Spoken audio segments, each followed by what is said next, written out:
I'm here to give you your daily collective read for today, Wednesday, May 6th, 2026. We are going to get started on today's daily collective read in the next few minutes. But if you would like to get on the list for today, it's an absolutely lovely time to get on the list. You will be the first person read for. It is 3 cards for a donation of $29 or more. 4 cards for a donation of $23 or more for my subscribers. Links in my bio. Please keep in mind, there are 3 things I do not read for across these apps: pregnancy, medical, and legal. Happy to give insight on anything in private readings, and you can book private readings on my site. We're also doing 2 giveaways today. Our first reading giveaway is going to be a reading giveaway when we get to 50K likes, so make sure you're tapping that screen. We will get to 50K in no time. The other reading giveaway we're doing today is a reading giveaway for the highest gifter between now and the conclusion of the daily collective read. So I wish you a lot of luck if you're participating in that giveaway as well. Prior to beginning today's daily collective read, I will be giving a brief recap on what we've been seeing in the cards over the last few days. If you would like to find that full reading, you can find it over on the place where we keep the videos. You can also find it over on the place where we keep the photos. You can also find it as a podcast over on my spot at Tarot Church and over on my Stack. But before we get started today, first and foremost, most important question: how are we doing today? Scale of 1 to 10, there are no wrong answers. A couple of things to keep in mind as we're navigating through this energy right now. The most recent full moon we had was very intense. And it's not just the fact that we had a full moon, but a lot, when you take into consideration a lot of the things that we saw that were happening prior to that full moon occurring, the most important thing to pay attention to is the fact that Uranus is now in Gemini. Now, what is the difference between Uranus in Taurus versus Uranus in Gemini? And the best way I can describe it energetically is I want you to think about Uranus in Taurus, because you have to think about the fact that Uranus is often the planet that helps us navigate the force of change that we're trying to apply to things, okay? And Taurus, I want you to think of it, and here's the thing about it, and I've been talking about this for a while. Uranus in Taurus is not ideal. And that's not to say that there's anything wrong with Uranus energy. It's not to say that there's anything wrong with Taurus energy, but you have to think, the best way I like to describe it is Taurus is torque. Okay, and what do I mean by Taurus is torque? Taurus is like the amount, it's like the pulling, it's like that, so it's that slow pull pressure that you often bring to things that requires a lot of effort. And Uranus change energy is the work of being adaptable, right? So the best way I can describe the feeling of Uranus and Taurus this whole time is I want you to imagine trying to push a boulder up a hill, okay? And it's like you got that force of gravity that often puts one, like, what makes one feel like something is energetically impossible. And then you work into the context of Uranus moving into Gemini, right? And that's all the benefit. That's all the benefit of the work that comes through as it goes through the other side, right? It's a lot of things happening at once. So if you're feeling that, I want you to remember that's the energy that we're navigating. And I think it's really apropos and very, very beautiful and elegant that at the same time, right? At the same exact time, practically, that we hit, at the same time that we hit that pinpoint of Uranus moving into Gemini, we had a Scorpio full moon in Taurus season, because that's effectively the same energy. it's the same message in a different form, because you have to understand that Scorpio is the energy or the sign work of the change that we apply to things, and Taurus is working through, right, a lot of that effort, or a lot of that energetic heaviness. So we see that there's a lot of that there, and I think that it's having a different impact depending on where you find yourself on the frequency cycles. Now, we're going to start with a conversation in relationality to the energy that we find that is in solitude at this moment. And you'll recall that the energy in solitude at this moment has effectively been going through or working upon, they've been going through a lot of the messages that we see represented in the World card of the tarot. And what does the World card, and this has been an energetic cycle that's been going on since around the time of the Capricorn new moon cycle that we experienced in January up until the present.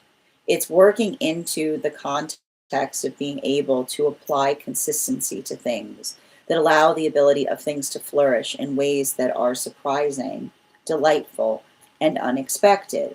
And a lot of that work, that's what's real. And in a way, and this is what we like to see in relationality to the World card, this is why we always need to have like an open palm approach when it comes to navigating our own manifestation goals, because you have to understand that a healthy manifestation goal allows one to be able to see more, right? It's the gift of a healthy manifestation goal is the perspective that changes based upon the movement towards it, which is often why you'll notice a tendency, and this is why you can't be too hard on yourself. You'll often notice this tendency that arises when you're moving towards a manifestation goal, by which you recognize that your manifestation goals change, right? That's called maturing, right? The maturation process that occurs in the reaching towards a manifestation goal that allows one to be able to understand the self even more as one is moving in the direction towards it, right? It's a lot of that force of effort or intention that we're able to bring to things that allow new things to be born. And it's not just the fact that new things are born, but our own ability to bear them is what is effectively happens in the occurrence by which we work towards those manifestation goals, right?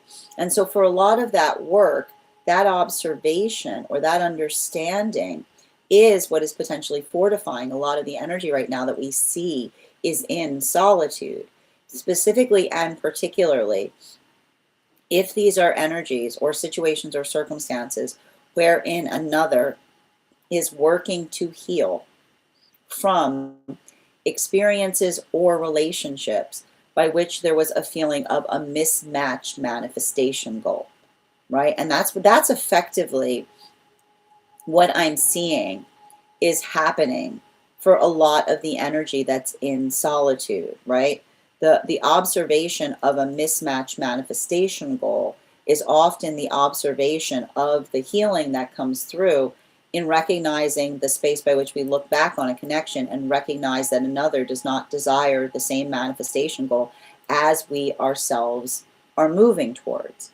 And so there's a lot of catharsis that may potentially be happening right now for energy and separation, and a lot of profound healing, because it's the observation that when we're in a good place, our manifestation goals, we say them with the full force of our breath, right? So what do we see that a lot of the energy in solitude is doing right now?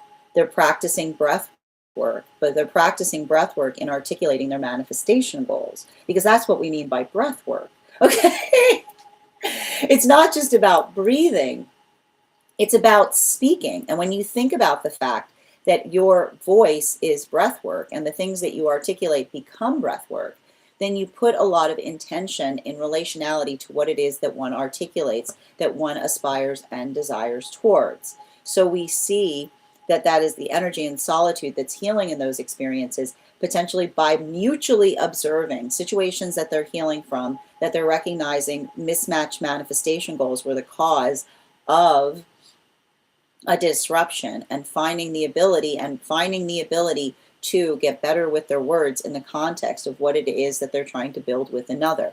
We also see new relationships that are potentially coming together right now, built upon and based upon a lot of active conversation, the communication by which one is able to recognize and amplify in relationality to being able to bring joy, right? And that's what we talk about with the joyful noise. Like when we're making joyful noises, we're talking with delight towards the manifestation goals that we're bringing to bear. So we see that that's a lot of the energy that's potentially working through that right now.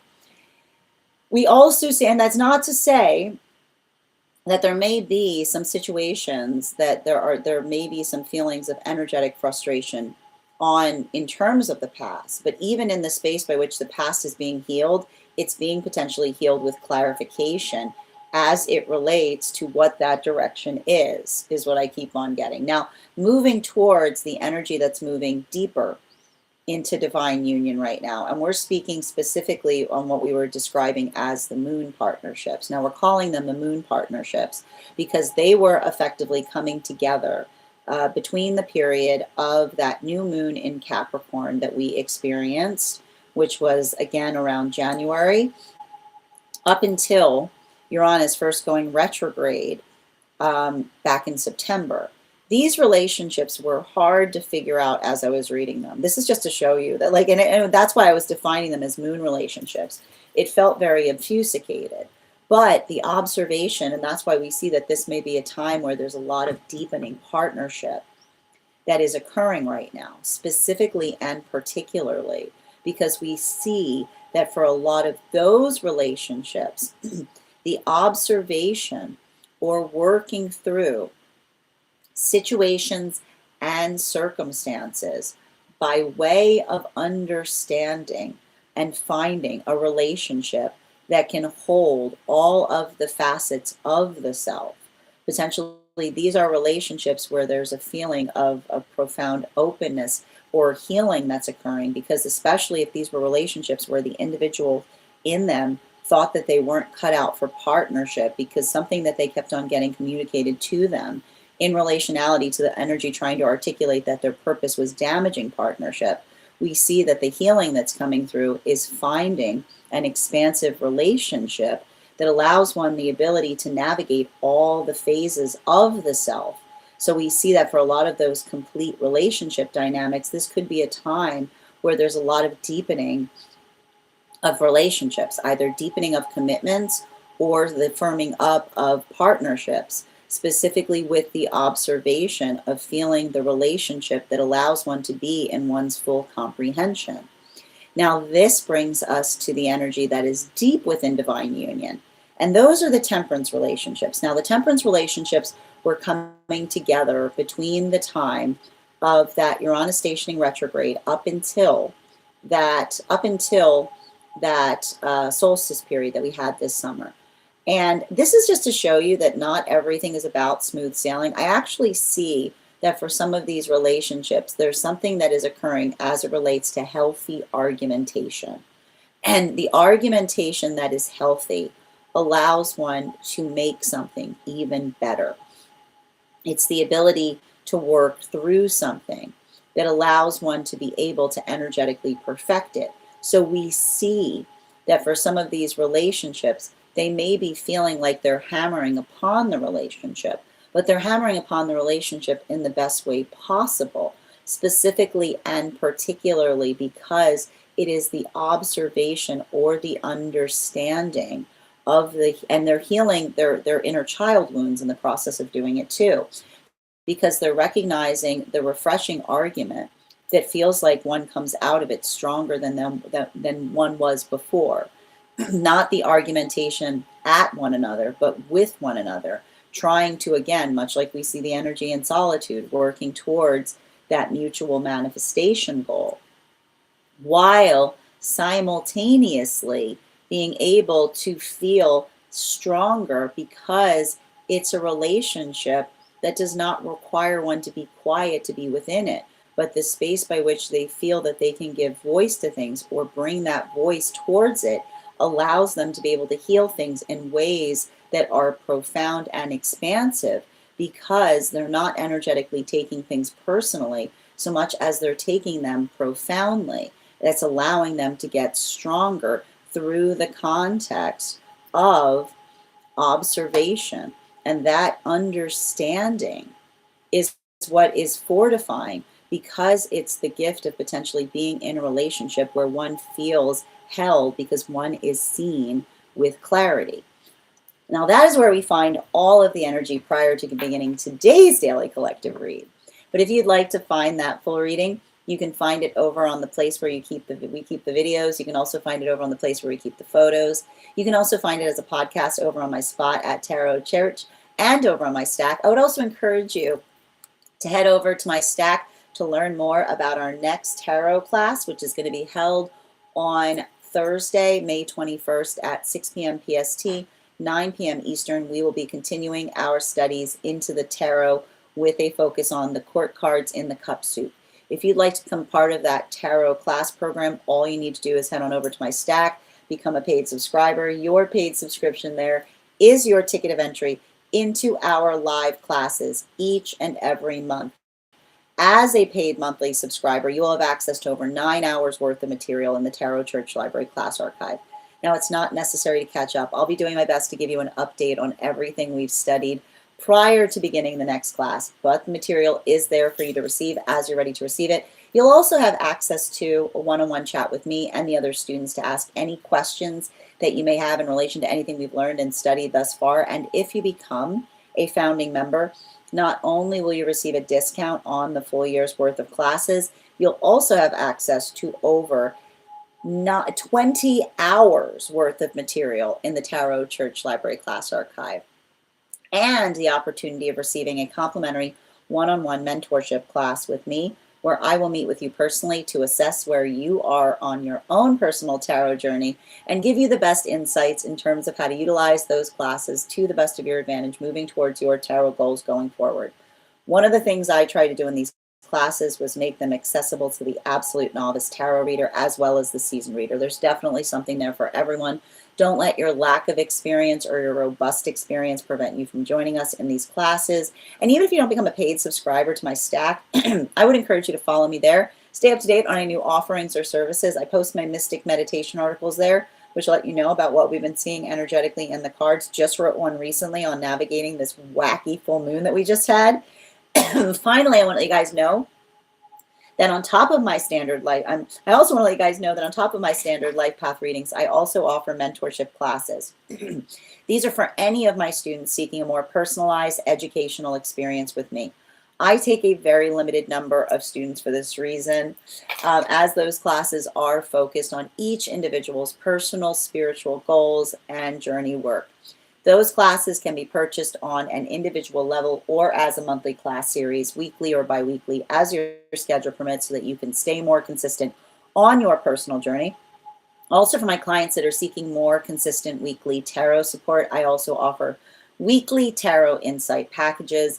That is a package of 4 30-minute readings, again, weekly or biweekly, as your schedule permits, so that you can stay more consistent on your personal journey at a discount, as well as dream interpretation readings, which can be purchased per dream or as a series. If you purchase the series, I would encourage you to start to keep a dream journal, as we'll meet weekly or biweekly with that journal to utilize the tarot to map out your dreamscape. That said, though, let me know in the comments how this energy is impacting you personally, because it is going to hit everybody a little bit differently. And if you would like to get on the list, it's a great time to get on the list. You will be the first person read for, and you will also have an additional card in your reading, because everyone who's first on the list always has an additional card.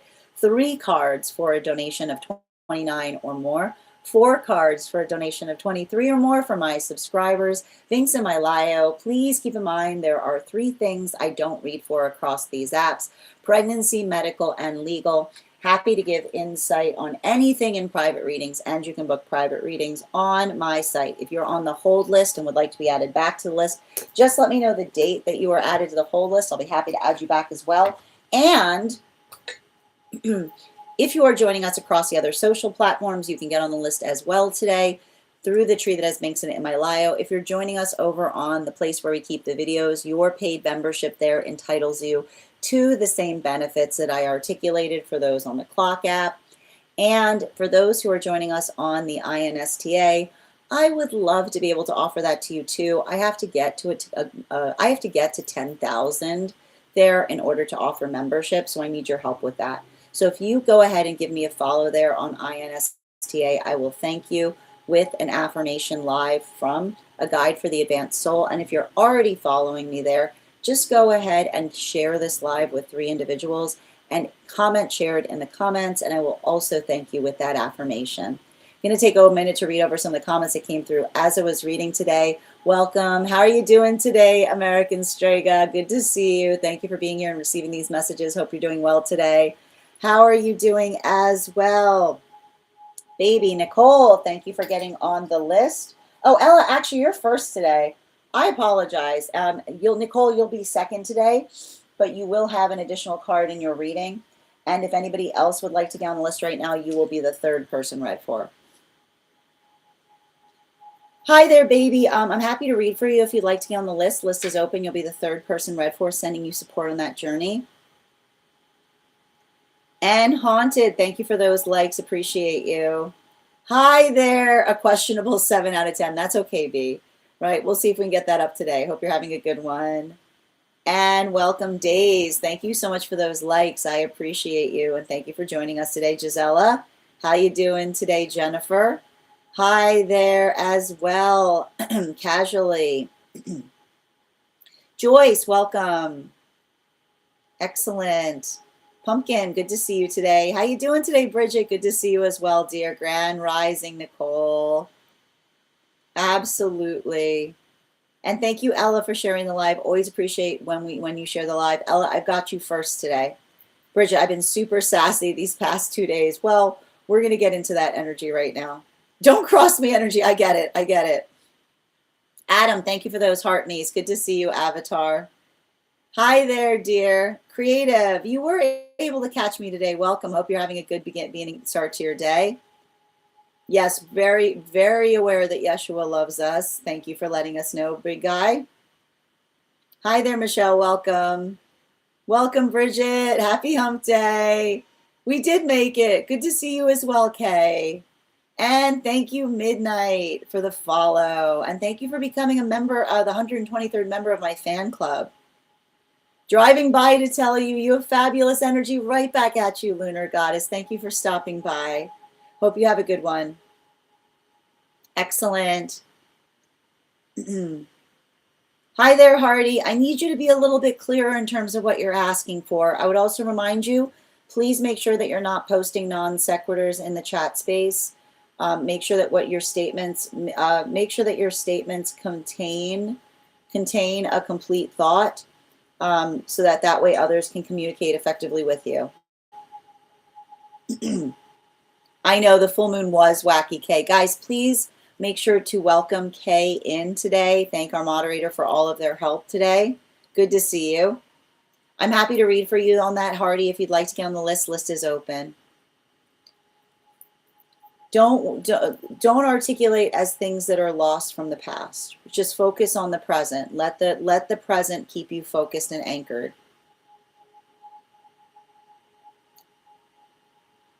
Excellent.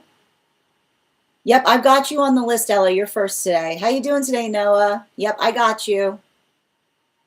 Absolutely. Ella, you're in good shape. You're first on the list. Oh, sweetheart Rainbow. I hope they're feeling better. Sending you so much support on that journey. Yep. Lots of fluids. Absolutely. All right. We are going to get started on today's Daily Collective. Just a reminder, if you want to get on the list today, it's a wonderful time to get on the list. You will be the 3rd person read for. 3 cards for a donation of $29 or more. 4 cards for a donation of $23 or more for my subscribers. Links in my bio. Please keep in mind there are 3 things we don't read for across these apps: pregnancy, medical, and legal. Happy to give insight on anything in private readings, and you can book private readings on my site. We're also doing 2 giveaways today. Our first reading giveaway is going to be a reading giveaway when we get to 50K likes, so make sure you're tapping that screen. We'll get to 50K in no time. The other reading giveaway we're doing today is a reading giveaway for the highest gifter between now and the conclusion of the daily collective read. So sending you thank you so much if you're already participating. Currently, Avatar, you're the highest gifter right now with 504. Thank you so much for all of those beautiful gifts. Hope you're having a beautiful day. Good to see you today, Kath. How you doing today? Yes, it is, Belle. It is pure love. All right. And just bear with me. Before we get started, we are going to warm up those intuition. Oh, can you get on the list? Highest gifter for Monday. I got you, dear. Hold on. Kath, you've been added to the list. You'll be the third person read for today. Just a reminder, if there's anyone on the hold list who would like to be added back right now, it's a great time to get a spot on the list. You will be the fourth person read for. Excellent. And before we get started, why don't we warm up? You're so welcome, dear. Good to see you. Phoenix, what'd you do to yourself?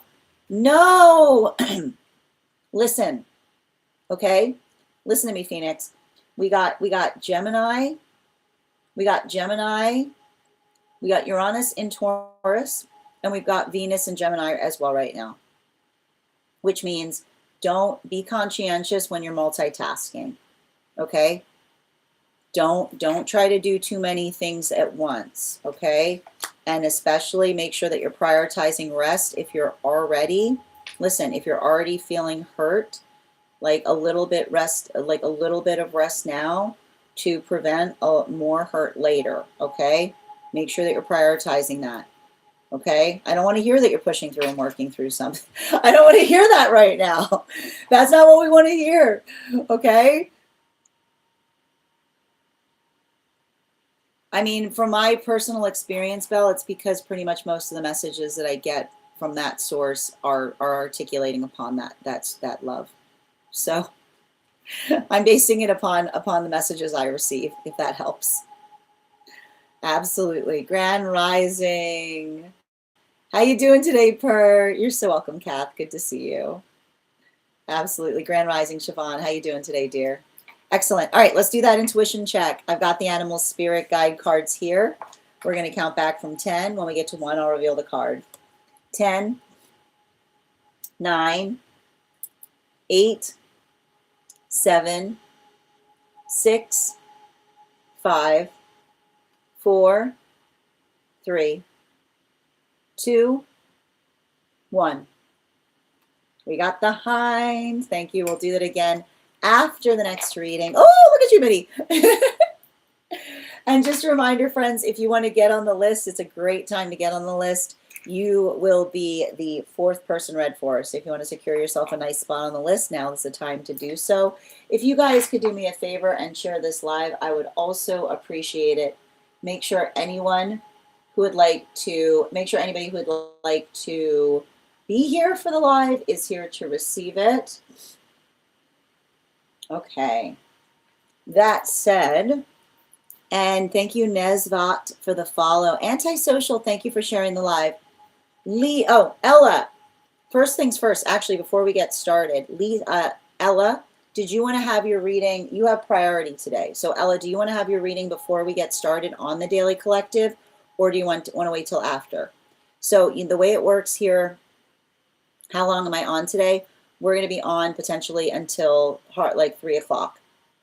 And if you, the list is open. If you want to get on, Lisa, you'll be the fourth person read for. So, excellent. Okay, so Ella, if you could let me know if we're doing it. Okay, perfect. All right, so Ella, and again, just reminder, friends, if you ever want priority on the list, you just get on the list before I go live. So Ella has had priority today, so we're going to be reading for Ella before we get started. Ella, I love this question. We're doing an Akashic around life purpose, please.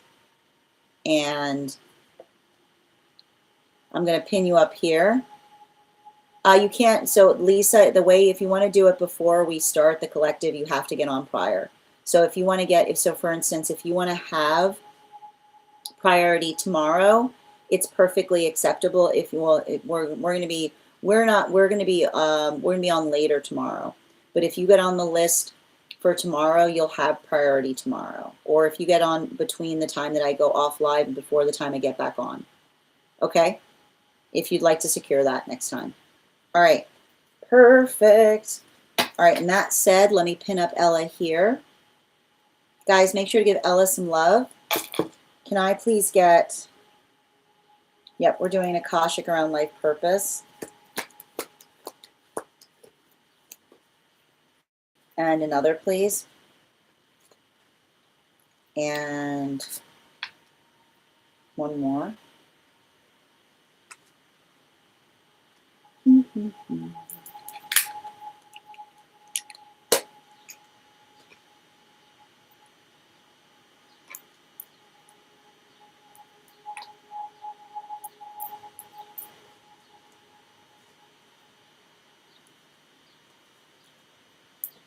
You know, I see something really important happening right now in relationality to work that you do. I'm not sure if you teach, but there's a lot of heavy teaching energy that I see in this reading. And it's interesting though, because it feels to me, it's not saying to me that there's some way you're teaching in a traditional way. Well, I mean, it's traditional, but I see you almost like it's saying to me that there's something about, it's interesting because like what's basically coming through is you potentially teaching something in relationality to, and like I keep on hearing something, the unorthodox way that you approach things that actually feels more natural. It's interesting, and I think it's interesting too because it feels very sublime for the time that the times that we're potentially seeing here is what I keep on getting, because a lot of that work that I identify, that I see that you're doing, is helping. Like it almost feels like, I almost feel like in a way I see you kind of educating teachers on something, which is interesting. Like it almost speaks to me like I see a situation by which it's not the fact that you're teaching another person directly, but you're teaching somebody how to teach someone effectively, if that makes sense. Okay? So it's a higher form of teaching, because it doesn't feel like it's so much based upon, what's being communicated so much as it feels more related to methodology. And the thing about it is, like, I almost see you saying that, like, the thing about it too is, and it's wild because I almost feel like it's something only becomes, it's so funny because like something only becomes unorthodox is a locational issue. Okay, I need to stress that. And the reason I'm seeing that is because I literally see a situation by which it feels like you are the rationality, like you're the rationality that walks into a room and is like, I almost feel like it's you say, like, and it's so funny too because my alarm went off as soon as I said that, like being like, what are you doing? Like, what are you doing right now? Like, what are you doing? And like, I want to say, like, I want to describe it like this, which is like, and this is the best way I can describe what I'm seeing here, which is somebody being like when you walk in, like, and I think you're going to understand exactly what I say when I say this. When you walk in and you give someone like a clear list of instructions, okay? Like you can't be more clear. And then you walk in and then you see somebody following the list of instructions in the most absurd, and it's so funny because I was trying to say, and here's the important thing about it, I was trying to say absurd, but the word that wanted to come out was absorbed. Okay? Trying to follow instructions in the most absurd way is the most absorbed way. And this is why I see you calling people out on it, right? Because it's very convenient. It's very, very convenient to follow a rule to the letter. It allows one to do something completely antithetical to the reason that a law was dictated. All right? I'm going to say that again because I feel like there's something really important here as it relates to you being civically minded. Because I see you recognizing that there's nothing more absorbed than following the absurdity of a rule instead of the intention by which a rule was formed, which is the space by which another person says, I didn't do anything wrong. And then you, I feel like you immediately counter and go, I know you didn't do anything wrong, but did you do anything right? I know you didn't do anything wrong. It's easy not to do something wrong, but did you do something right? And I feel like that is a lot of the work that I see that you're here to correct for, right? The absurdity, the energetic absurdity of another person that tries to articulate that they're following the letter and being like, it's not about following the letter of things. What's the point of following the letter? What's the point of doing when you're like the sound of another person doing completely, I keep on getting the sound of another person completely phoning something in, right? The sound of another person completely just doing the bare minimum. The song you will hear when someone's doing the bare minimum is the song, I followed it by the letter, right? Because it's the observation of someone that doesn't say, I didn't do something excellently. I did it the way I was told to do it, right? And so that's why I feel like there's something very corrective in terms of your presence, because there's something about you experiencing or entering others' lives that make them observe the difference between somebody that feels like they're right-minded, which is somebody basically just doing the bare minimum in terms of saying, I didn't do anything wrong, right? Because when somebody says, I didn't do anything wrong, that's literally them saying, I did the bare minimum, versus you kind of shining a light on something and being like, I know you didn't, you're not supposed to do anything wrong. That's the bare minimum. What have you been doing right by it? What have you been doing right by it? Which is not to say I didn't do anything. Like the difference between someone trying to do something the way that it's supposed to be wrought so as not to get in trouble versus energetically excelling, doing something in a way that allows it to become even energetically better. And I feel like that is the gift that I see that you bring to circumstances or experiences, right? When we care about things, we elevate, which is the modality or the understanding that the bare minimum, right? The bare minimum is a suggestion. Okay, the bare minimum is a suggestion. There's a template. The bare minimum is a template. What you do with it says everything about the quality of the person within it. Bottom of the deck on this reading. Whoa, there it is. You got that Hierophant, which is again, unorthodox is brilliant, right? Because the unorthodox approach is often, I feel like you're probably the person that enters rooms and immediately thinks outside of the box, right? Which is why I see you walking into space being like, what are you guys doing? We're following the direction. Okay, how's that? All right, it's kind of weird. Kind of weird. I see you being like kind of weird. Why? Because we're really afraid of not, like, we're afraid of, like, I keep on seeing you say to somebody, not getting in trouble is not a manifestation goal, right? Like, not getting in trouble is not a manifestation goal. But man, you'll see, right? You'll see somebody in those situations or circumstances potentially arriving or articulating upon something, and I feel like it's often, and that's what I keep on seeing around, like, related to something here. Like I basically see you having to say to someone, and I wouldn't be surprised if you've often, like, here's the thing about it, I wouldn't be surprised if others often try, if you've had experiences by which others try to effectively project on you, right? By pointing the finger to you, because I like to point this out.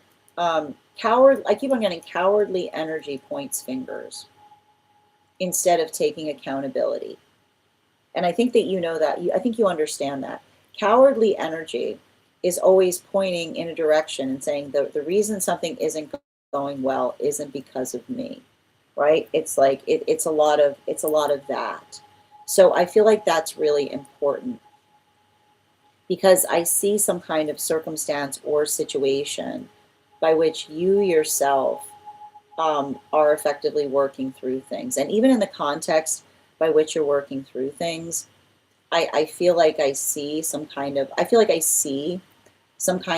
situation or circumstance by which, I don't want to describe this, energy, like there are things that have fallen apart when you've turned your back on them, because it's understanding that you brought the good ideas to a situation, right? Like I literally see, like I wouldn't be surprised if there weren't situations that once you departed from them, you noticed that everything kind of fell apart in your absence, specifically because, and I keep on getting this, like specifically because I see you, like almost saying to another person, like I refuse to subscribe to this, right? And I keep on getting like your unsubscribability is undeniable, is what I keep on getting. Thank you so much for having that reading with me. And if this message connected to you as well, it's very common for those who need these messages to be here to experience them. We are doing personal readings right now. If you would like to get on the list today, it's a great time to get on the list. You'll be the third person read for once we complete the daily collective read, which we're going to be starting in just a few moments. I'm going to take a moment to read over some of the comments that came through as I was reading.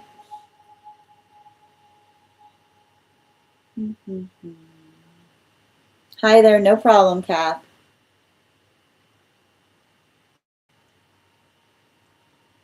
Okay. So as I mentioned, Lisa, anyone who gets read for before is someone who gets on the list beforehand. So I can't read you beforehand because we're going to get started on the daily collective. But if you want to get on the list today, you'll be the third person read for. So it's a great time to get on the list because you'll be read for within like the next, like pretty much as soon as we finish the daily collective. And that's the thing about it, Phoenix, right? Just be conscientious.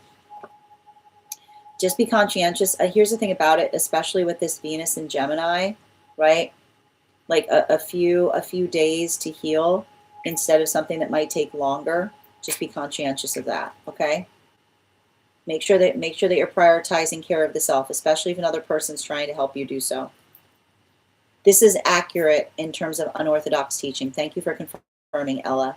Thank you as well, Kay. Energetic absurdity. You know what I'm talking about, Adam. Good to see you today. I feel this at work and in personal life for sure. I used to work with people like that. Yes, thank you guys for supporting each other in these messages. Shine a light, Buttercup. I like that, Adam. I like that. Absolutely.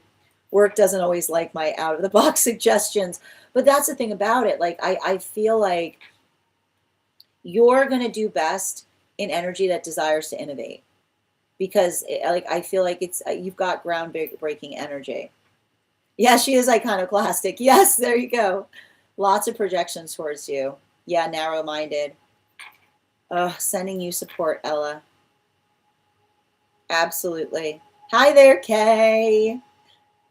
Relatable. Thank you, dear, for also receiving these messages. Melissa, yes, you got the reading. Yes, you did win yesterday. I'll be happy to add you to the list. So, Melissa, you've been added after Kath, and if anybody else wants to get on the list right now, you will be the fourth person read for once we complete the daily collective. Excellent. Hi there, Heather. Good to see you. Spot on. You're so welcome. I hope that helped, Ella. Hi there, Auntie. These are donation-based reads, so if you'd like to get on the list, all you need to do is send a donation for personal reading.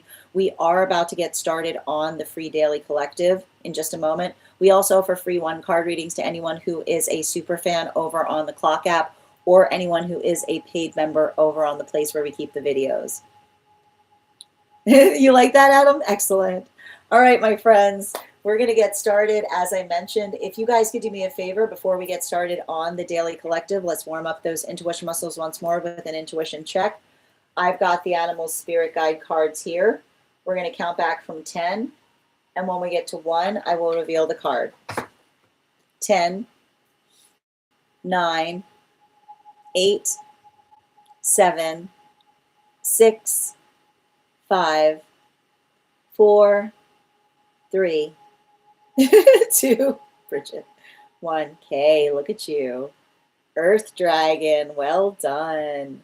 And just a reminder, guys, we've got 2 giveaways going on today. The first reading giveaway is a reading giveaway when we get to 50K likes over on the Clock app. Friends, we are already at 4.6K. So keep on tapping that screen. We'll get to 50K in no time. Also, remember to recharge your heart knees. If you would like an animal oracle card on top of your 1 card, just get that over done. Just do that now so you don't have to forget about it later. And we're doing a gift giveaway for the highest gifter between now, or doing a reading giveaway for the highest gifter between now and the conclusion of the Daily Collective Read. Currently, Avatar, you are in the lead for that. That said, no better time than the present. Why don't we get started? Welcome, everyone. Happy Wednesday. I'm the Grace Strega, and I'm here to give you your daily collective read for today, Wednesday, May 6th, 2026. We are going to be doing a harmonic energy update today. Can I please get the first 5 cards in our 5-card spread? First 2 cards we're starting our day off with today are the 5 of Wands in its reversal, in combination with our Queen of Wands in its reversal. I like to see this type of energy here because I feel like there's something. Here's the thing about it. And this is what I want to describe may potentially be happening. Taurus, or Uranus in Taurus, is the conversation that articulates. It says when one is looking for a limitation, one can always find a reason. Gemini, Uranus in Gemini says when one is purpose or solution driven, solutions are everywhere, right? Like, that's the thing about it. Solutions are everywhere, rather than looking upon the energetic inconvenience. And that's what's interesting, because it's the observation of being able to get to the source of energetic hurdles or obstacles. And the thing that we effectively identify is, and I feel like that's the overarching message that we're navigating and working through as it relates to this lunation cycle between, like, what's the lunation cycle that we basically find ourselves in? We're between that full moon, right? We're between that full moon in Scorpio that was in Taurus season versus like moving towards a Taurus new moon in Taurus season. And the observation of being able to recognize that is the quality and condition of working through tenacity. And the thing about it, and this is a continuation of what we were talking about in relationality to prowess, because prowess was a word that was coming through very heavily in that recent full moon energy, which is the modality or the experience by which one is able to effectively assess is also conditional in relationality to the energy that one is working around and with. It's the space by which we don't try to energetically, and this is the thing about it, when we try to impress our manifestation goals on others, then we ourselves become the force of trauma. I'm going to say that again. When we try to impress our manifestation goals on others, then we become the source of trauma. But when we're working towards a mutual goal, then we effectively see solutions everywhere. It's the amplification of possibility that arises as it relates to being able to see and understand what is effectively needed in order to resolve or do something more effectively. So I feel like for a lot of the energy that we're identifying here, it's working through, right? It's working through the consistent adaptability that we find within ourselves when we ourselves become, right? When we ourselves become the arrival point of our manifestation goals, right? Manifestation goals are not about finding things, they're about answering the call within. And when we look at manifestation goals as answering the call, then we don't look around. And one of the things that first starts to happen is you don't look at the world in the same way, right? You don't look around and go, oh, here's the world full of woulda, coulda, shouldas. Here is the world, but instead, here is the world that is opening up, which is I have, I do, I have, I will, which is not conditional based upon the conditions that one arrives to, but the condition by which you hope to leave something that's better than you found it. So that's why we see that for a lot of the energy working in that way, that understanding, when you are in that quality, I will tell you right now, you are an energetic gift to the world, not just to relationship, but to the world as a whole. Because when you're working on building into the space by which you're always trying to energetically improve upon things, that is how one works towards a manifestation goal. It's the space by which you're constantly building into the song of harmony that one finds as one's working towards that aspiration point.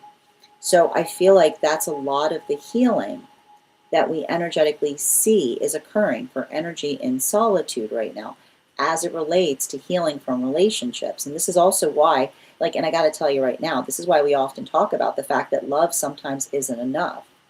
I don't want to break your heart in saying that, but if you care about someone profoundly and you have different manifestation goals, be prepared for turmoil, right? When you care about someone profoundly and you have different manifestation goals, be prepared for turmoil, because turmoil is the understanding and the recognition point that manifestation goals should not be coercive conversations, but active, eager, delightful songs. And this is why we talk about the fact about singing a joyful noise is the observation or the understanding of talking about something that creates delight and possibility. Because if you're ever unsure if your manifestation goal isn't healthy or not, put words to it. Put words to it. Talk about it, right? Because either one of two, you're letting go or you're energetically releasing anything within you that may feel that is worked through the context of one's own, one's own work on trauma that we experience in terms of identifying or articulating about the things we care about, versus situations and circumstances by which we're healing from traumatizing situations. And this is the thing about it. Your manifestation goal will act as shield. Your manifestation goal will act as shield specifically and particularly because when another person sees how easy it can be to energetically ask for things or to be able to energetically receive them, then it builds into the context of working towards the space by which we identify and are each other's mutual relief. So there's something I feel like is happening right now for a lot of those energies that are in solitude by getting better, right? What are they? I told you. They're doing breath work. And I don't mean that they're doing breath work by breathing, but by articulating upon their words, getting better at talking about the things that they aspire to do and how they hope to do them and what it is that they ultimately hope to achieve. Because that conversation, right, that achievement, and this is what we think about when we think about manifestation goals as something that we're working to achieve, the achievement point is the fact that we understand and recognize and see how we've been energetically deceiving ourselves, or the things that we could not see before. The observation of clarity by which we're able to do something even more and in an even better fashion. So there's a lot of that energy that we see here. And it's a conversation, like, it's like the Queen of Wands. I got to point out, the Queen of Wands here is in its reversal, but the Queen of Wands in its reversal with the Five of Wands in its reversal, the one thing I like to identify about that has to do with the recognition or the observation of understanding the quality and situation of which we often bring harmony, right? Because, and this is the thing about it, and this is, I feel like this is what's painful for some of the energy in solitude working to heal, right? If you're in a trauma situation and you're trying to create harmony, good luck with that. Okay, like, good luck. Because trauma spaces are discordant places, right? Trauma spaces are discordant places, which is why you often see the space by which another is perpetually projecting outwards as to what's wrong, instead of being able to articulate upon what is right. And that is the modality or the situation by which one is able to identify and work within limitations, right? And so that's what I keep on seeing that's happening right now for a lot of those energies in solitude. If these are circumstances or situations by which energy was in relationship with someone that said, like, I can't, I won't, I like the impossibility. And this is the thing about it. When another person does not want to do something, right? They will take the smallest, like, hill and try to articulate that it's a mountain, right? Like, that's what trauma likes to do. Trauma likes to look at a little tiny, like, trauma likes to see a little tiny hill and try to articulate it as a mountain, right? They'll be like, it's like the profound limitation of something that is really not that, it's not that big a deal. And meanwhile, there you see those that are trying to accomplish, like moving towards their accomplishments, that are potentially working toward a manifestation goal, where every day they're lifting mountains, right? Like, and that's the thing I keep on seeing. There's a lot of energy, right? Like I feel like there's a lot of energy in solitude saying mountaineers cannot be in relationship with those who are afraid of hills, or the space by which another person like sees sees like little promontories and tries to articulate that they're impossible terrain, where another person is literally doing everything they can to try to even an energetic plane by lifting mountains every step of the way. So we see that that's a lot of the work that's potentially happening there. But even in the context by which one is able to do it, I feel like there's a lot of deep healing that's occurring. And in relationality to the relationships that are coming together at this time, a lot of the work that we see in these new relationships that are forming have to do with the energetic observation or the profound healing that comes towards us when we're able to see, like, and this is what I keep on getting, these new relationships that are coming together. I feel like there's like, I don't know why I keep on getting, there's like this jaw-dropping energy that they're finding in one another. Because I almost see the energy like articulating and saying to somebody, you do all of that in a day? Like, you do all of that in a day? Like, I see, like, I feel like it's like, like I literally, I feel like there's a lot of, I'm telling you, these new, like, we're moving into a new relationship. We're moving into another relationship cycle. And I just keep on seeing that I feel like it's probably going to be the strength card, because I almost see like some kind of energy, like doing something, like lifting something impossible every day is what I keep on seeing. Like, and at the same time doing something else in the same exact way. So there's a lot of like, it's a lot of that kind of energy is what I'm seeing. Continuing, moving into the moon relationships. Can I get center card for today's spread? 2 cards coming out in the center. We're going to read them.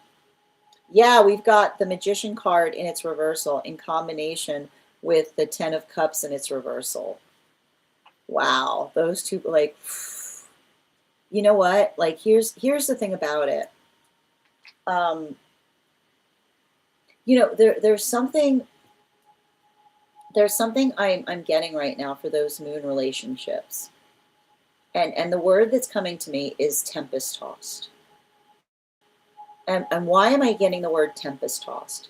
Because when one is working towards things, you have to be able, and I feel like this is why these moon relationships are healing in such a profound way, because I feel like I feel like there was something about the past relationship cycles that they were experiencing in the context by which another person was constantly trying to say that they were energetically damaging the relationship simply by being their own self, right?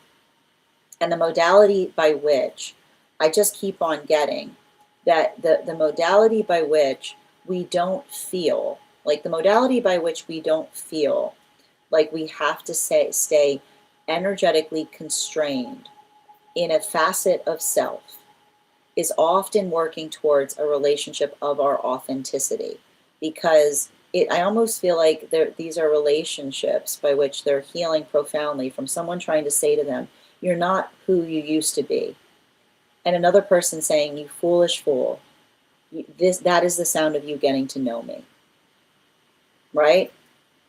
Like the profound pain point of experiences in the past where they recognize that they were living in the context of a relationship that was based upon another person's projection of them, and the way you can usually tell that you're living in a relationship by which another person was projecting is the space by which they say, you're not who you used to be, and being like, you fool, that's because you didn't know me. Like, you're getting to know me more. Like, of course it's not, you didn't know me then, right? That was the projection. So the energy that recognizes situations by which they were not the cause of the harm in their relationship, the cause of the harm in the relationship was another person being enamored by a projection of someone instead of the authentic self. So I feel like it's interesting because I feel like there's a profound amount of healing that's occurring in these relationships because there's a lot of vulnerability that is potentially being expressed in the state or in the form of being able to articulate to another, right, how it feels, right, how it felt. I almost feel like it's the energy that almost had to articulate how it felt to have to be in a situation by which it felt like they were having to be a pantomime of themselves in order to maintain the relationship. So that's why I feel like this is why the energy is moving into deepened connection with counterpart right now, because finally they found a relationship by which they don't have to be what they appear to be, but they can be their authentic self. And in the context of becoming their authentic self, they're coming to know and understand themselves. They're becoming more of themselves than they ever were before. This brings us to those temperance relationships. 2 cards, please. 2 cards coming through. What do we got? Yep, we got the 6 of Swords and it's upright, and the Hierophant in its reversal. I like that. Like, here's the thing about it. Don't mess with the temperance relationships. I don't understand. I don't understand. Like, I don't understand anybody. Here's the thing about it. If you try to mess with someone in a temperance relationship right now, you have nothing. There is nothing I can say to you. Like, if you want to hurt yourself, have at it. Is what I'm getting. It's like, what if, like it's giving, like, here's the thing, and the reason I want to point that out is because and it has to do, and I'll tell you right now, it has to do with relating information. Okay? And the reason I'm saying that is because remember how I just talked about the fact that we see here these moon relationships finally realize that they can be their authentic self. The modality or the experience by which another person articulates upon the information that is energetically shared. It's the space by which we identify and articulate upon what it is, how we ourselves identify and work through things. And the thing about it is, there's something about these temperance relationships that have no room to navigate duplicitous energy. And what do I mean? What do I mean by duplicitous energy? Duplicitous energy is the articulation point of energy that potentially like articulates one thing in one space and another thing in another, right? And the thing about it is, this energy, like these temperance relationships, are not like they're not only are they not duplicitous, but I keep on getting, they avoid duplicity like the plague. And why do they avoid duplicity like the plague? Because duplicity, often the space by which another person is duplicitous, is the space by which another person lacks integrity. Because when one lacks integrity, then you have no integrity of the self, right? It's the modality by which you embody one thing in one space and one thing in another. And it's the modality of that duplicity that often feels energetically. I feel like the thing about this, particularly for a lot of these temperance relationships, is they've been hurt before by others' duplicity. And they work to fortify their relationship because there's no duplicity to be found there. There's a lot of honesty. And the thing about it is, when we are working to be honest, then we make, I keep on hearing, when we are working to be honest, then we become energetically, we become very, very good at being able to help each other, right? To help each other stay consistent within the context of our awareness. And that is, I feel like that is important, because there, like I said, this is why you'll often see, right? This is why you'll often see those who are overly deep in their egoic journey stop making sense. Because when one has an overactive ego, then the overactive ego starts becoming very, very energetically duplicitous, because it's not trying to be honest, it's just trying to be protective at every moment. Whereas the healthy energy that is always, I keep on hearing, it's not the fact that they're trying to shed the ego, but they're constantly testing their own egoic self, because the way, and this is what we talk about, like we heal our egoic self through shadow work, because it's the space by which we energetically address fears in order to be able to come through them stronger, is what I keep on seeing. And so that's why I keep on getting that for a lot of that energy, right? Like I just keep on seeing that working into that is the energy. And then remember I said that they're healing their relationship to conflict. It's conflict. It's the best type of conflict, right? Because it's not a conflict. It's basically, it's the arguing that augurs. It's the argument that augurs, because it's the argument that helps one see the self more. And that is the context by which we become fortified in the armor of the self. So the argument that augurs provides armor, because it's the modality or the experience by which we understand the space by which we feel healthy in a relationship, by which we can argue, because we're not arguing at each other, we're helping each other see more. And it's that observation that allows us to be even stronger within the seat of the self. Continuing to get clarification, back towards the energy in solitude, clarification between our Five of Wands in its reversal and the Queen of Wands in its reversal. Yeah, we've got that Seven of Wands in its reversal. Man, here's the thing about it I want to point out. there's a lot, there is a lot of wand energy, a reverse wand energy I'm seeing right now for the energy in solitude. I don't mind it. And this is why I don't mind the reverse wand energy that I'm seeing here.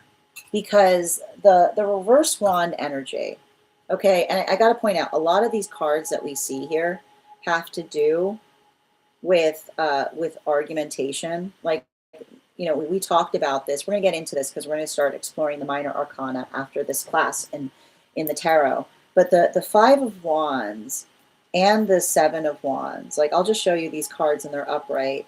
These aren't great and they're upright. Okay? You can see why these cards aren't great. Like, that's a lot of conflict. Solution, and this is what I meant about the difference between, and this is what we see in terms of like the parallax between what we see is happening right now with energy that's deep within relationship, that's feeling stronger in an argument, versus energy, like, this is why it's weird and wary, right? It's weird, wary, and disturbing to enter a relationship in the middle of a fight, is what I keep on seeing, because that's not right.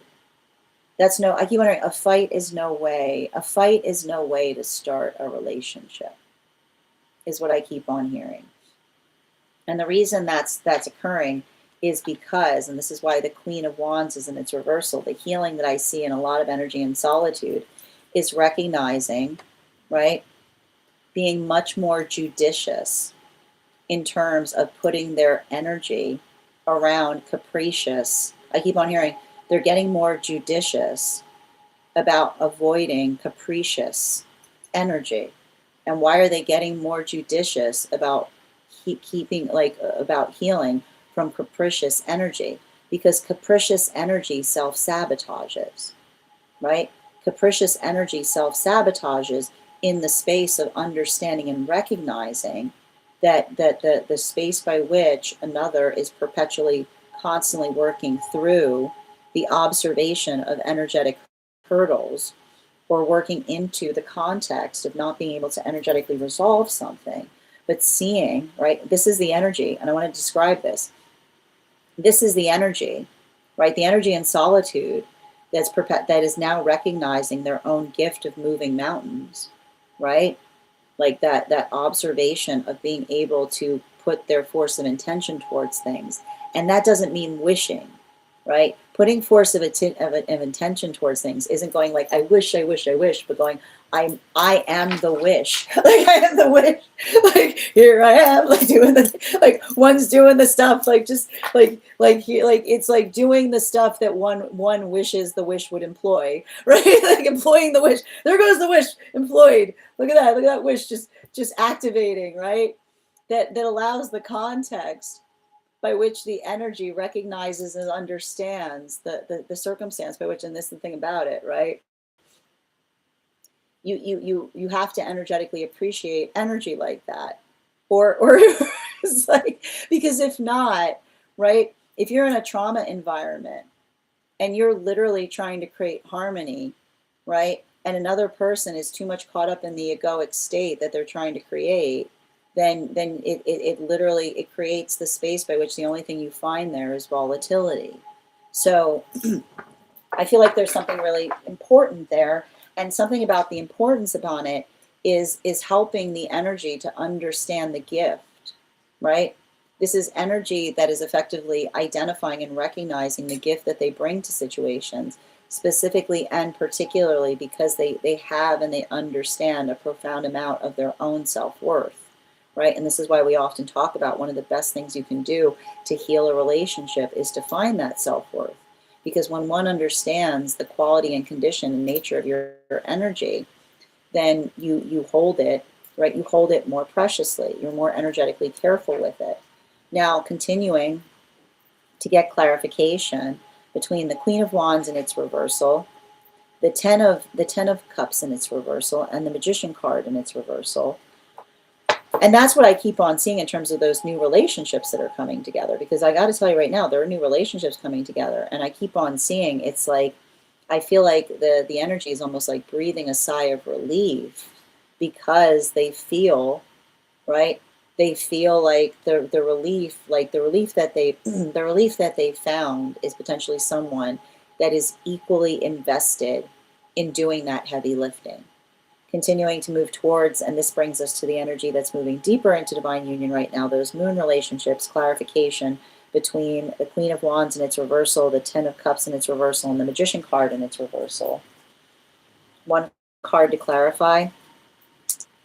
Clarification coming through with the Five of Pentacles in its reversal. Here's the thing about it I got to describe.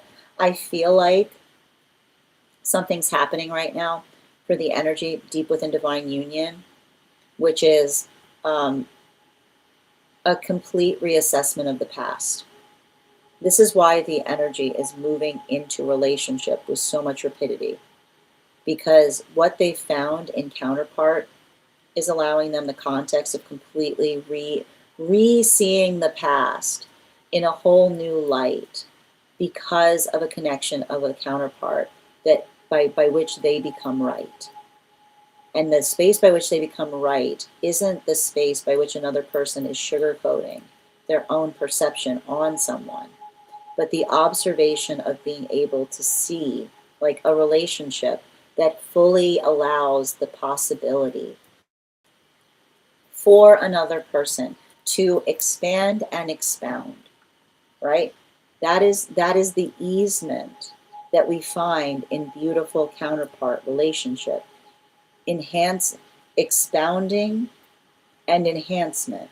And an expounding and enhancement is not, just to be clear, expounding and enhancement is not the space by which another person is silent to our own disaster, right? This is often why you'll notice that the imbalanced relationships are often the imbalanced relationship is often found in the space by which another person is like slowly walking off a cliff, and there's the counterpart too afraid to say anything to them because they're worried that trying to protect them is going to hurt them in the process, which often happens for those who are too deep of their own egoic space. That's why being too deep in the ego becomes a very silent place, because those that are too deep in the egoic journey can't stand or tolerate anything that feels that it goes against it, versus the energy that feels fortified, because I keep on hearing it's almost like it's the healthy chirping, right? It's like I keep on hearing the healthy chirping of a relationship that's working, because it's not the fact that, in fact, I would almost identify that these moon relationships, they're constantly they're poking at each other, they're prodding at each other in the best way possible, because I keep on seeing it's the gentle teasing that they give to one another that's healing their relationship to teasement, because it's a teasing that says, I delight in every experience of you. Even the space by which I tease you, it's absurd because you know that I don't feel that way about you, right? So they're even in the space by which they're coming together, they're healing, they're remembering what it feels like to be teased. Because when we're being teased in the best way possible, the teasing that we receive is completely antithetical to who we are, right? It's not the space by which another person drags us down. It's the space by which another person uplifts us because they know us so divinely. Continuing to get clarification for those energies that are deep within divine union. 10 of Cups in its reversal with the Magician in its reversal and the 6 of Swords in its upright. We got the Knight of Cups in its upright. And so what are we seeing there with the Knight of Cups in its upright? And here's the thing with the energy, the temperance relationships, the temperance relationships right now, the best way I can describe it is, and this is, and I want to point this out, right? Like there's a little bit of this heavy protection energy that I'm seeing around something, because I feel like it's the space by which they have their arms thrown around each other. And I want to describe this. I feel like they have their arms thrown around each other to the extent by which it often feels like they're grappling. But the thing about it is the difference between a grapple and a tackle is what I'm getting. The difference between a grapple and a tackle is the space by which one delights in the space of being touched, is what I keep on seeing. The difference between a grapple and a tackle is the space by which one feels delight in being touched. So the modality by which I see this energy, and it's a continuation of what I'm seeing for the moon partnerships, they will argue with each other in a way that would sometimes I keep wondering, would sometimes rattle, but it's the space by which it's not a negative argument, is what I keep seeing. It's not the space by which they argue in a negative way, but it's the argument by which another person is articulating the full force of their energetic care for another, right? It's the impact. I keep on getting, it's the difference. It's the difference between a dispassionate fight versus an impassioned argument, right? And a dispassionate fight is often the space by which another person feels energetically disassociated, right? And tries to make another person feel as disassociated as them, versus the impassioned fight by which we put that argumentation there because it is the force of intention in relationality to being able to articulate how much we energetically care about something. So I feel like there's a lot of that force of intention there. And even in the space by which that force of intention is there, is the space by which I feel like, in a way, that they're healing, right? They're noticing the difference between a good fight and a bad fight, is what I keep on getting. And a good fight is one that comes out of it and you feel stronger, right? You feel stronger. Whereas a bad fight is often the space by which another person, right? And we've all experienced this, right? The space by which another person is just trying to feed their ego in the context of arguing, right? It's the argumentation that often feels like it demands attention. So I feel like in the space by which one is observing that, that's what's becoming so profoundly healing, because through that work, one is able to observe the difference between what feels healthy versus what it is that they themselves are healing from. Continuing to get clarification back into the energy and solitude between the Six of Swords in its upright and the Hierophant in its reversal. One card to clarify, please. Clarification coming through right now with the Eight of Wands in its upright. And I like this too, because this is like Eight of Wands. We're moving into another relationship cycle, is what I see. And here's the thing about it. It's not to say, I wouldn't be surprised right now if there's some energy right now in solitude that has some circumstances or experiences from the past that feel like they're coming back up to a certain extent.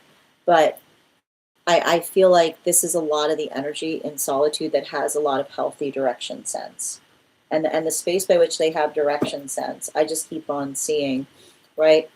They're moving forward, because I keep wondering, they're moving forward, allowing that manifestation goal to serve as their guide, which is to say, and I'll point this out, if there were any relationships were damaged by the space of another person saying, where are we going, right? And this is often what happens in an unhealthy relationship dynamic, right? Another person will say, where are we going? And another person says, I'm going to punish you for asking, right? That is often the relationship that is potentially forcing us, that is a trauma environment, because it's always healthy. Our nervous, our sense of peace. Peace is not found in the present. Peace is found through direction, right? Peace, when we think about peace as a cardinal direction, then you understand that the peace that you bring to a relationship is having a clear direction sense. Where are we going? We're going here. This is where it will be, right? This is what is ahead. So when we think about the fact that peace is always ahead of us, then we work to maintain peace by being able to build and create a healthy sense of direction. So I feel like that is a lot of the energy that is finding peace, not by looking backwards at a situation and going, what wasn't like, I feel like it's the energy almost going into internal contemplation with the higher self going, why wasn't it, what was happening back there? And the higher self being like, there wasn't any peace, and being like, why wasn't there peace? And they're like, well, what happened when, like, oh, well, it was peaceful unless you didn't ask. It was peaceful as long as you didn't ask where it was going, because that is limbo, right? What is limbo? What is limbo beyond having to exist in a perpetual state by which it allows it allows there to be peace so long as you don't ask any questions? That's limbo. So that's literally energy that's recognizing that they're healing from limbo relationships, relationships that may have felt that they were fine as long as one didn't speak, as long as one didn't hear, as long as one didn't see, because that's what limbo is, right? It's the modality by which everything's fine, just don't touch anything, don't ask where it's going, and it will persist.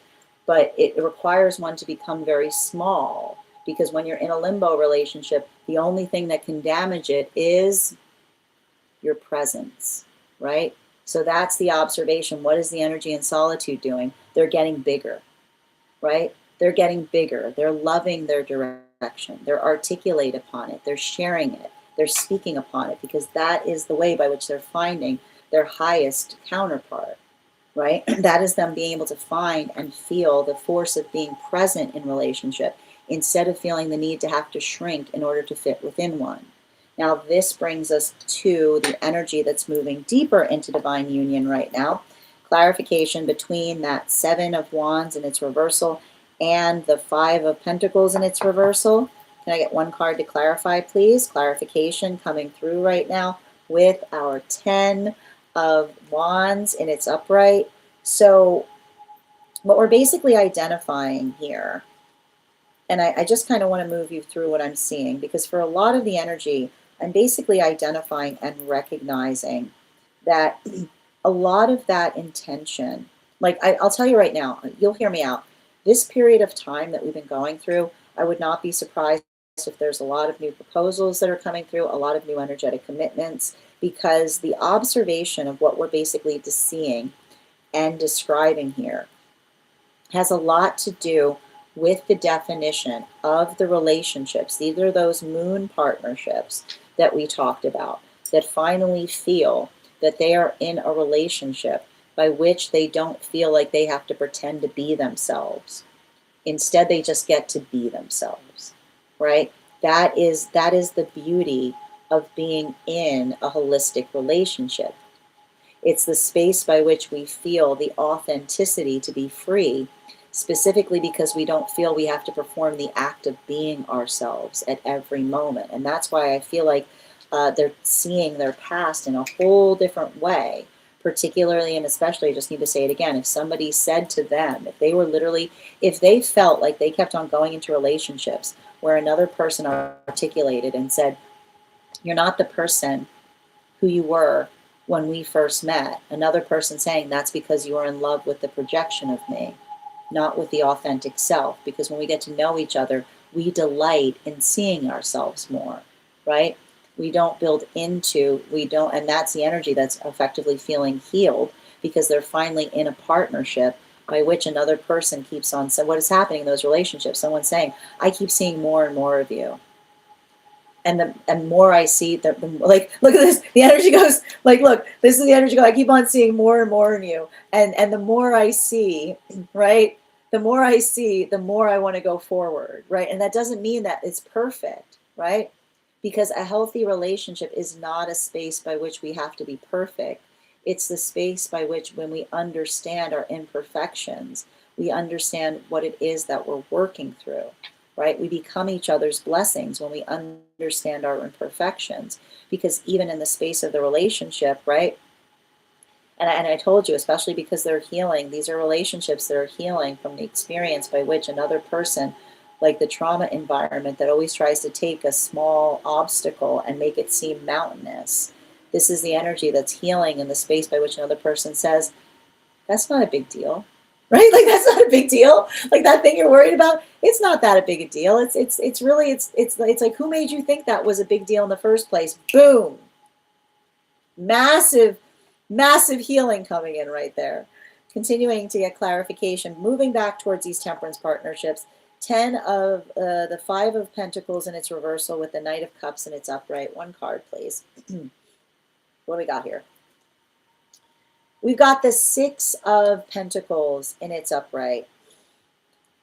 And here's the thing, I'm going to tell you right now. I'll tell you right now. The last, like, especially like this energy right now, it's not the fact for the temperance relationships that things have been smooth sailing. Who want, like, I see the energy being like, who get, like, smooth sailing? What is smooth sailing? Like, you know how you get smooth sailing? A strong ship, right? You know how you get smooth sailing? A strong ship. And this is why this energy feels healthy in their relationship, because they're in a relationship that they don't feel like they're always trying to keep peace in relationship. They're always battening the hatches of the relationship, right? It's the space by which they can put that energy towards it. They work through it, because in the context by which they work through it, right? They get stronger. They get stronger in the context of moving towards it. It's a lot of that amplification, or a lot of that energetic force that we see that occurs, that allows something to be even stronger than it was before. Now that is, and this is also what's interesting, because at the same time that I see that this energy puts a lot of force on themselves, they are very protective about the energy that they're in relationship with, right? It's like I see the energy going like that, like that's why I feel like it, and that's the thing about it, like the context, and this is what they're understanding, right? Argumentation is a privilege. Argumentation is a privilege. And the reason that we articulate upon argumentation is a privilege is when we understand that when we care about each other and we argue, when we look at each other and say, it's a privilege to argue with you. It's the modality by which we understand that a good argument creates auger. It allows us to be able to see more, which becomes armor. So that's why I see that this energy relies on one another, because it's the context by which they're able to do so that they feel that they're able to get energetically stronger. And this brings us back to the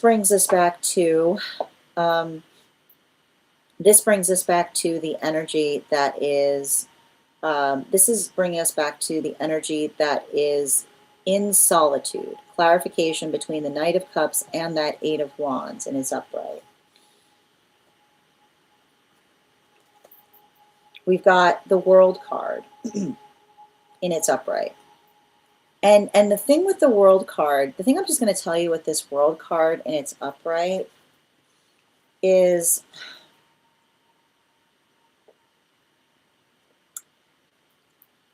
I have to describe this.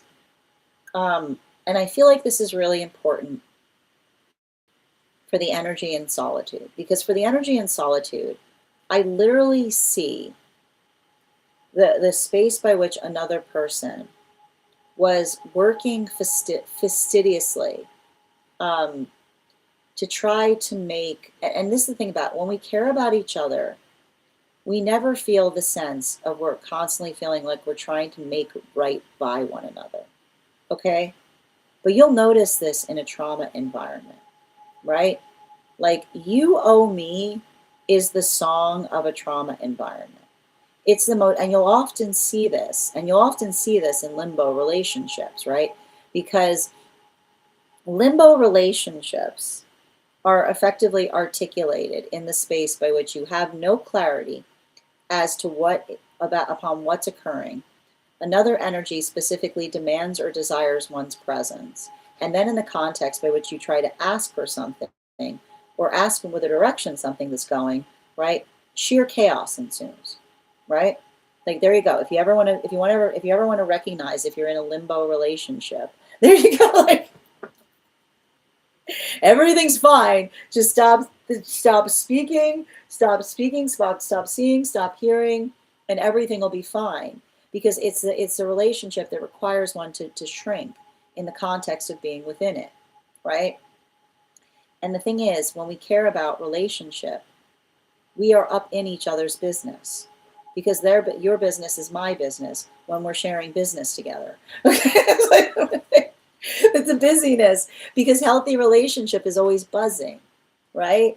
It's the context of understanding that the sound of bliss is a healthy buzz, because it's the modality by which we're always working through things in the state by which there's productivity, right? And productivity is buzzing.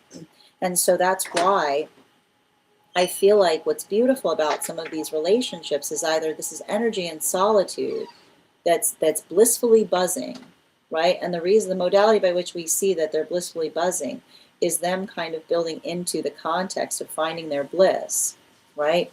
And in the context, or building into new healthy relationship with another person that I almost see like sees them. And I almost feel like the energy being like, you've been doing all of this, like, you've been doing all of this. Like, what have you been doing or something? Like, I've been busy. You know what I mean? Like a lot of that energy there, or a lot of that productivity, right? Because I feel like this is the energy that is not looking for a relationship to fill a void. They're not looking for a relationship to fill a void. They're looking for a relationship to amplify the joy that they're already creating for themselves, right? And healthy relationship, when we become invested in our joy, then we find relationships that amplify upon it, right? Because it's not, and that's the thing about it, it doesn't feel like an argumentation in terms of where the manifestation goal, and this is what happens. And here's the thing about it, you can be in a relationship. I'm not saying, you can do whatever you want, okay? You can be in a relationship with someone that has a different manifestation goal, but be prepared for turmoil instead of amplification. Because the difference between being in a relationship with mismatched manifestation goals is perpetual turmoil, which is all of the energy pulling in different directions, right? It's like, versus when you're in a healthy relationship in the same direction, everything amplifies upon itself, feels more like a wave that's perpetually building, because everything's building in the same direction. Now, this brings us to the energy that is, this is bringing us back into the energy that is moving deeper into divine union right now. Clarification between that 10 of Wands in its upright and the 6 of Pentacles in its upright. Clarification coming through right now with our 9 of Cups in its upright. I like to see that 9 of Cups there. Look at this. Look at that. I'm telling you, I think we're going to be going into some strength partnerships soon, because we've got 10. We've got that 10 of Wands. We've got that 6 of Pentacles. And we've got the 9 of Cups. That's some strong energy there, right? And here's the thing about it. Strong energy is often working through. And here's the thing about it. You can't threaten strong energy. I'm going to say, what I don't know where this goes. Like, here's the thing. And here's the thing about, and the reason I identify this is because I feel like, and I have to describe, this is some of those moon relationships that are moving deeper into divine union. Because here's what happens. You want to see the sound, you want to see what happens in the space of understanding a mismatched manifestation goal, right? Another person tries to threaten someone and they never see them again. Because nothing healthy is done under duress. Nothing healthy is done under duress. It should be the understanding when we know, and this is why you'll see, like, I often, like, the modality by which another person articulates upon their manifestation goal, you'll notice healthy energy does not try to get into the habit of convincing others as to why the manifestation goal is right. It's the observation as to whether another person actually articulates upon what it is that they articulate that they desire versus whether they're doing the things that are required in order to move towards it, right? And that's the thing about it. And I feel like for a lot of the energy doing that work, it's also recognizing and understanding a healthy limit as it relates to building boundaries, right? The modality or circumstance by which we are effectively able, and I feel like this is what's beautiful about this, because this is a lot of the energy that feels the beauty of being surrounded with energy that applauds them for having boundaries, right? The modality by which another person amplifies and articulates upon what is energetically reasonable, and the space by which they're able to effectively articulate and allow that, and the context by which that reasonability is appreciated, is the state or space by which another person understands or recognizes the energetic point by which one is able to flourish, so that something can be better than it was before. And what I feel like I keep on seeing there is that for a lot of the energy, that's why I told you those moon relationships are going through a moment by which they always felt, right?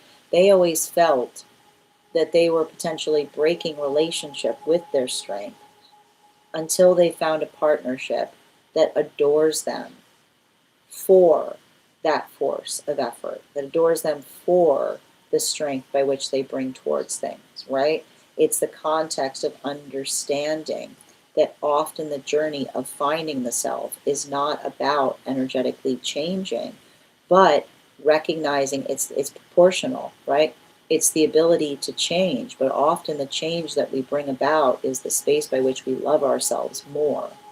Continuing to get clarification between the Six of Pentacles in its upright and the World card in its upright. Can I get one card to clarify? Clarification coming through right now with the Lovers card in its reversal. So let's talk a little bit about what we're seeing in relationality to that Lovers card in its reversal, because I feel like what we're really seeing with the Lovers card in its reversal there has to do, and we're moving back into the Temperance relationships, the observation and understanding of the way by which we treat. I keep on hearing the space by which we energetically treat one another is based upon the energetic. It's based upon the privilege, right? And here's the thing about it: privilege is amplified and articulated in terms of being energetically respected, right?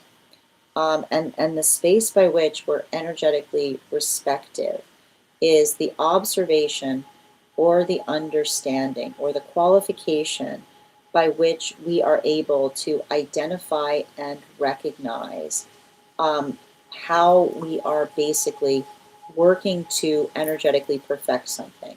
And this is why, I'll just point this out, this is why you'll often notice that the way that those who are in deep partnership argue is not the same by which another person can argue with another in the same way, because it's built upon the intimacy, right? The energetic intimacy by which we hold one another is the space by which we understand the difference between an argument that we have with someone that we deeply care about, right? Someone that we are deeply invested in, by which we allow the context of helping another person see something with a heightened sense of depth or clarity, in combination with the observation or the recognition of being able to understand and identify the work that we ourselves bring to situations and circumstances.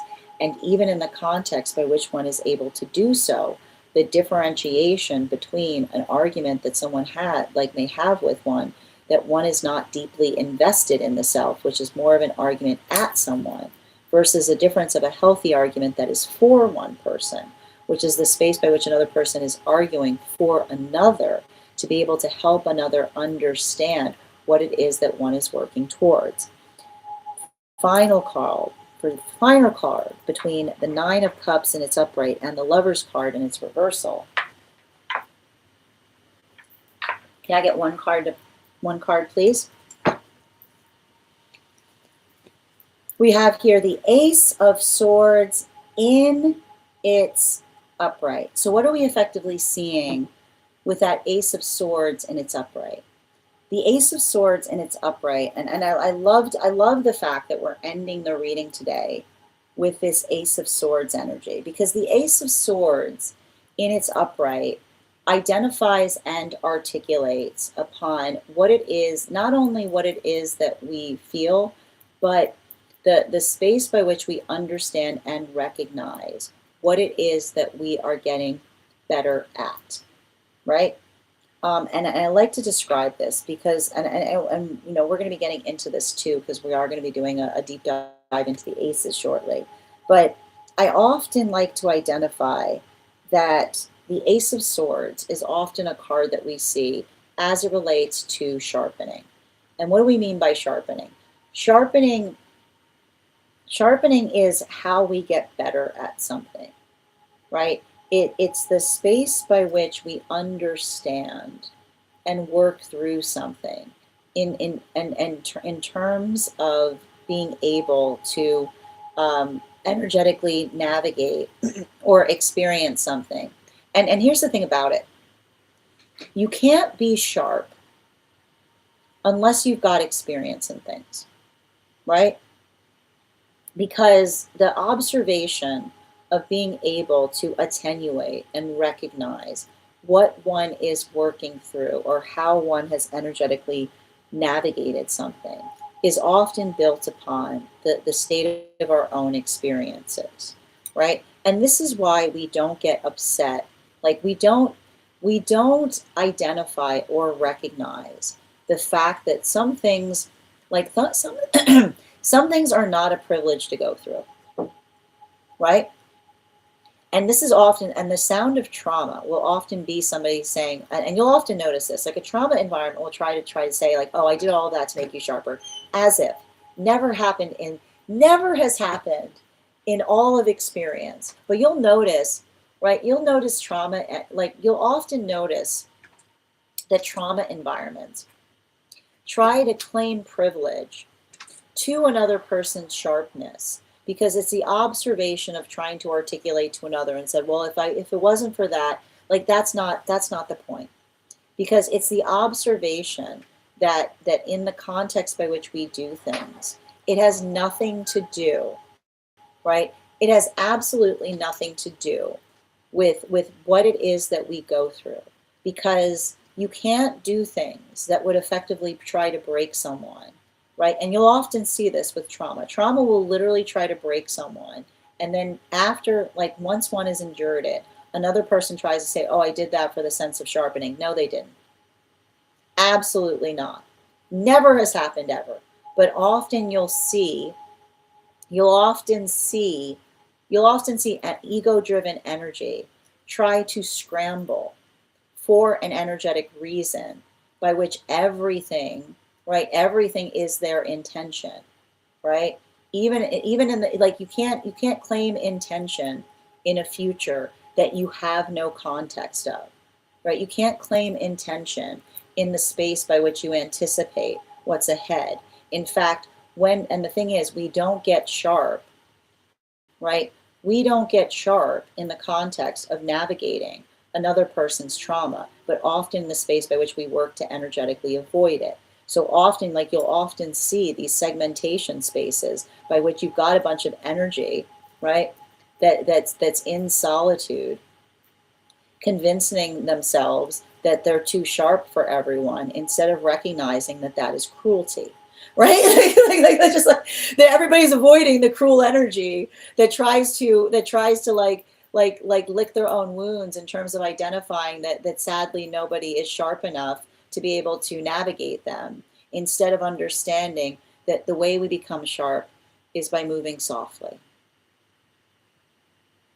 The way we become sharp is by moving softly, right? It's the gift by which we bring to things, and the observation by which we move through, that we often talk about the silk to steel approach, which is the understanding that if you want that the space by which, when you try to become sharp, you become fragile, right? If you try to become sharp, you become fragile.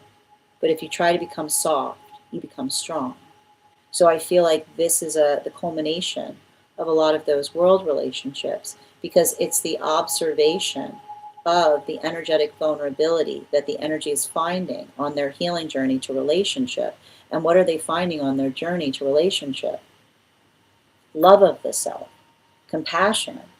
And in the space by which they're taking more compassionate approaches, they're making harder decisions, but they're recognizing that those hard decisions are a result of the compassion that they're bringing into circumstances or situations. Bottom of the deck. 8 of Pentacles in its reversal, right? The 8 of Pentacles in its reversal that often talks towards, and you'll often see this, right? Nothing is healed by following directions. This world has wheels, and I don't say wheels with an H. I'm saying wheels, W-E-A-L-S. A wheel is an abscess, right?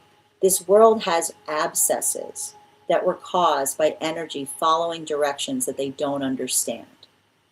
If you're trying to claim that you're bringing healing to the world by following a bunch of directions that you don't understand, then you are the source of the trauma. Because if you cannot understand the reason for doing something, that is the trauma that you are perpetuating onto the world. Because when we understand the nature of trauma is putting others in situations that don't make sense, then we work to heal through it through the power of understanding, not from the state by which you do something horrific and then try to articulate that the reason was best because you are following an instruction that makes no sense. And so that's what I see is happening right now, particularly as it relates to energy. I want to say even energy that's healing from situations that they're looking at and being like, I can't be near you, you're too illogical, right? And there's something to be said for that.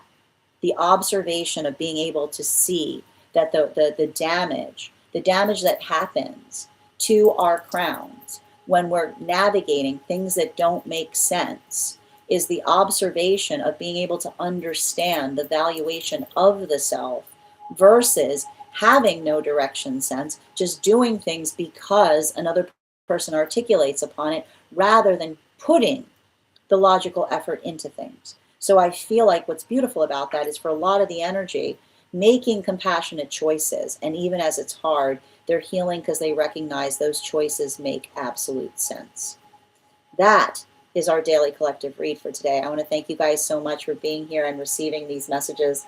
Just a reminder, if you would like to book a private reading with me, please remember it's a 2-step process. You have to book the reading, you have to pay for the reading. Please make sure you do both if you'd like to have that reading. Most importantly, please remember that I will never, ever, ever, ever, ever, ever, ever, ever, ever reach out to you for a private reading. I will never DM you. I will never PM you. I will never slide into your inbox and tell you that I have a very important message that only I can deliver.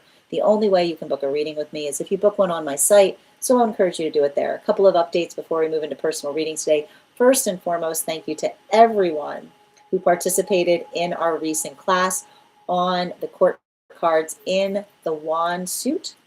Our next class will be on Thursday, May 21st at 6 p.m. PST, 9 p.m. Eastern. We will be focusing our studies on the court cards in the pentacle suit. If you would like to become a part of that tarot class program, all you need to do is head on over to my stack and become a paid subscriber. Your paid subscription to my stack is your ticket of entry into our live classes each and every month. You will also, as a paid monthly subscriber, have access to over 9 hours worth of material in the Tarot Church Library class archive. Now, it's not necessary to catch up. I'll be doing my best to give you an update on everything we've studied prior to beginning that next class, but the material is there for you to receive as you're ready to receive it. You'll also have access to a complimentary one-on-one chat with me and the other students to ask any questions that you may have in relation to anything we've learned and studied thus far. And if you become a founding member to my stack, not only will you receive a discount on the full year's worth of classes, you'll also have access to over 20 hours worth of material in the Tarot Church Library class archive, as well as the opportunity of receiving a complimentary one-on-one mentorship class with me, where I will meet with you personally to assess where you are on your own personal tarot journey and give you the best insights in terms of how to utilize those classes to the best of your advantage, moving towards your tarot goals going forward. One of the things I tried to do in these classes was make them accessible to the absolute novice tarot reader as well as the seasoned reader. There's definitely something there for everyone. Don't let your lack of experience or your robust experience prevent you from joining us in these classes. And even if you don't become a paid subscriber to my Stack, I would encourage you to follow me there to stay up to date on any new offerings or services. I also post my weekly newsletter there, which will let you know about my in-person events as well as my online live schedule. And my Mystic Meditation articles, which will give you updates on what we've been seeing energetically in the cards. Just wrote one recently on this full moon. I'll be having one out shortly on the new moon we've got coming up. Finally, I want to let you guys know that on top of my standard life path readings, I also offer mentorship classes. These are for any of my students seeking a more personalized educational experience with me. I take a very limited number of students for this reason, as those classes are focused on each individual's personal spiritual goals and journey work. Those classes can be purchased on an individual level or as a monthly class series, weekly or bi-weekly, as your schedule permits, so that you can stay more consistent on your personal journey. I'm also very happy to offer dream interpretation readings, which you can purchase per dream or as a series. If you purchase a series, I will encourage you to start to keep a dream journal, as we will meet weekly or bi-weekly with that journal and utilize the tarot to understand the key themes and messages coming towards you in the dream space. I want to thank you guys so much for being here today and sharing in these messages, and we will do this again tomorrow. That is our daily collective read. We are going to get started on personal readings. Congratulations to Avatar. You got our highest gifter today. And Nikki, thank you so much for being here. And you'll have second as well. Absolutely, taking a moment to read over some of the comments that came through as it was reading. Excellent. Just bear with me a moment. Oh, whose day is it? Memory unlocked. I love it. Silent to one's own disaster. I love that, Adam. Absolutely. Yes, we love the good fights. Oh, thank you, Kay. Excellent. And thank you, Calvin, for all of those beautiful gifts during the live. Guys, make sure to give Calvin some love. Absolutely. Thank you so much, user 244, for the follow. Yeah, definitely new relationship cycle coming up. As disastrous as my situation was, it gave me a taste of healthy fighting after toxicity. Sending you so much support on that, Kay. I'm grateful for that. A glimpse of what is possible. Hold on a minute. Yep, when I find divine counterpart. Absolutely. Excellent. Yeah, definitely healing from limbo relationship. Absolutely. Oh, excellent. Readers supporting readers is my favorite thing. Hashtag. Absolutely. Excellent. Oh, I'm wishing you luck today, Minnie. Absolutely. Yes, afterwards I can focus on getting ready. Oh, I love that, Minnie. And Avatar, thank you for those gifts as well. There were so many beautiful gifts. I deeply appreciate you guys. Thank you. And thank you again for those gifts, guys. Appreciated. Yeah, the sailing has not been that smooth, but worth it. Tap to claim. I mean, that's what's happening right now for a lot of the energy. I'll tell you right now, it's a lot of the temperance energy right now, Nikki. And guys, I've pinned up Calvin there, guys. Make sure you give Calvin some love. Absolutely. Yeah, strength through navigating disagreement. A good argument will always give you the gift of another perspective, even if you disagree. Beautifully stated. Okay, and guys, please thank Kay, Megan, Armad in today for all of their help. Katrin, thank you for the follow. Yeah, the moment my boss told me, oh, I owed them for the support. No, absolutely. Tap to claim, Kay. Yeah, spot on. Exactly what happened. Yeah, I didn't exit a toxic romantic relationship just to replace it with a toxic working one. Beautifully stated. Word. Thank you as well, Avatar. Yeah, that was a moment the penny dropped and the decision was made. Sending you so much support on that journey, Kay. BB, there you are too. We got a bunch of good readers in here. You guys make sure you give BB some love too. It's been a minute. How you been, dear? Amen. Thank you as well, Mamo. And thank you for sharing the live. Can we say boundaries are sexy? Because I'm here for that. Tap to claim. Absolutely. And thank you guys for supporting each other in the comments. Yeah, I've got 2 toxic situations in the same place. Yeah, everyone else I worked with is super lovely, though. Absolutely. Yeah, absolutely. Thank you guys for supporting each other. And Daybay, thank you for the follow. No, you have to be in a healthy environment. Oh, look, our bot. Guys, so I just have to point out, we've got a bot. And the bot comes in, and they always say the same thing. So here again. It's the fish and chip spot. We've got a fish and chip spot. Yep. That's exactly right. I left everyone for love, but it was so clear it was time to go. Thank you guys for supporting each other. It's always hard to make decisions like that. Yeah, the pressure makes diamond stuff. No, it's awful. Like that, literally, the pressure makes diamond stuff is a lot of. I gotta tell you, it's a continuation of us healing from a lot of that Pluto and Capricorn energy. You know, like pressure does not make diamonds. It often breaks things. You know. Yeah, this is the most incredible reading. I'm so thrilled that this aligns. Oh, thank you, Laurel, for being here as well. Absolutely, definitely. There couldn't have been more signs. I've been enjoying the rest finally. Finally in the safe space. Tap to claim, Laurel. Mamo, thank you for sharing the live. Oh, Scott, I wish I could afford it right now, Scott. In this economy?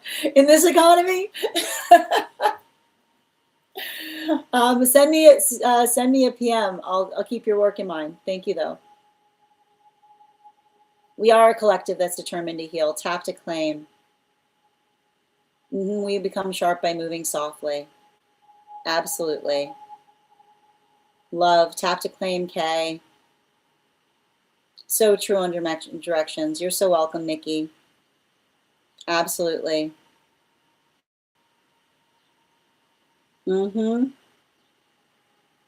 I know, it is so much trauma. But here's the thing. I feel like there's a lot of energy healing and recognizing the trauma that they're healing from. I'm doing well today, Soulflower. How are you doing? Excellent. I know. It's the fish and chip spot. I can't block them.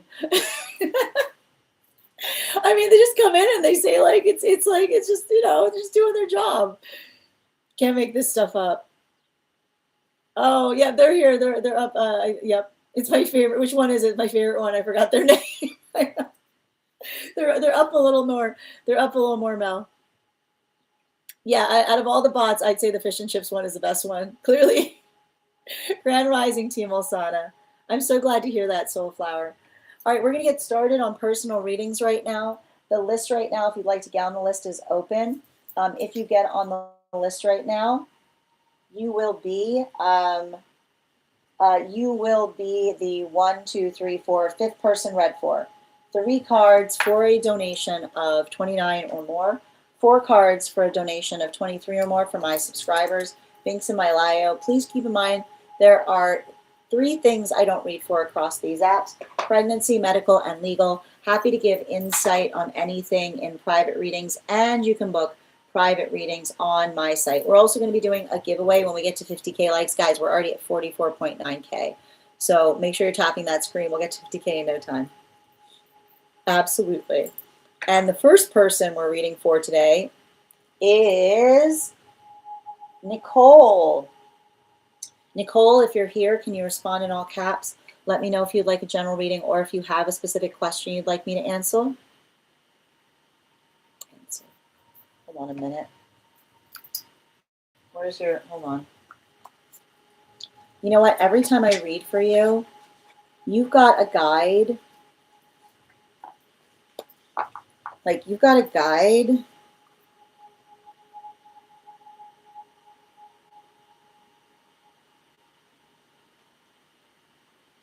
And it's an ancestral guide.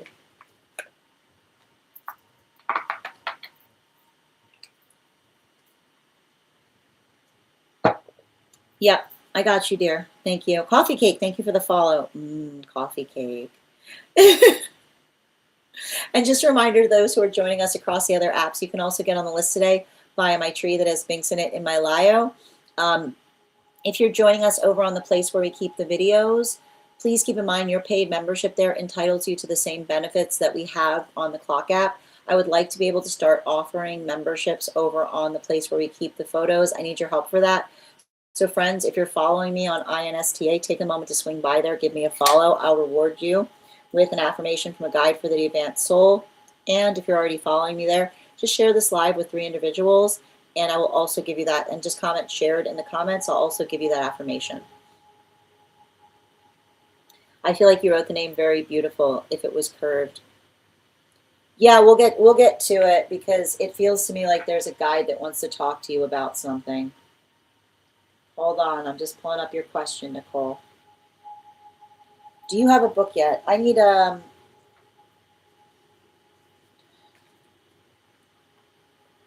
checking.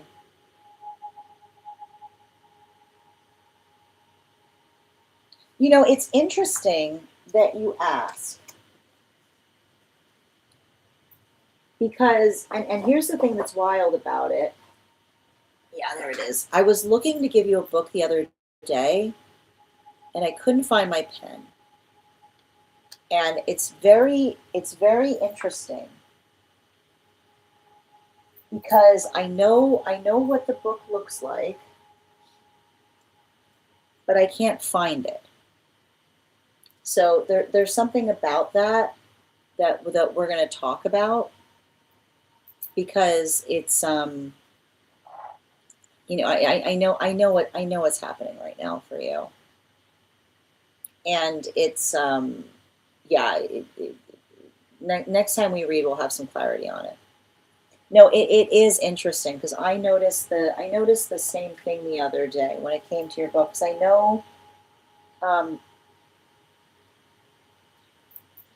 I know, that I was having the same issue with Stella. Stella's book disappeared for a hot minute too, but this particular one is definitely for you. But the fact that it's been very, fickle. It's not. It's the thing about it is it's missing. It's missing currently, but the book is very heavily protected, is the best way I can describe it. The book is very heavily protected right now, which again, I feel like it'll come up next time we have a reading. Yeah, very interesting. Okay. All right, we are going to continue. You're not. You wouldn't. You're not. It's not a cool issue. Here's the thing about it. Often that what qualifies. Here's the thing. You have to understand. The book has nothing to do with coolness. The book has to do with, and readers understand this. Sometimes when we're reading for someone intensely, there's something about keeping a pin in something that's going to be relevant later. And that's often, so don't feel like, I just need to stress this, just because you don't have a book at the moment doesn't mean that you won't get a book, and it doesn't mean that there's a quality by which, like, it's not the fact that it's the quality of understanding when there's something a little bit more,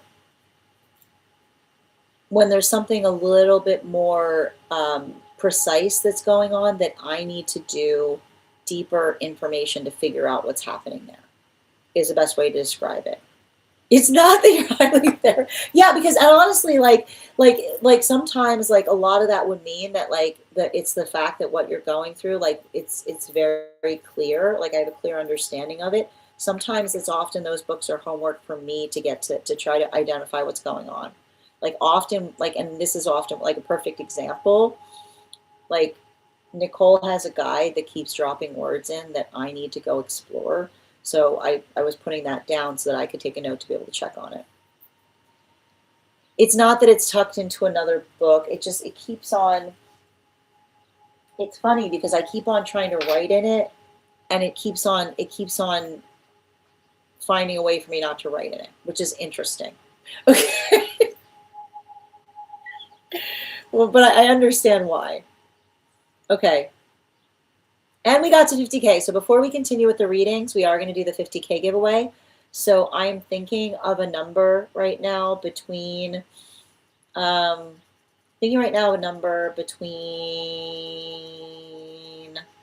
Alexandra, thank you for getting on the list. You'll be read for after Melissa. And if anybody else wants to get on the list, we've got 5 spots available before the list is closed. Like a compote. Yeah, there you go, exactly. Wait, are you saying compote's like a word? Yeah. All right, so I'm thinking of a number between 1 and 53. First person I see the post number will get the reading. First person I see, not the first person that posted. Sometimes I see things in a different order than you guys post them.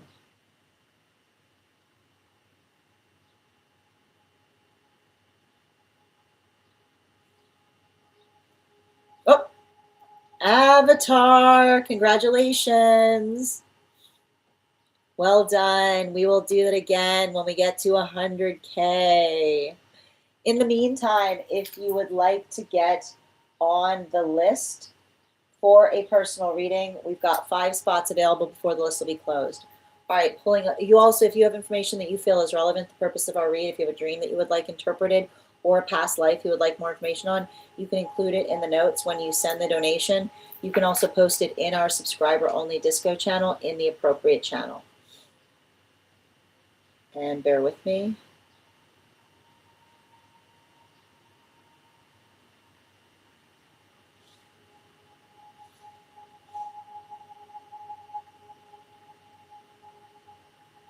All right, before we continue with this read, let's warm up those intuition muscles with an intuition check. I've got the animal spirit guide card here. We're going to count back from 10, and when we get to 1, I will reveal the card. 10, 9, 8, 7, 6, 5, 4, 3, 2, 1. Look at Ava and Laurel. Well done, guys. We got the bear. We'll do that again after the next reading. And I'm going to pin up Nicole here. Guys, make sure to give Nicole some love. I'm doing well. George, how are you doing today?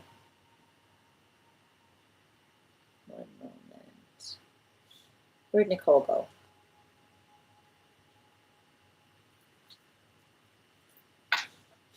Yeah, it's further confirmation.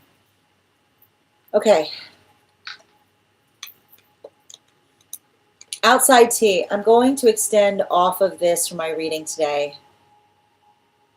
After the initial shock of a traumatic event, I'm increasingly going through an anger stage and wanting more clarity. It's hard to wrap around what occurred and why the energy felt they had to go and come back larger for more energetic protection. My human brain is angry. I did a lot of scream crying the past 2 days to get some energy out, and it seems like all of this grief has nowhere to go, so I'm doing things I typically wouldn't to release some of this anger. I mean, okay. I'd like more clarity on the why. And I hate to question timing, and I understand energy waits for no one. I'd like to better understand our bond and our energetic relationship, and what type of energetic protection does she feel she wasn't able to provide me? Why do I need more than she could offer me? Any timeline on when she may come back to me energetically? The animal oracle card that we drew yesterday was a huge sign for me. Foxes typically don't sit out by the road in daylight. I've never seen that in 36 years of my life. We have many dens around our farm, and when I turned the corner off the highway, it was just sitting in the grass, facing my direction, like it was waiting for me. When I pulled over, it turned around and looked at me for a brief second and trotted across the road into the woods, like, well, That's all I had to do was wait here till you got here. Moving along now. That was an absolutely wild sign. Anything you can share or give clarity on to help me move past this grief a little bit at a time. This loss is likely the biggest of my life. Please give me a little grace during this. Thank you. Sending you so much support. I need to ask you a very important question. Did you see that fox after our reading? Or before? It's very important to me to understand the timing by which you saw it after. Thank you.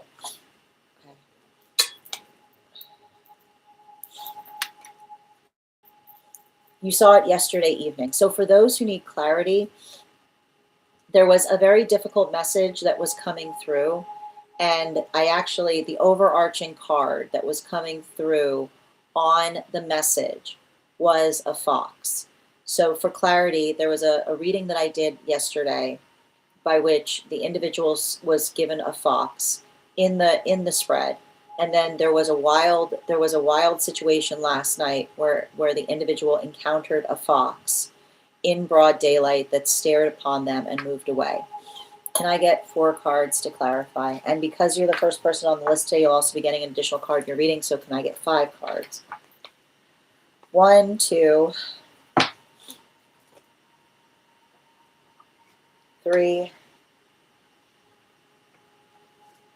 4. And I'm giving you for the 5th card an animal spirit card. 5. We got the frog. So I'm going to repeat back to you what I've said in the past, which is when we're working into healthy intuition leads us to miracles. Okay? Healthy intuition leads us to miracles. And I think that the thing you have to kind of recognize is that something that you saw yesterday was miraculous. Because it's a modality by which we articulated and we had a reading and we spoke upon understanding and holding into the space by which and you know this, it's very unusual for me to effectively draw upon an animal spirit guide so heavily in the reading. And the space by which, and this is where I got to put your quality into it, you actually asked me to screen cap it. You posted a screen cap of that animal spirit there. It was like your higher self knew that you have a tendency of being incredulous, right? Your higher self knows you so well that they know that you have that tendency of being incredulous. So I feel like there was a little bit of that energy saying, like, try to make sense out of this one, is what I keep on saying. Try to logic your way out of that one, is what I keep on getting. So I want you to understand that what I articulated in that reading, you've given me confirmation on it, which is me. I'm basically going to double down on what I said. And the reason I'm going to double down on what I said is because I don't need to double down on what I said, because Spirit's helping me.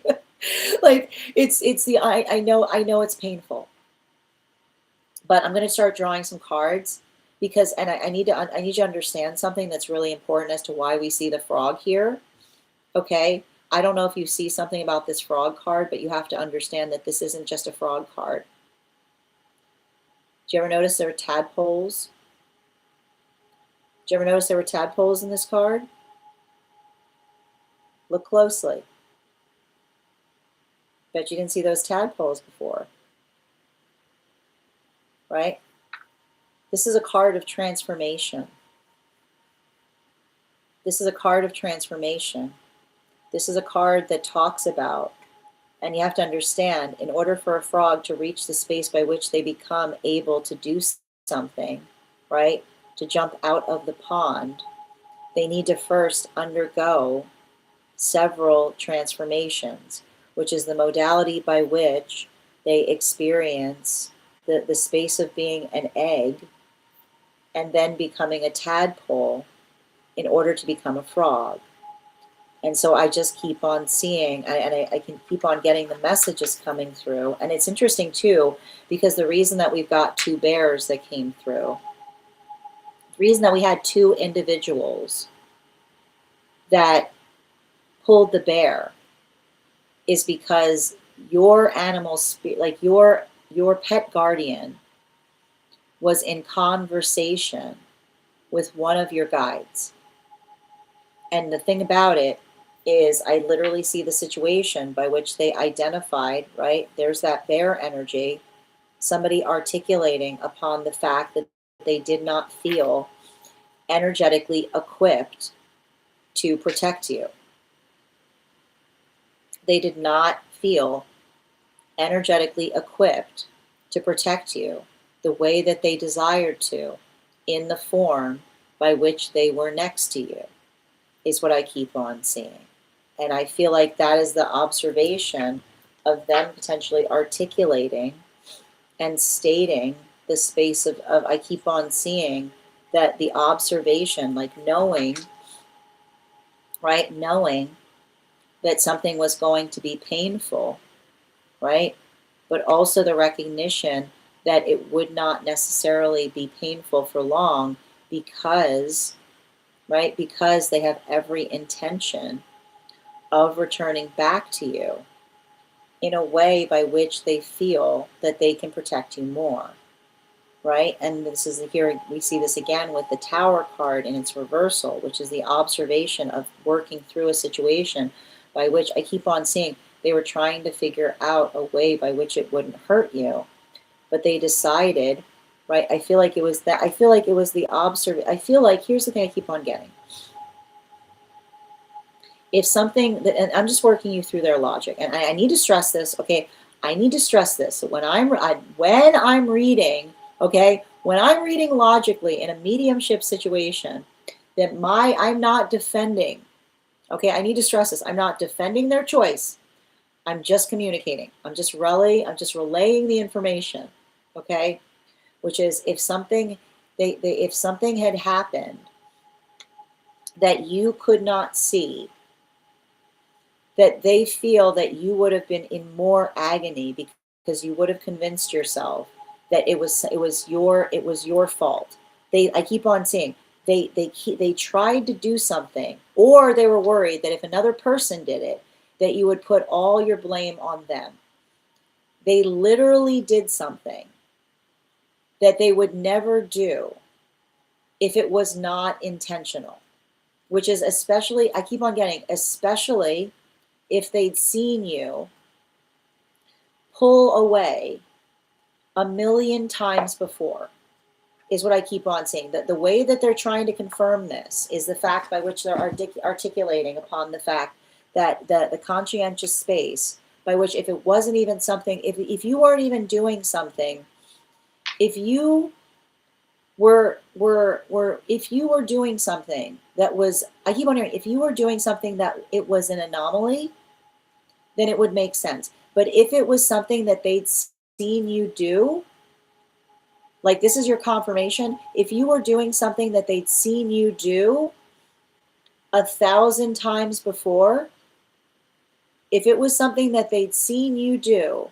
1,000 times before, recognize that they were completely aware of the circumstance or situation. Bottom of the deck, I know, I can see the fact that you're navigating confusion on it. And it says to me, and I keep on getting, and the thing about it is, I just see somebody, and you guys have had past lives together. Okay, this is a guardian energy. You've had past lives together. And I feel like this is I keep on saying they're trying to articulate that there's no conscientious space by which they're not going to be coming back towards you, is what I keep on seeing. And even the way you'll know is, I feel like there's something when you met this energy, you felt like they were familiar. You felt like you'd known them before.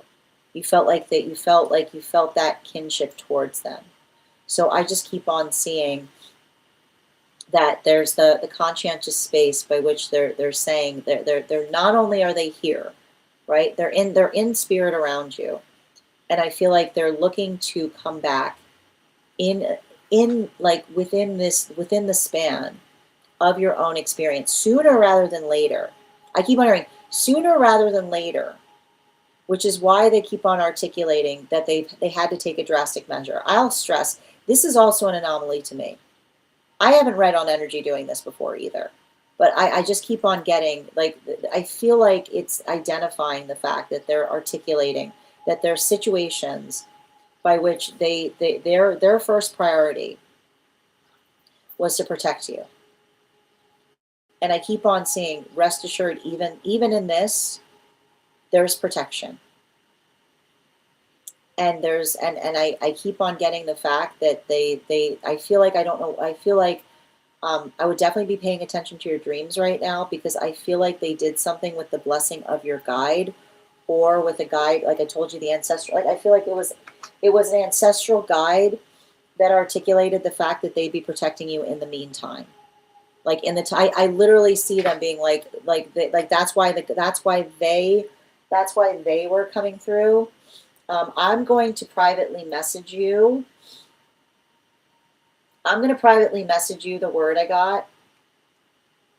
I got to do a little exploration on it too. But I keep on getting, like, one of the reasons. Can you message me and I'll message you so I can give you that information? And again, I'm sending you so much support on this journey. But just message me, send me a PM through the disco so I can find you, and I'll go ahead and give you the name that came through, so that you can also see if it has any connection or holds any resonance to you. Thank you so much, and sending you so much support on your journey, Darren. If this message connected to you as well, it's very common for those who need these messages to be here to experience them. We are doing personal readings right now. If you'd like to be on the list, we've got 4 spots available today before the list will be closed. 3 cards for a donation of $29 or more. 4 cards for a donation of $23 or more for my subscribers. Links in my bio. Please keep in mind there are 3 things I do not read for across these apps: pregnancy, medical, and legal.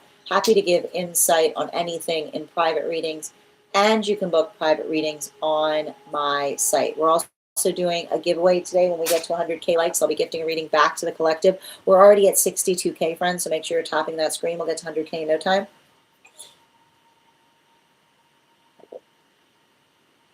All right.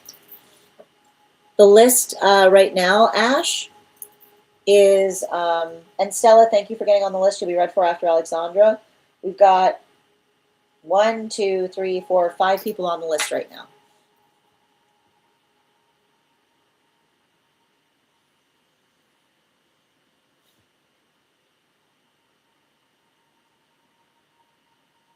That's why I can't believe you saw that yesterday evening. What a confirmation.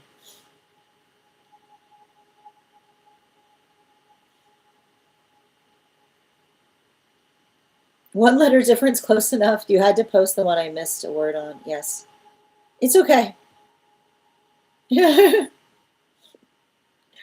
I pinned you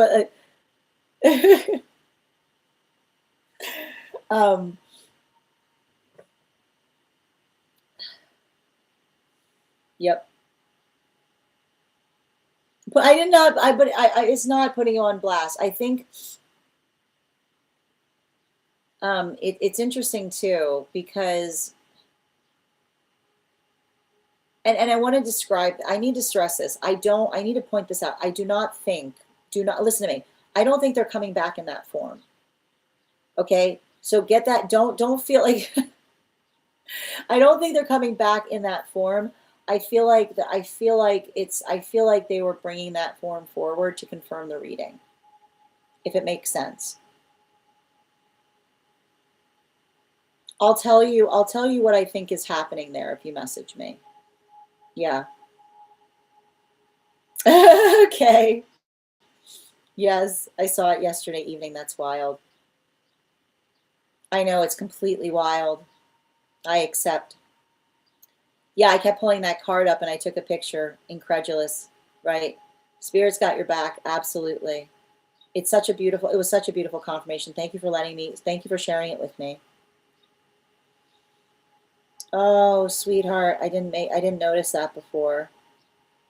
Yeah, I just wrote in my journal about getting a bear hug. Oh, thank you for being here and also receiving this message, Pink. Sometimes, the guides like to sometimes convey messages like it's like a fast delivery system.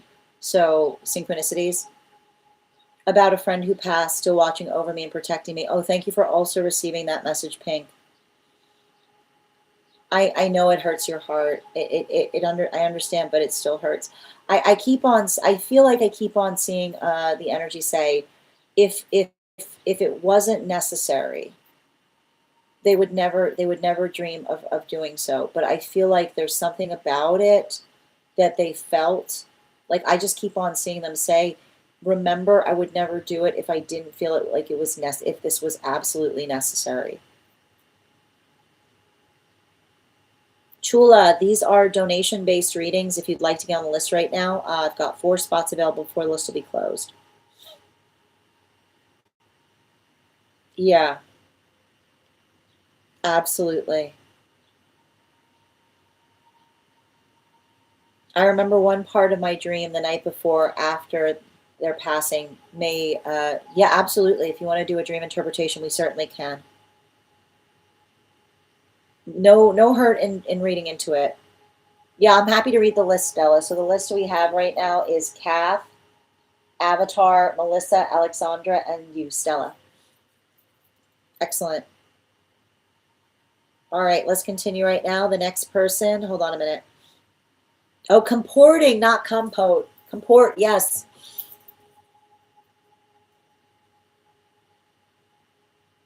You can absolutely grab a mod card before we continue, okay? And guys, please thank Kate for all their help mounting today. Just let me know what your question is, dear. I know it's really pretty. I was sad to have to switch out of the baby dragon, but the meteor shower is beautiful. Yeah, you had to pull over. I can imagine you have to pull over. That's amazing. Yeah, you did mention that, not a cat or fox. Yeah. Hi there, Queen. I was trying to figure out if I should do, hold on. Hi there, Marie. I'm trying to figure out if I should do a cord cutting and all I have a bear or a snake kid. Oh, that's fascinating. Well, thank you for also receiving this message. Okay. Oh, how are they feeling?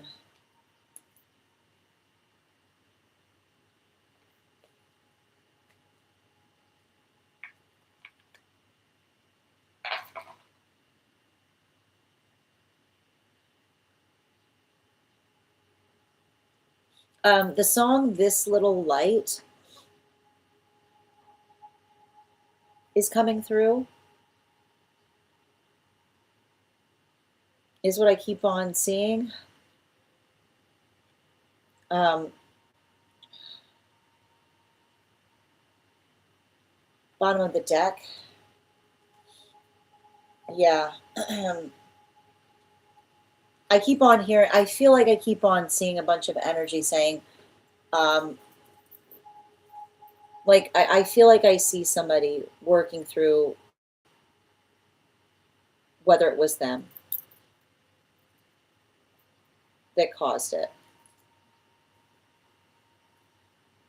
you know? And I almost see some, and you know, and it's interesting too, because like I almost see some energy like articulating to them and saying, what did you expect?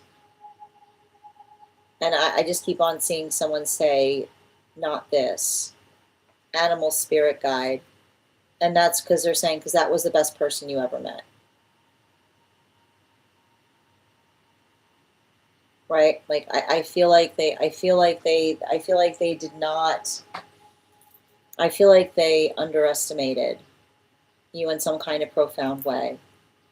I feel like they thought that you were going to get into some kind of fight over them. And I almost see like their energy around you saying, like, I keep on hearing somebody around them saying, like, you know, energy with dignity do not, I keep on hearing dignified energy does not fight over people,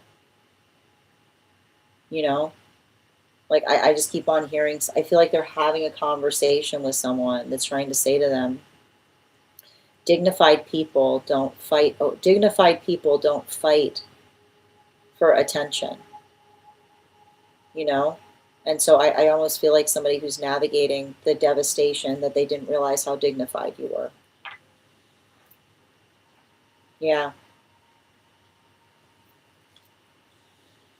Sending you so much support on that journey, dear.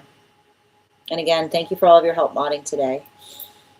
All right, we're going to continue right now. The next person, no, the wand. Like I feel like it's somebody who's taking a big portion of responsibility. You know, you're so welcome, dear. All right, we're going to continue right now. The next person we are reading for today is Kath. Kath, if you're here, can you respond in all caps? Let me know if you'd like a general reading or if you have a specific question you'd like me to answer. And as I mentioned, if anybody else wants to get on the list today, oh, thank you for letting me know. We've got 4 spots left before the list will be closed.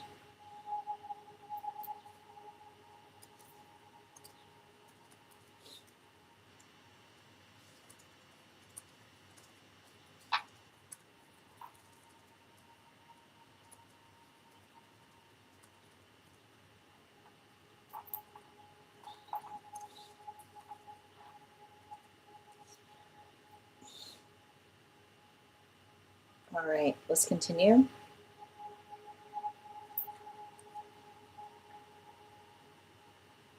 Where are we? PM, you said, right? Kath, I got you, dear.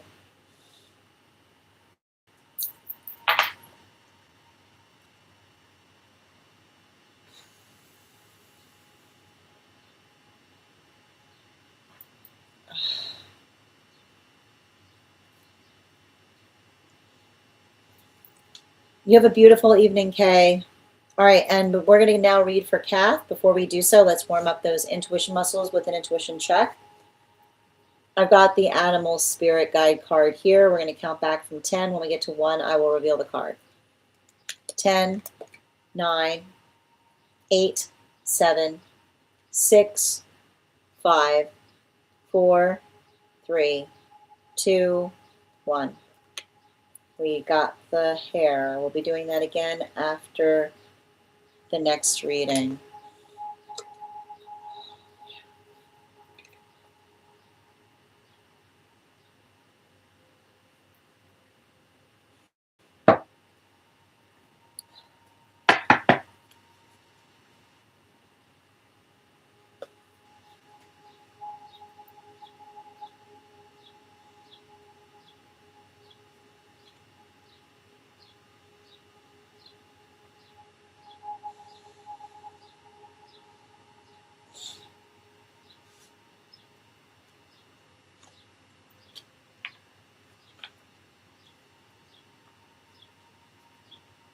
Whoa.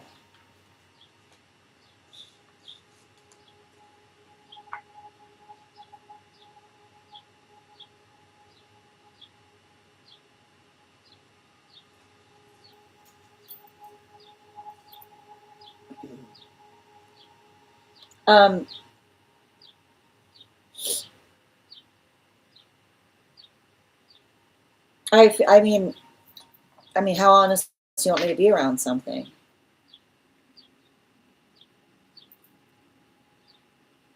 Do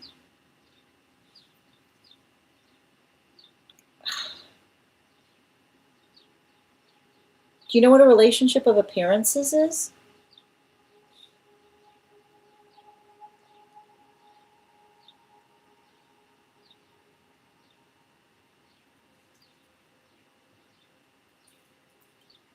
Like, have you heard that? Have you heard that term before? A relationship of appearances. I feel like I'm not sure about the situation by which you effectively met somebody, but you know, I don't know why, but I see a situation by which when somebody was younger, they were making decisions, specifically I keep on getting specifically under the influence of other people's opinions. And I got to stress this, there's nothing more dangerous in this life than making choices, being heavily under the influence of other people's opinions. And so I see somebody who almost lives a second life, because you'll almost always see this. You'll always see this with those who are too heavily under the influence of other people's opinions, invariably end up living an entirely second life, because there's what they're doing for everybody around them to keep up the appearances that make them feel that they're doing what is right. And then meanwhile, nobody in their life knows them. Nobody in their life, there's that person who's too heavily under the influence of other people's opinions, who has a whole second life that nobody else knows about, because they need to create a life to save themselves from the life that they built when they were overly investing in others' opinions of them instead of following their bliss. And I see, and I think you probably pick up on this, right? Often this type of energy will try to identify the fact that they want to do something harmlessly.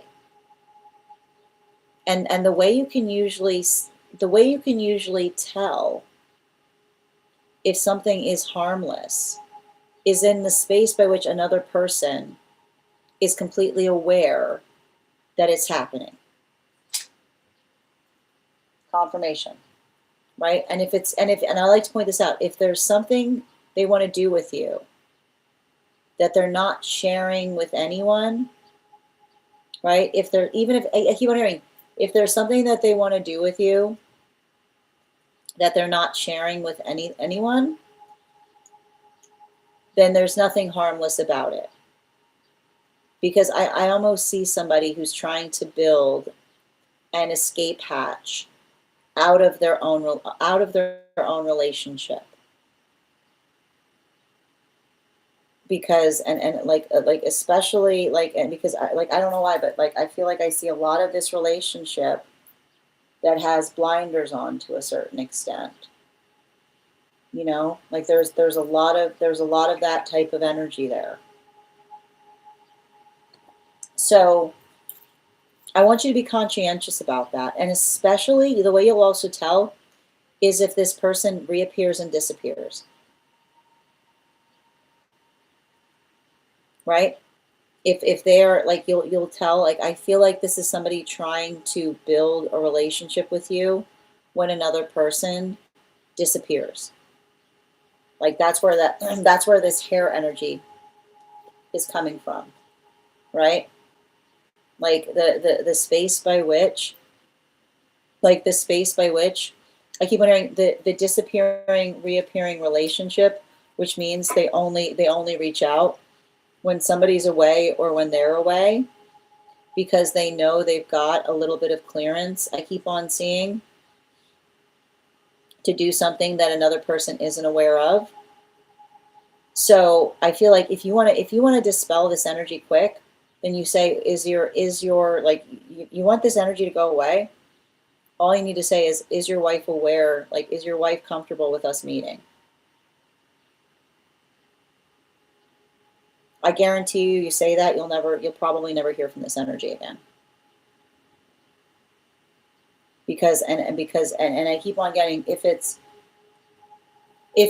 harmless, then they know all about you, right? If it's harmless, they know all about you. And if it's not, or if they refuse to answer that, then there's the answer that you're looking for. Bottom of the deck. I feel like I have to, yeah, this one. right? There's that Five of Swords. Don't take what they say at face value, which is them like, and I need to point this out.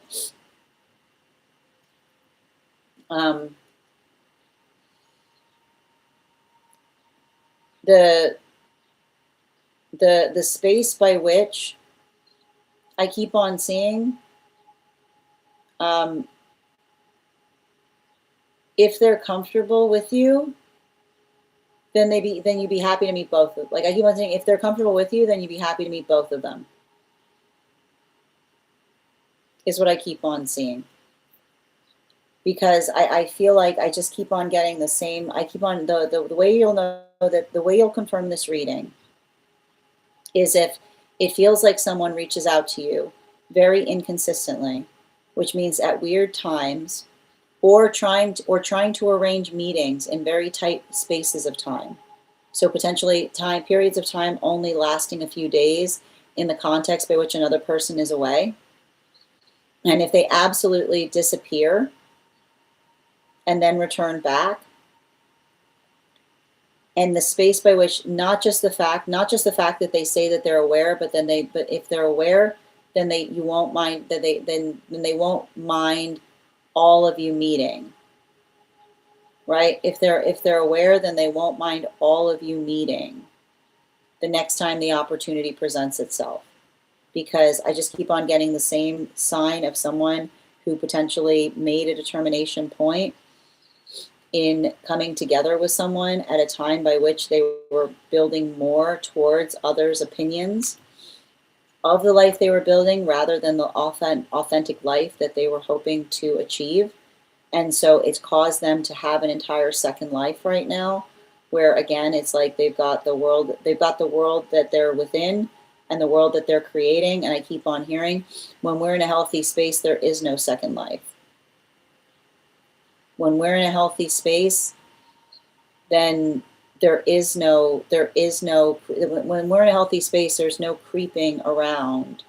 It's all just out. It's just all out in the open. Right, and even in the space by which you say, and the way you'll know is that you say, okay, well in that case you don't mind if I speak to them, right? And if they say gladly, then you know that they're authentic. And if they stop speaking to you at that moment, that you know that that was them not being authentic to you.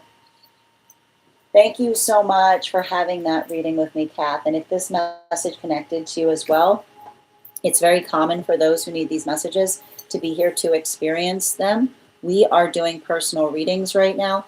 If you would like to get on the list is open. We've got 4 spots available before the list is closed. We're also at 80K likes. When we get to 100K, we give you a reading back to the collective, so make sure you're tapping that screen. We'll get to 100K in no time.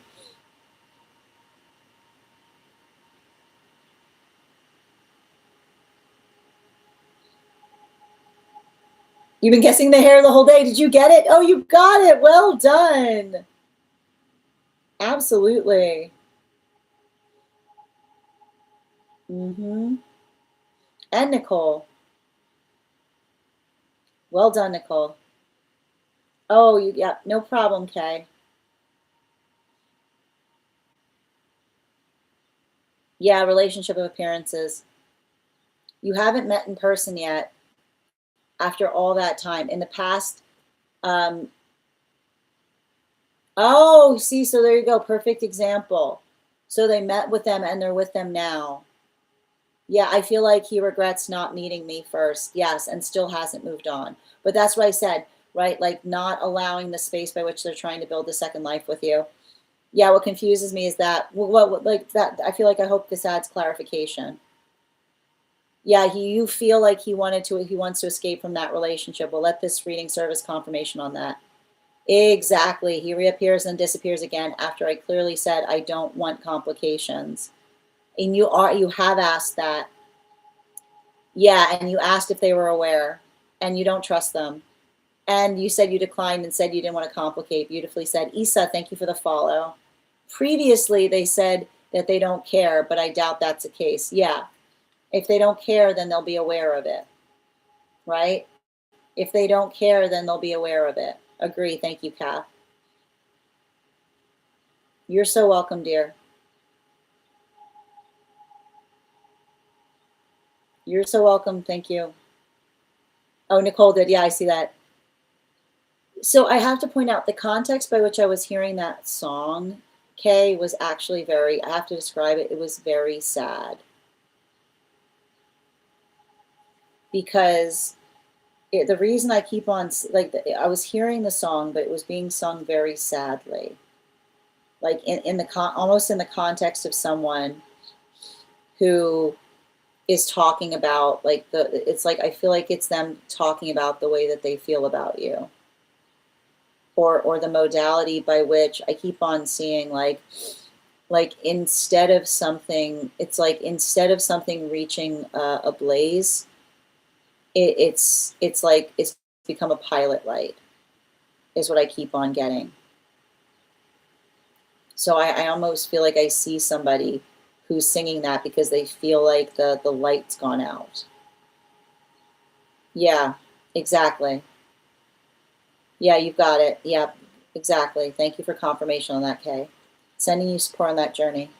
All right, we're going to continue right now. The next person on the list for today. Ooh. Avatar, what's going on, dude? Avatar, if you're here, can you respond in all caps? Let me know if you would like a general reading or if you have a specific question you'd like me to answer. And if anybody else would like to get on the list right now, we've got 4 spots left before the list will be closed. 3 cards for a donation of $29 or more. 4 cards for a donation of $23 or more for my subscribers being semi-lio.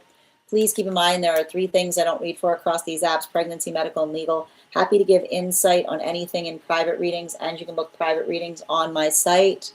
Also, for those joining us across the other social channels, you can also get on list today. If you're joining us on the place where we keep the videos, your paid membership entitle you to the same benefits that I've listed for those on the Clock app. I'd like to offer membership over on INSTA. I need your help with that, friends. So if you're following me there, just give me a follow and I'll thank you with an affirmation from a guide for the advanced soul. If you're already following me there, then go ahead, share this live with 3 individuals, comment, share. I'll be happy to give you that affirmation as well. I know it's wild. Oh, love and blessings to you as well, travel and love. How you doing today, Avatar? Excellent. What do we got here? Yep, you got sending you support. Thank you for also confirming the way you were receiving it. Avatar, highest priority. I got you, dear.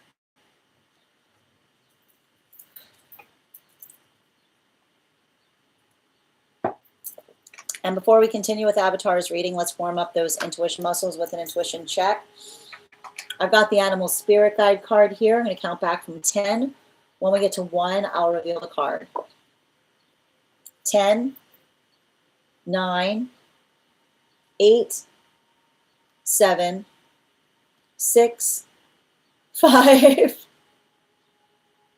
4, 3, 2, 1. We got the swan. I'm sorry, I saw what Bridget posted about patience. Sigh. All right. Guys, please make sure you don't message strange people promising weird things. Okay, there you go. All right. And I pinned up Avatar here. Guys, give Avatar some love. 4 cards for Avatar, please.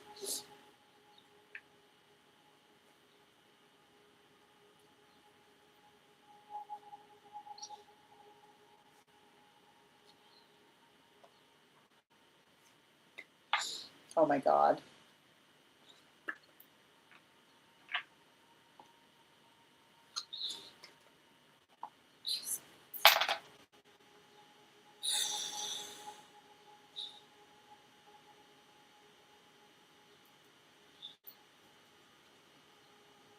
Like, just who is this person I keep reading for around you? You know, like, I don't understand. Like, you, miserable energy says, go away. Where are you? Like, pick a direct, like straight up pick a direction. You know, I can't. It's absurd. And the thing about it is, like, when when somebody realizes that they're not making any sense, they will come towards you in the crankiest way possible. Like, absolutely, like their crankiness has nothing. Like, cranky, you know, you've heard me say this before. Angry baby does not get bottle. And the reason I say angry baby does not get bottle is because there's no such thing as an angry baby. Because the thing about it, this is what we identify. Babies are cranky, right? Babies are cranky because they don't know what's going on, right? And that's why that's why it's a koan that says angry baby does not get bottled. Because the minute that the baby goes from cranky to angry, like the minute that we are aware of the fact that we're conscious and we're angry, then our anger is not other people's responsibility. Unless, right? Unless the anger comes with a healthy direction with it, which is to say, this is why I'm upset. And the way you'll usually tell if anger is healthy is because it'll come with a this is why I'm upset. Right? None of this you should know, right? None of this insulting stuff. None of this like mind reader. Like, I get this mind readery, like the mind readery hurling insults, you know? And I like to point this out. Like, it feels a lot like somebody who likes to bark orders, right? And like angry energy that realizes that they don't have a foot to stand on will bark an absurd order and then be upset that another person is not being absurd enough. Write it down, okay? Angry energy that does not have a foot to stand on will bark an absurd order and then be upset and then articulate that they are upset because another person is not listening. Okay? I'm gonna write it down for you. I feel like I gotta write it down. Hold on a minute. Where are you? Ugh, I can't. That's all. And once you recognize it, like and you know what? If they're upset, let them be mad, because it's not because here's the thing about it. It's not anger. It's madness. That's literally that is crazy energy. You don't need that. You don't need that type of drama in your life. Okay? You don't need that type of drama in your life, because it's worse than angry. It's mad. It's absolutely mad. So just for the record, I'm writing it down again. Like angry energy without a foot to stand on as to why they're upset, right? So when they're deep in their ego, will bark an order, will bark an absurd order, and then try to justify being upset because another person isn't listening to them.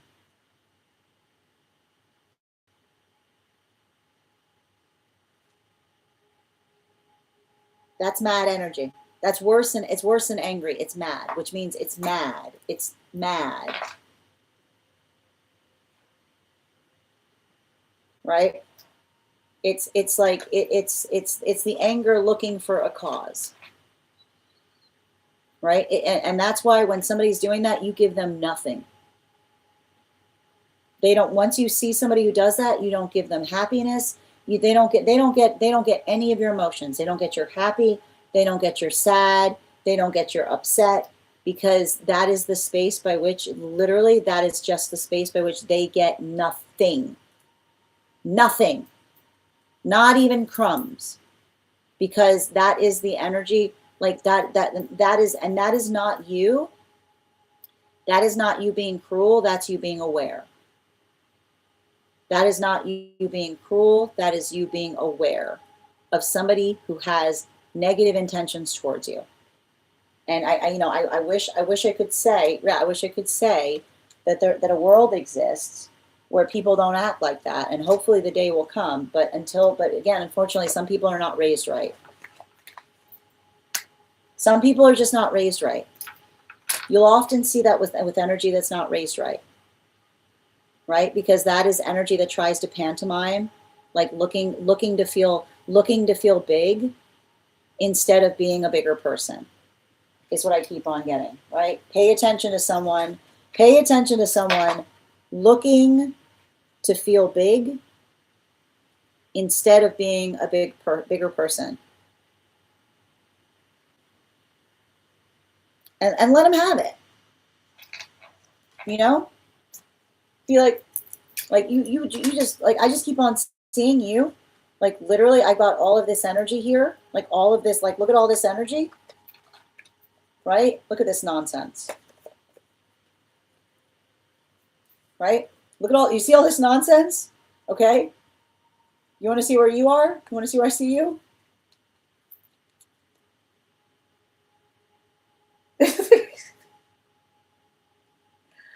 And here's the worst part about it. The thing is, I feel like you're actually going through a really beautiful time right now.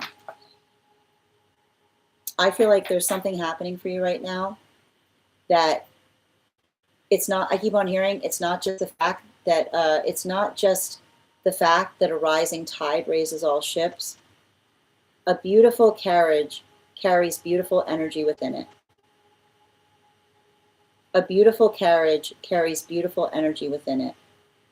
So the modality or the experience by which not only do I see you potentially working through something, but working through something in a way by which you yourself are trying to do something better. Like, I literally see you trying to elevate something or trying to do something in a way that you've never done before.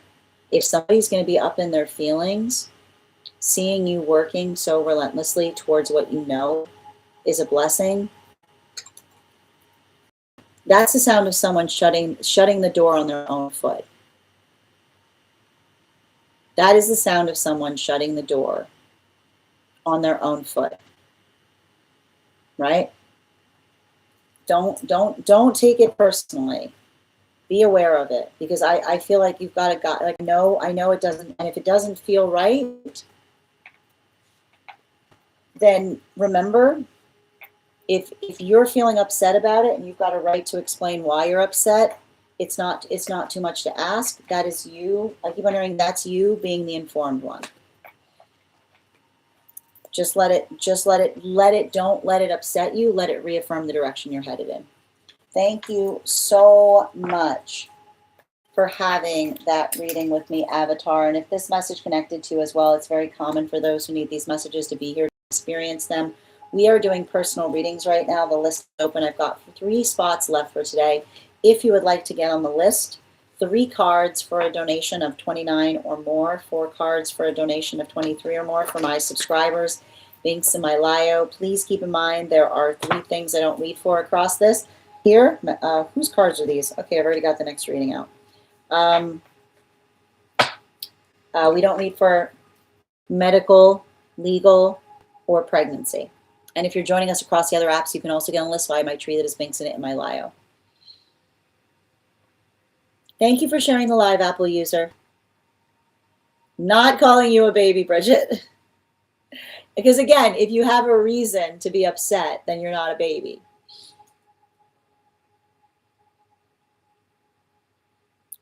All right. Oh, I'm glad to hear you're fabulous and busy. Good stuff.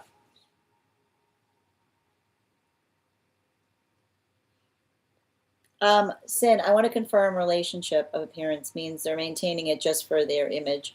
The thing about, like, I feel like the thing about it that I keep on seeing is it looks to me like someone who's trying to put a grenade in their relationship. You know?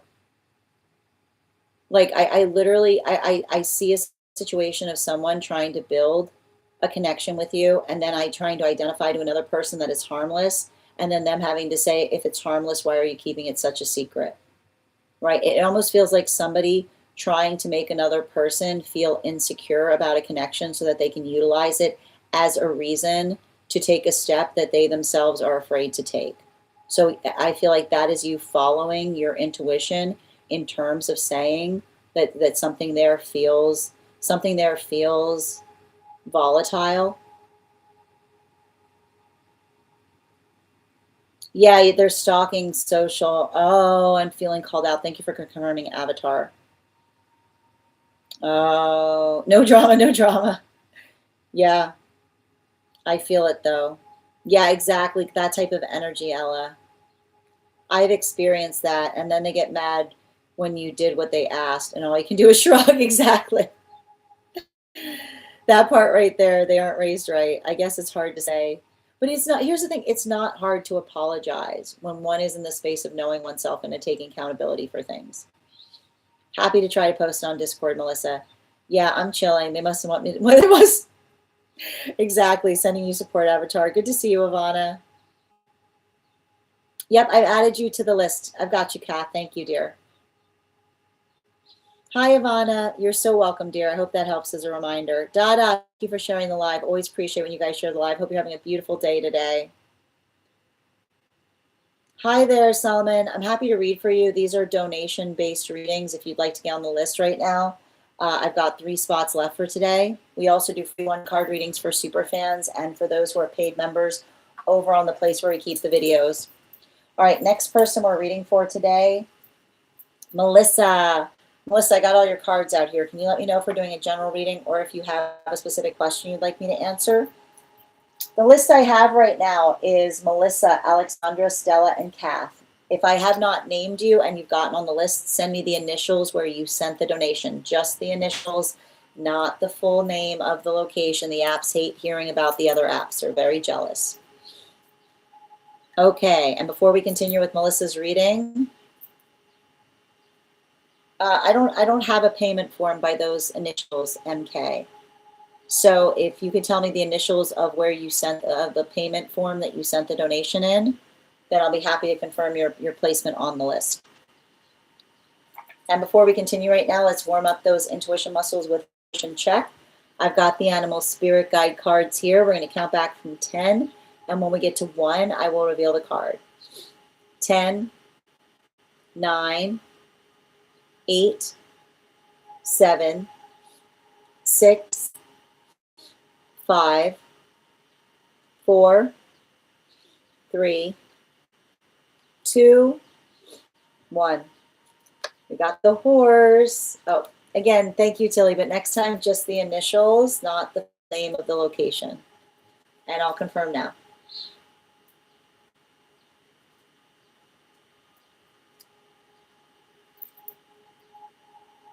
Okay. Yeah, I know. Bridget's not letting go of this shape thing. All right, let's continue right now. And I'm going to pin up Melissa here. Guys, make sure to give Melissa some love. Where were we?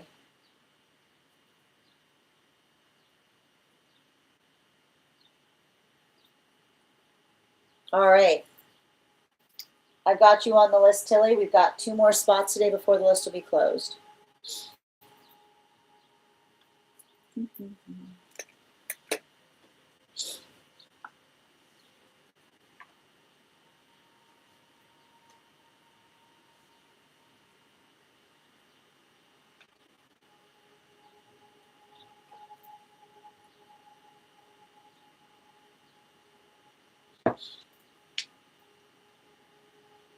You know, here's the thing about it. You can't be helping everybody. You know what?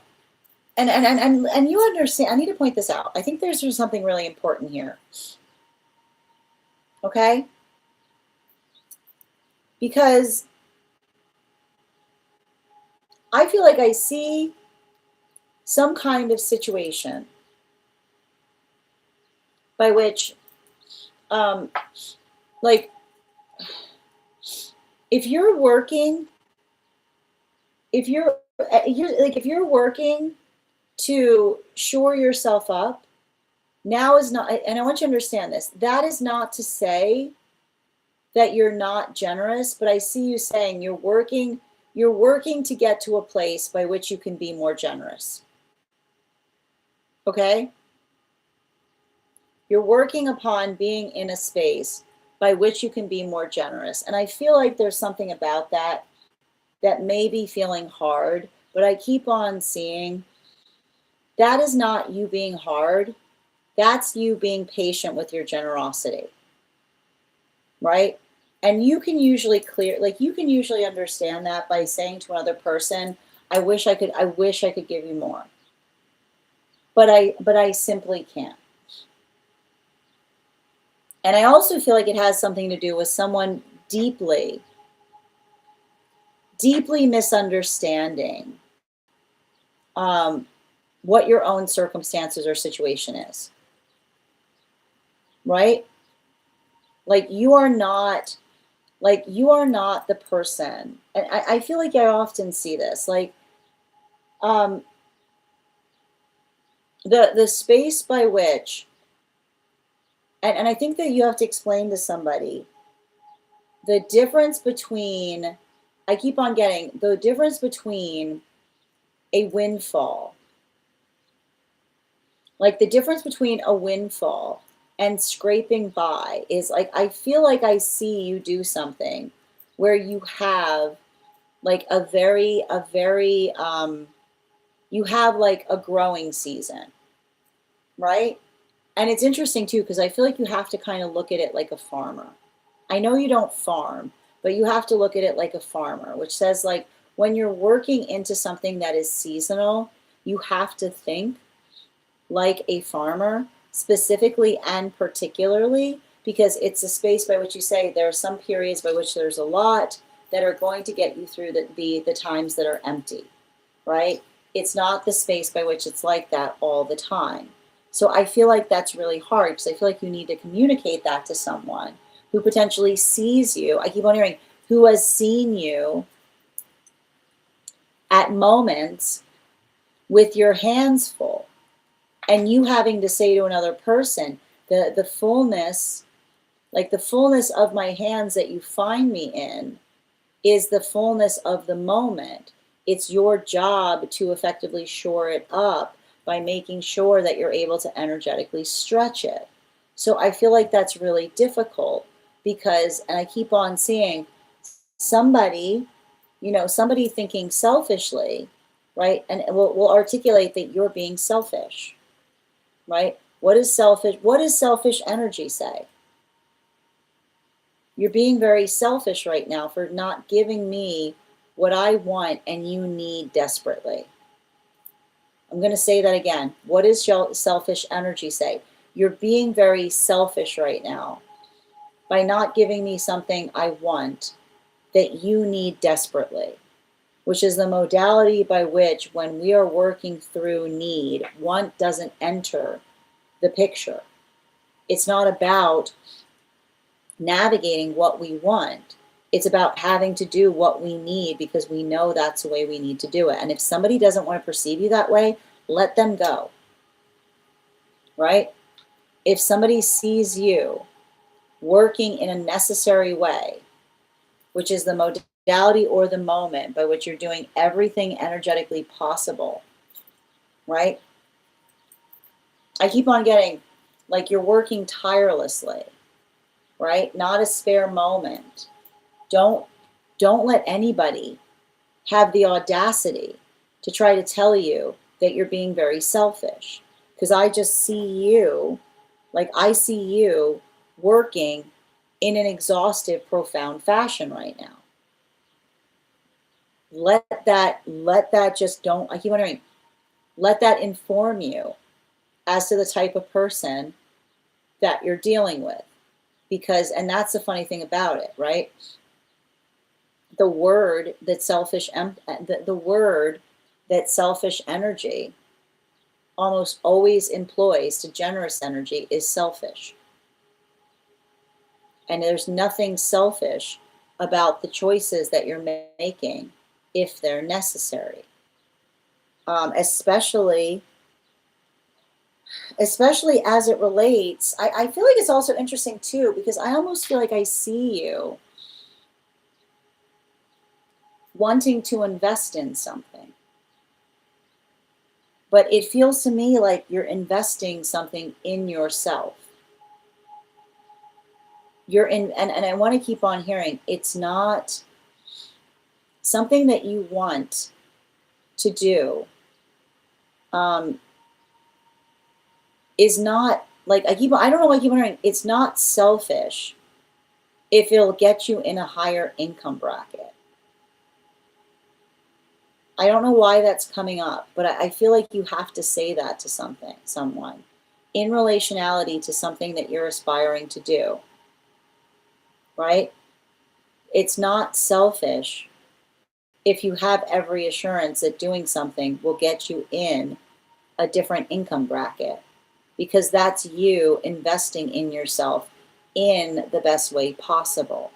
So I want you to be conscientious about that, because I feel like, you know, I don't know why I see that. I feel like I see you going back to something, you know? I feel like there's something about this energy that I'm seeing in terms of you returning back to something, but returning back to something in a way that you're finally ready to do it. Because I keep on hearing it doesn't feel like it doesn't feel like a burden. It feels like a blessing. And so I want you to understand you're never late for your own journey. And sometimes, sometimes the beauty of a healthy journey is being able to pick up where we left off. And going backwards is not going backwards if it's you basically going backwards to take a leap, right? Like that. I keep wondering the difference between going backwards, that is regressing, versus taking a step back so you can take a huge leap forward as it relates to getting some kind of acumen on some, I keep wondering, getting some kind of accreditation on something that you already know, but you need something just for show, is what I keep on getting. Bottom of the deck on this reading. Yeah, I keep on hearing the words, you already know, but you need it just for show. You already know, but you need it just for show. Which is I keep on getting the space by which I almost like, I often see this in somebody who feels like they're going to get some kind of redundant degree. And this is the thing about it. Healthy degrees are gotten in redundancy, because it's often the space by which it feels like it becomes easy, because it doesn't feel like, I keep wondering, like, it doesn't feel like we have to like completely step out of our comfort zone, but being able to get something that affirms the fact that you know how to do something that you are, like I keep on hearing, that you could do with your eyes closed, is what I keep on getting. So I want you to be conscientious about that, because I feel like there's something important there. And don't let, like I keep on hearing, don't let somebody else convince you that you're being very selfish in making a choice like that. Because often I feel like it's almost somebody trying to say, oh, you don't need that. Like, why do you need that? Being like, it's not something that you need for you. It's something that you need to show others, is what I keep on hearing. Thank you so much for having that reading with, yeah. And like, it's really, like, again, like, it also is saying to me, like, don't let energy with expertise tell you what is and is not necessary. Because the problem is, energy with expertise in something is often blinded in terms of like what others have to go through to get to where they themselves are. Thank you so much for having that reading with me, Melissa. And if this message connected to you as well, it's very common for those who need these messages to be here to experience them.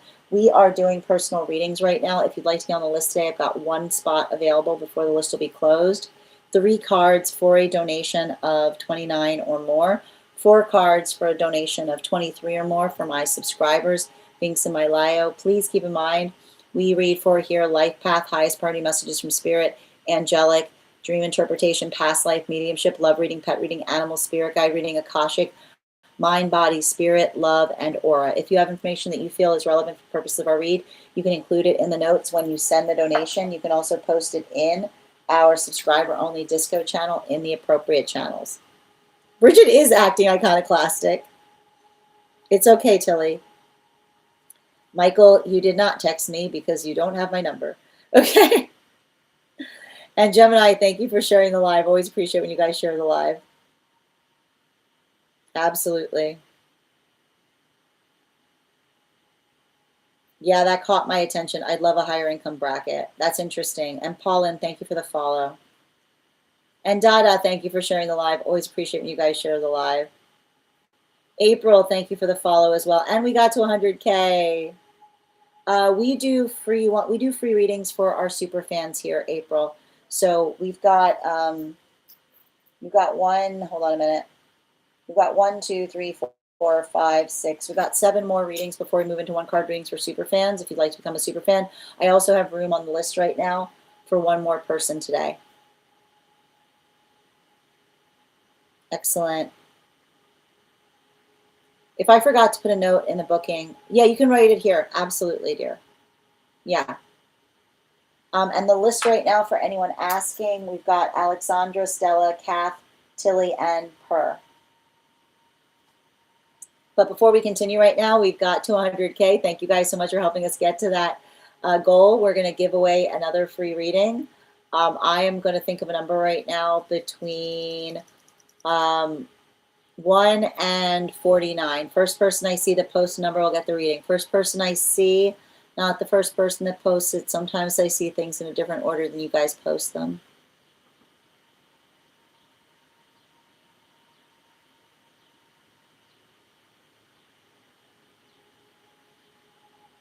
Oh, Ella, congratulations, you got it. And Bridget, thank you for getting on the list.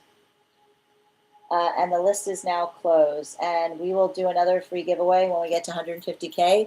So make sure you're tapping that screen. We'll get to 150K in no time. Thank you guys so much. Meanwhile, Alexandra, could you let me know if we're doing a general reading or if you have a specific question you'd like me to answer? Yep, I got you, B. Hi, Alexandra.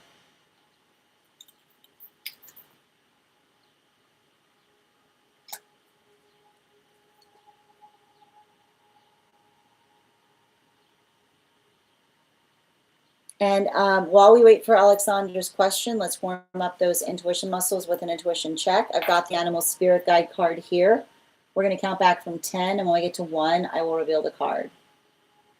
10, 9, 8, 7, 6, 5, 4, 3, 2, 1.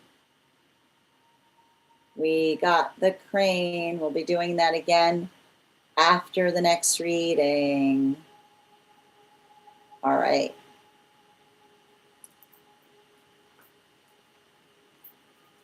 And Per. Oh, you're so welcome, dear. A new year reading for Alexandra.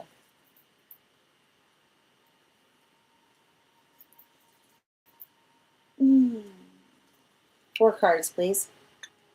And I pinned up Alexandra here, guys. Make sure to give Alexandra some love.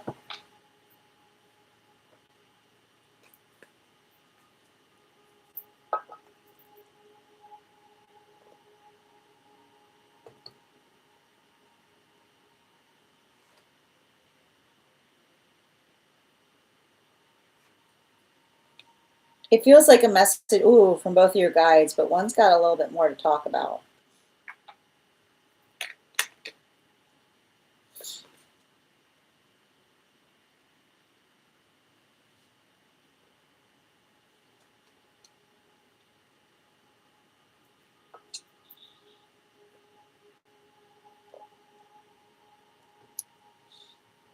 So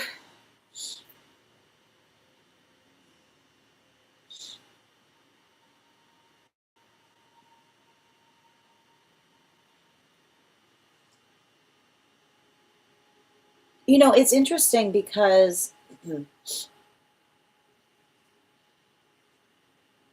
I keep on hearing from one of the guides, um, and it feels very aligned to their story, which is it's not a rut if you're not stuck. Is all I keep on hearing. It's not a rut if you're not stuck. And the reason I keep on hearing it's not a rut if you're not stuck. I keep on getting has to do, like they're articulating to me the difference between, like a rut is literally identified as a situation that you can't get out of. Okay? Like that's a rut. A rut is a situation that you cannot get out of. And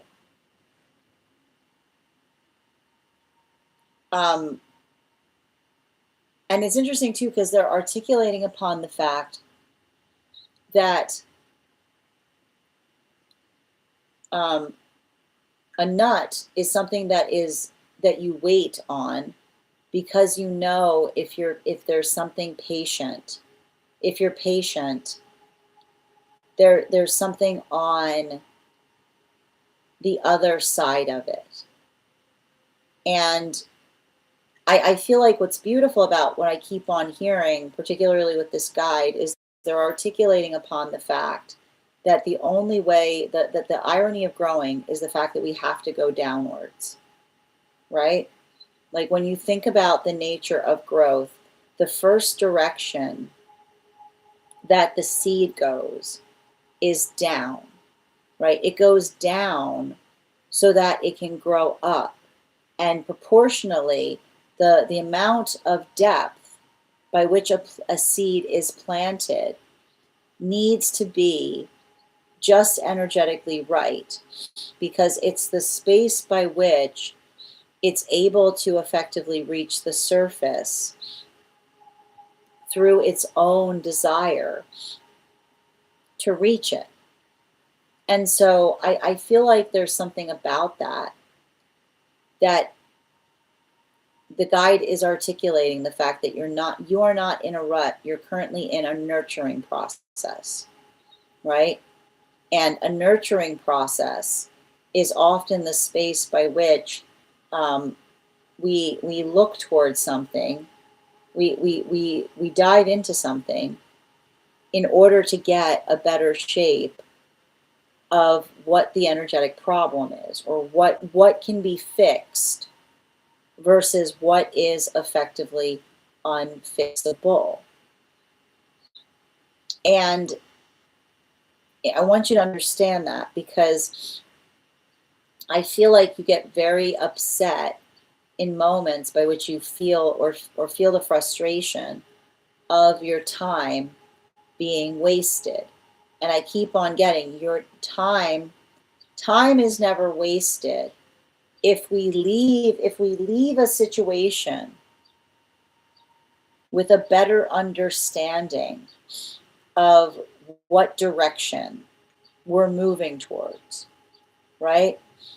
And sometimes, and I want to describe this, that doesn't always mean that things go the way we anticipate.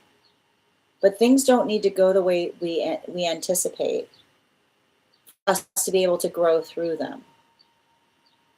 And I feel like that's important in relationality to navigating some kind of feeling of frustration right now, because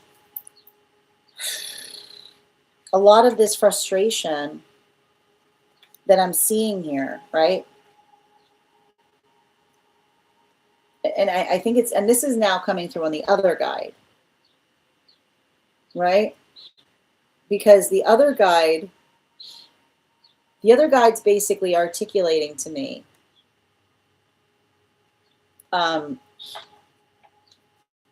some kind of situation or circumstance by which they see your tolerance,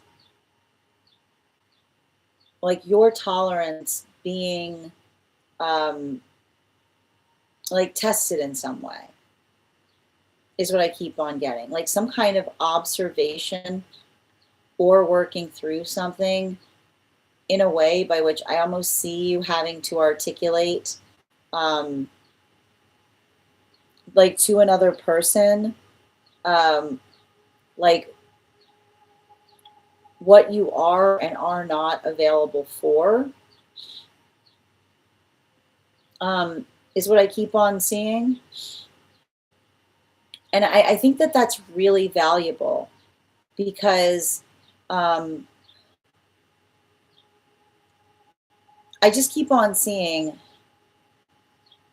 you saying to another person,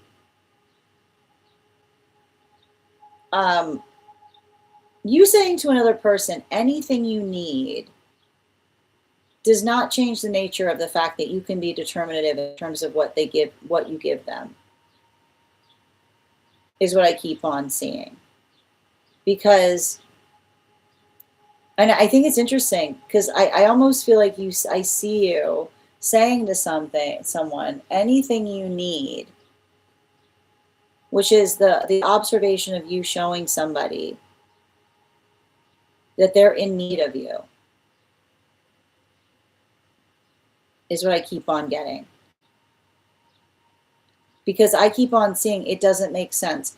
If somebody doesn't need you, why are they asking for more of you? Right? Like pay attention to someone who has a tendency to try to create an aura of fear so that others don't say no to them. Right? Like that is somebody I keep on getting. Like, I don't know why, like the word that's coming through, I know it's not the right word for it, but it's saying to me like somebody who tries to aura mine fear, right? Aura mining fear is very lazy because it's the modality by which one tries to create the environment by which another person tries to articulate like what happens to those who say no to them. Just in the context by which they try to create an environment like that to make some literally like that's what I keep on doing. Like that is somebody who tries to make an environment like that so that they don't have to do anything. You know? And I always like to point out like that everything is often healed in the space by which another person encounters that and goes like, yeah, I'm not doing that. Like I'm not doing that. Nope. Like, nope. And it's interesting too, because like I almost it's funny because I almost see somebody like growling it, like I feel like I see somebody like I literally see, and like this is what this guide is good at, right? Like this guide is good at seeing somebody going like and then being like, would you like a treat? You know, and then like, and then I always like to point this out, like it's actually showing me the face of a baby. Have you ever seen a baby that's trying really hard to cry? Like a baby that's like really, really committed to crying, and then you start being nice to them or doing something that they don't expect, and the baby is like you see the struggle by which the baby is trying to hold on to the anger of something, but they just can't. Like, you know what I mean? It's like, you know, and it's like you see the cracking, of the little baby that's like trying real hard. Like, oh, it's usually like a toddler. Babies don't do it so much as toddlers do it, but like the toddler just like really trying to like impress that anger, but then like, you know, like they can't help, like, oh, there it is, like, you know what I mean? Like I feel like that's where you are right now. And that's why I feel like I feel like that's what the guides are effectively showing you. Like it feels to me like the mutual work of some saying, like, first of all, like put up with it, like give only good. When you give only goodness, you can give only goodness and not have to take any person's like stuff is what I keep on seeing. Like, that's not the word that they're effectively identifying. Like, they're saying you can put goodness in a situation, but at the same time not take another person's like absolute garbage. But at the same time, in the space by which they do it, like, that's what the gift is in that, which is somebody being like, and you being like, you know what I mean? Like, there it is. Like, you know, it's like bonk. Like, it's like that's what I keep on getting. Yeah.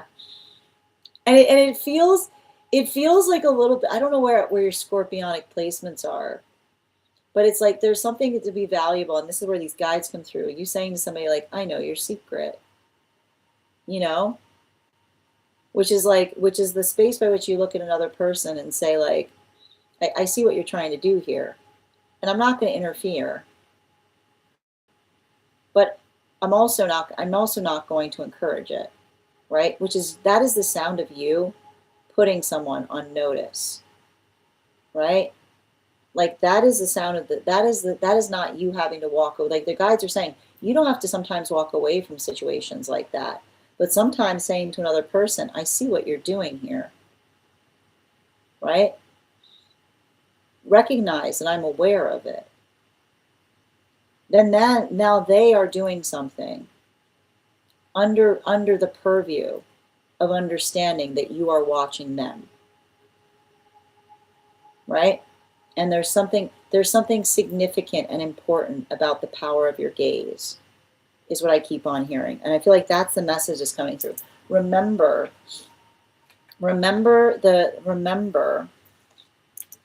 right? The valuable power of a gaze is not a gaze that threatens.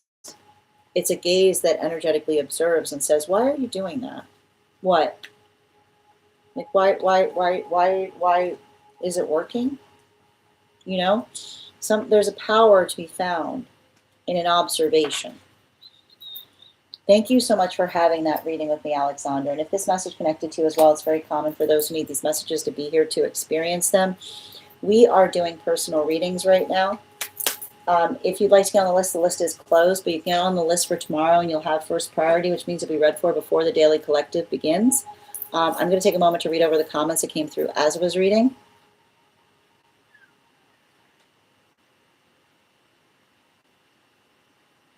And just reading over. We're also at 110K likes, friends. When we get to 150K on the clock app, I'll be gifting a reading back to the collective. So make sure you're tapping that screen. We'll get to 150K in no time. Also, please do not private message people promising weird things. Be safe out there. Apologies for that person that came in the chat. Yeah, I spent so many years. I know your reading would resonate, but this is spot on. Thank you, Yaz. I spent so many years in my 20s healing, and I feel at times it was lost time. It's not lost for a moment. I keep on hearing it was seed energy. You needed to grow. Yep, you're now ready to take that energy externally. Same, 3 to 4 years healing from trauma. It feels like a setback. It's not a setback. It's armor. Yeah, valuable lessons were learned. Absolutely, must be amazing. Oh my God, yes, defending myself for what I stand for. Still healing process, sometimes feel guilty. My life was never how I expected to be, and I'm not mad about it. We have more lives to live. Tap to claim. So agree with that. I'm sometimes excited for what's next. Literally me all the time. Beautifully said. We have more lives to live. I love that. And I'm like, I love that. I'm going to pin up Alexander's comment here. Exactly. Like, smile, heart. No. No. Yeah, the side smirk. As soon as it appears, they're a goner. Exactly. The anti-vortex is a good one in Scorpio. Beautifully stated. Leo, thank you for sharing the live. Yeah, I just saying, I see you, but do you see yourself? You're so welcome, Alexander, and thank you for having that reading with me and sending you so many happy wishes. Stella, you're the next person on the list today. Can you let me know if we're doing a general or if you have a specific question you'd like me to answer? And if anybody else would like to get on the list today, you will be the list is closed, but you'll have first priority tomorrow. Ooh, angelic guidance. I got you, dear. All right. Before we continue with Stella's reading, let's warm up those intuition muscles with an intuition check. That's for the reading. We're gonna hold on to that one. Let's try that again. But this time, I won't show you the card. And we'll see if you do better this time. Okay?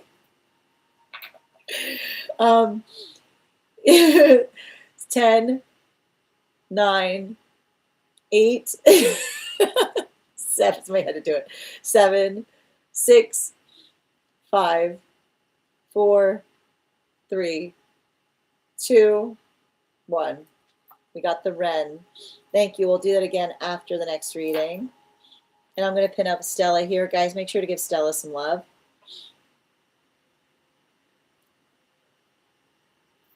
Four cards, please. 3. Correction, 3. Wait, 4. Yeah, 4.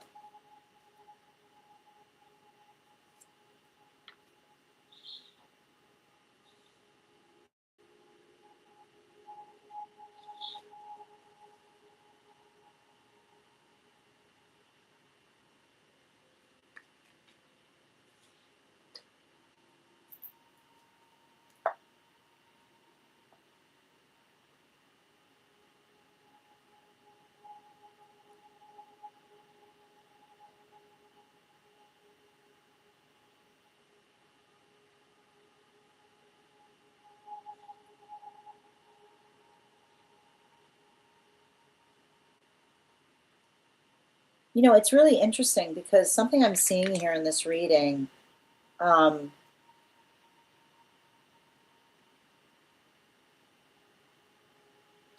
there's something to be, I don't know why I'm picking up and like, are you getting some kind of audio signs on something?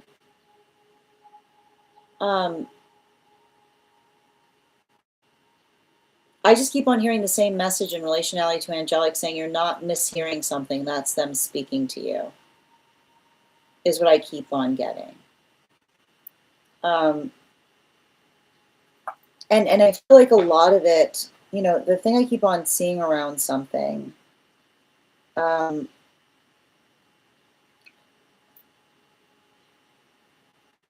the best way I can describe this is, and I just want to be clear on this. I would not be surprised right now if there isn't some energy from the past potentially coming towards you, offering you something that you would have given anything for at the time that they knew that it meant something to you.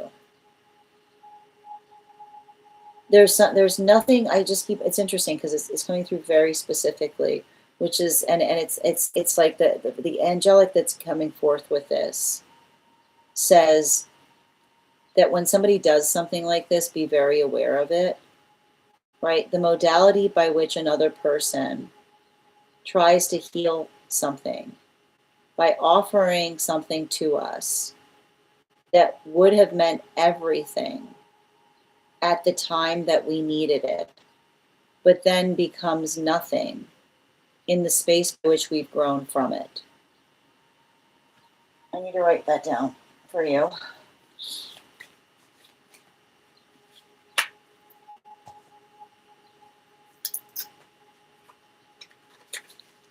So I'm going to say it again. Pay attention to someone who tries to apologize by offering you something that would have changed everything in the time that you needed it,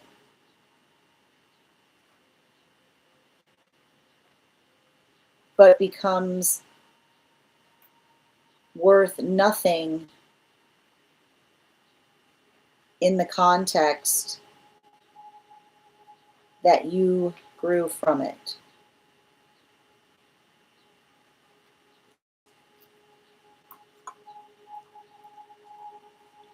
And I feel like it has directly, like you'll recognize energy like this because they'll typically do that when they realize and recognize that they no longer feel your resonance in their life,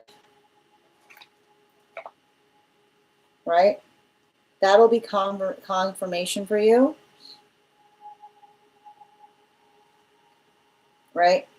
That'll be confirmation on you, for you, of someone that is not invested in a healthy connection with you, but someone that is trying to perpetuate a toxic one, right? It's giving me a lot of too little too late, right? It's giving me a lot of too little too late in the context of another person trying to articulate that they're energetically ready to meet you in a space by which you are no longer standing, right? Because in the space by which, I keep wondering, the space by which they try to meet you, right? The space by which they try to meet you, where you are no longer standing,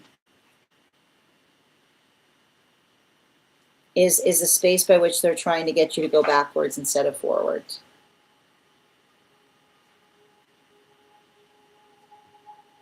And I want to point out, I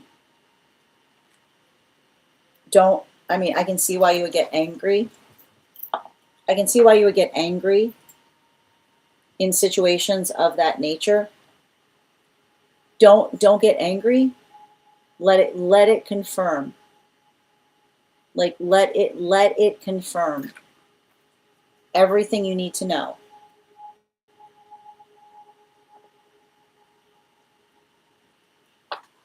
You know, because I almost feel like it's somebody trying to move blamelessly, but that has all the blame. You know, like someone trying to move blamelessly is a space by which another person says, I did that, but you being like, you know, you didn't do it. You didn't do it in the context by which it was necessary. You did it after the fact, which is the state or space by which we have to say to another, it's nice because, like, you want to see you saying to someone, it's nice. Like, it's nice that you're doing that, but it doesn't change the fact that it happened. You know, like it feels to me like you observing another person trying to heal something with you through a gesture is what I keep on getting. And we don't heal through gestures. We heal through accountability. We heal in the space by which we understand like what we've been through, and we work to effectively make sure that that does not occur again. So I feel like that's really important, because I feel like I see you in the process of a breakthrough. And the problem with, like, you know, especially when we're going through breakthroughs, like the breakthroughs that we often have are notated by energy that realizes and recognizes that we're no longer invested in fighting with them, right? Like that's where the healing comes through. It's like when someone tries to do, like when someone tries to do some nonsense to us, and it's just the space by which we see the nonsense and say, like, I'm just, like, I almost feel like it's you. Like, I feel like your power to disengage, right? Like allow the disengagement to like further, like, especially, and I keep wondering, especially if someone does that, disengage even further.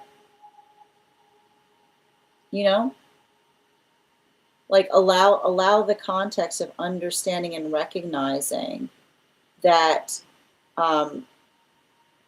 like I just keep on seeing,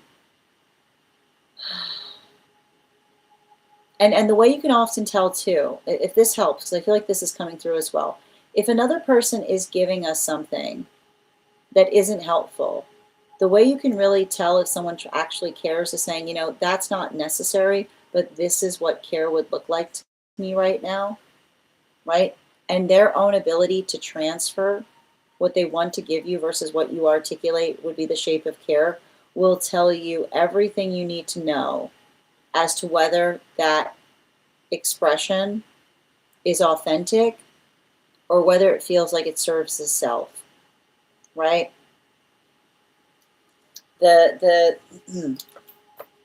the self the self-serving, I keep on getting the self-serving condition, the self-serving condition that is amplified and articulated via another person's, like I keep wondering, another person's lack of foresight in something, you know? And I feel like in a way, like I almost feel like somebody recognizes that they've truly lost you. And I keep on hearing like that loss is not something that you could have navigated, because it would have been the space by which all, especially like that loss is their responsibility, especially if all they had to do to maintain connection to you is to be nice to you, is what I keep on seeing. Thank you so much for having that reading with me, Stella. And if this message connected to you as well, it's very common for those who need these messages to be here to experience them. We are doing personal readings right now. If you would like to get on the list for today, the list is closed, but you can get on the list for tomorrow and you'll have first priority, which means to be read for before we start the Daily Collective. For those who are waiting for reads, for personal readings, one card readings, here's the situation right now. I've got 4 more people on the list for readings today, but I want to make sure that we're able to make sure that everyone gets their 1 cards. So we are going to pause right now for 1 cards.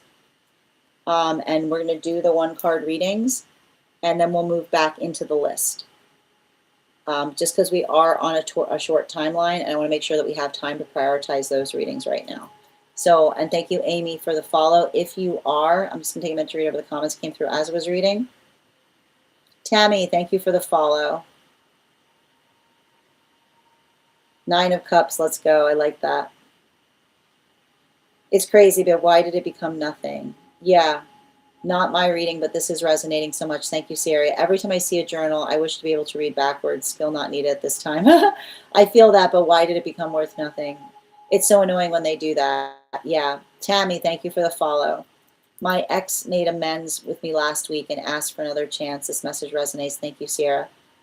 Oh, yeah, too little, too late. Thank you, Yaz. Let us all make a pact to skip toxic in the future. Agreed.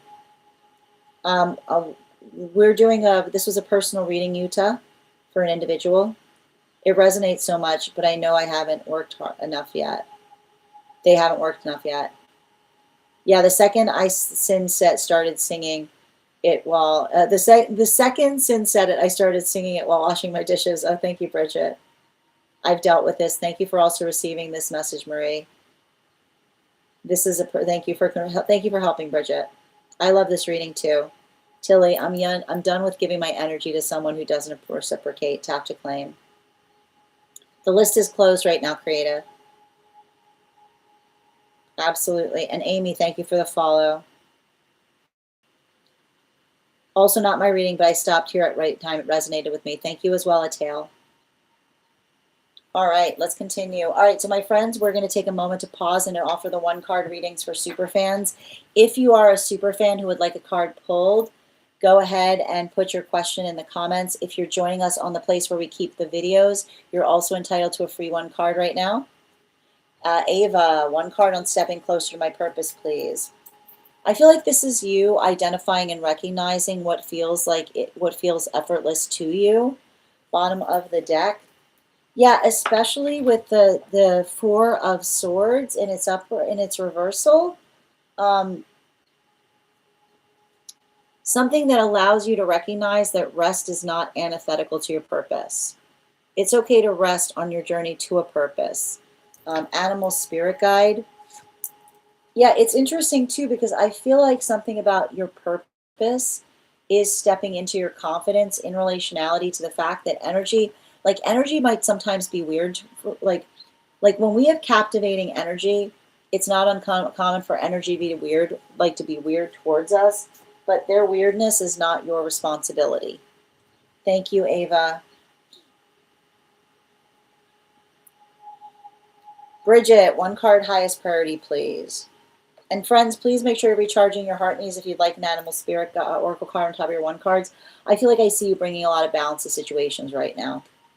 Bottom of the deck. Here's the thing about it. Bringing balance to situations isn't about being right, is not about being liked, right? And often, and here's the thing about it, often the best energy you'll find is energy that really does not mind if another person feels badly, feels upset at them for calling something out because it needs to be said.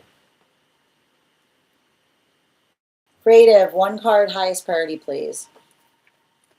We've got the Hermit card.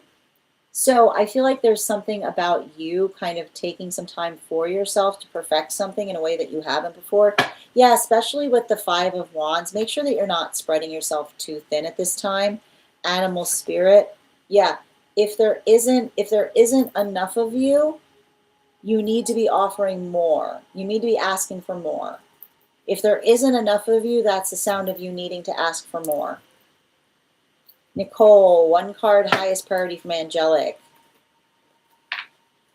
This is an angelic that feels connected to the ancestral energy, that is articulating upon the fact that I see that they're taking care of someone on your behalf right now.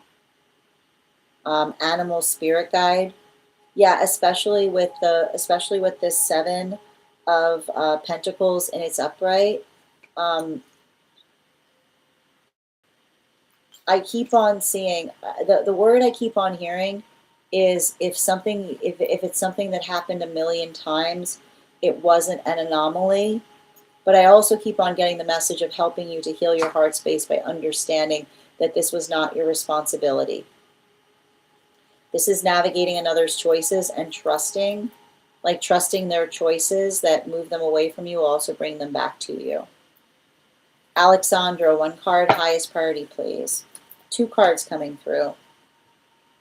Yeah, don't let somebody's untended abandonment wound frighten you. Right? Bottom of the deck. Yeah, when someone's trying to use fear to navigate something, the only sound they should hear is who raised you. You know, what makes you think? I keep on getting what makes does that make you feel bigger? You know, because often I keep on hearing energy that tries to use fear is often very small, right? Because it's the space by which another person desires to feel bigger by bringing fear into someone, is the space by which they recognize that they don't hold the power or value of their presence very carefully. Kath, 1 card, please. Hold on. Jessica, thank you for the follow. 1 card on dealing with past persons. No, thank you, right? You can articulate to somebody the conditions by which you'd be willing to energetically meet them. Bottom of the deck. Yeah, if somebody doesn't, it's the same thing I said. If somebody doesn't mind something, then they don't mind meeting you along with them, is what I keep on seeing. Animal spirit guide. Yeah, salmon, right? It's not too much to ask. If it's no big deal, it's not too hard, is what I keep on hearing, right? I just keep on hearing you write down, if it's no big deal, then it's not too hard. For those who are joining us over on the place where we keep the photos, the live will be ending in about a minute. I want to thank you so much for your time there today. If you would like to have a personal reading, you can book one on my site. We will be back again tomorrow, probably later in the day, to offer 1 cards and personals. You can get on the list today and you'll have priority tomorrow. And anybody who gets on the list today will have priority, which means it will be the first one to be read for. I want to thank you guys so much. We are going to continue with these readings right now, but I hope you have an absolutely beautiful day. And please remember, our next tarot class is going to be on Thursday, May 21st at 6 p.m. PST, 9 p.m. Eastern. If you'd like to become a part of that class, all I need to do is head on over to my Stack and become a paid subscriber. Your paid subscription is your ticket of entry to our classes each month. Your monthly subscription gives you access to over 9 hours worth of material in the Tarot Church Library, and your monthly access and your founding membership gives you full access to over 20 hours worth of material and a discount on the whole year's worth of readings. I hope you have an absolutely beautiful day, and please take care. Continuing right now. Jessica, thank you again for the follow. Ivana, 1 card. Whoa. Can't make this a medical reading, but I feel like it's showing you, I feel like it's confirming something that you've been seeing in the dream state, or something that you've been energetically connecting to, right? Like, I feel like especially this is you working through or putting some kind of pieces together, specifically and particularly as it relates to something historical or something interesting. Like, I feel like this is you building into, like this is you building into some kind of ancestral healing. Animal spirit guide with the bear, you know, trying to work through why others weren't energetically aware of something is what I keep on seeing. And Jessica, thank you for becoming the 128th member of my fan club. I appreciate you. And thank you for those heart knees. How you doing today, Farrelly? Yes, 1 card, please, if it's in your best interest to go. So again, we don't put our autonomy in the cards, but can I have clarification on what to expect with that choice? It feels like something, I feel like it's something that almost feels like it brings some kind of vulnerability out in you. Bottom of the deck. Yeah, especially with the 7 of Cups. Getting full clarity as to where something's going to be utilized or how so is what I keep on seeing. Yeah, making sure with the frog energy, that I just keep on hearing, making sure with the frog energy, somebody has an ability to answer questions fully in terms of, like I keep on hearing in terms of how and why something will be utilized and to what purpose. Oh, your spicy self the last few days. Yep, that sounds beautiful. See, there you go. Guys, please remember, don't privately message people asking you to message them directly. Be safe out there. Thank you for the follow, Atale. You're so welcome. Yeah, I keep on hearing, like, if it feels healthy, like another person is going to be eager to answer questions. 222 when you said that. Thank you, dear. All right, final call right now for anyone who is a super fan or a paid member who has not had a card pulled yet today. If not, we're going to continue. If so, we're going to move back into full readings. I am on a bit of a, I got you, Denise. Are we just, Ella? 1 card highest for Ella, please. Got 2 cards coming out. I feel like this is you really like finding energy that connects with you. Like finding energy that sees you and prioritizes you the way that you desire to be prioritized. In order to do that, you've got to walk. The way we get prioritized is walking away from energy that does not prioritize us. Animal spirit guide. Yeah, let your attention do the walking, right? If you feel like you have to have a conversation about why another person isn't prioritizing you, let that be your closure. Excellent. Denise, general, coming from the bottom of the deck. Make sure that you're building into plans or helping another person have full clarity in terms of what, where, and when something is going to be occurring. Bottom of the deck, especially with this 2 of Cups, working through something in a way that allows another person to understand how they can help you, is what I keep on hearing. Animal spirit guide, yeah, especially with Hawk. I keep wondering, making sure that you and another person are on the same page as it relates to dates and times on things. Just double check. I keep on getting measure twice, cut once. I do offer paid readings, B. The list is closed right now. But if you want to get on the list for tomorrow, you'll have first priority, which means you'll be read for before we start the collective. Also, we're offering free 1-card readings to super fans right now. We're continuing right now on the list, so I am on a tight time frame, my friends. So I want to ask if there are 2 individuals who are willing to potentially be moved to tomorrow for readings. If you could just let me know, I will offer you an additional card in your reading as well.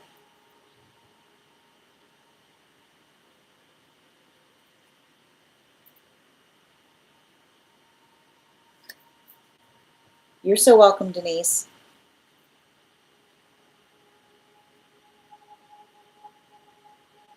And once again, just asking, I appreciate that, Per. Thank you so much.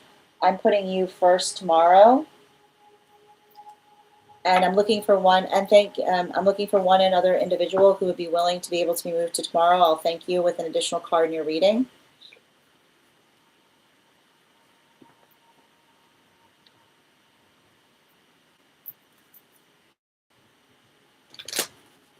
All right, we'll wait for that second individual. In the meantime, the next person on the list right now is Kath. Kath, if you could let me know if you'd like a general reading or if you have a specific question you'd like me to answer. And while we wait for Kath's reading, let's warm up the intuition muscles with an intuition check. I've got the animal spirit guide card here. We're going to count back from 10. And when we get to 1, I will reveal the card. 10, 9, 8, 7, 6, 5, 4, 3, 2, 1. We got the owl. We'll do it again after the next reading. I'm going to pin up Kath here. Guys, make sure to give Kath some love. 4 cards, please, for Kath. Highest priority guidance. What does Kath need to know right now?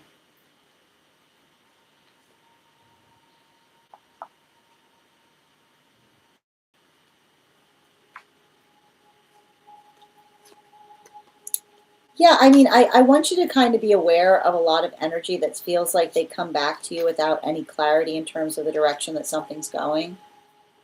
Healthy energy will articulate upon their intentions. And I keep on seeing we can talk about our manifestation goals without promising them to one another. And I feel like it's really important here. Specifically, I've got 2 different energies around you. I've got, and I'll just show you this here. Okay, this is some kind of energy from the past. This is some kind of energy from the present. And I just keep on saying, don't let the muddiness of another person's lack of clarity get in the way of what you know is energetically for you, is what I keep on seeing. Because, and I want to describe this, especially with the 9 of Pentacles versus the 9 of Cups and it's upright. I keep on seeing we don't use individuals as escape hatches from circumstances or situations that we are not feeling comfortable within. Which is, don't let another person try to self-sabotage and then try to articulate the fact that another person is being unreasonable, right? Like I almost feel like there's, I think you might even have a I don't know why I keep on reading on someone who looks like they've pushed somebody to the brink of their patience. You know what I mean?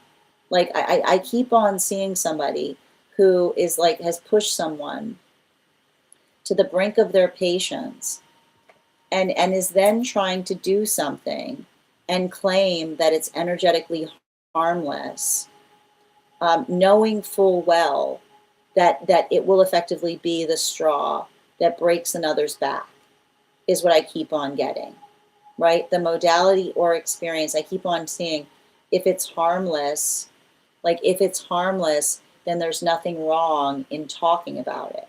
If it's harmless, there's nothing to be lost in the conversation as it relates to what one is energetically intending from it.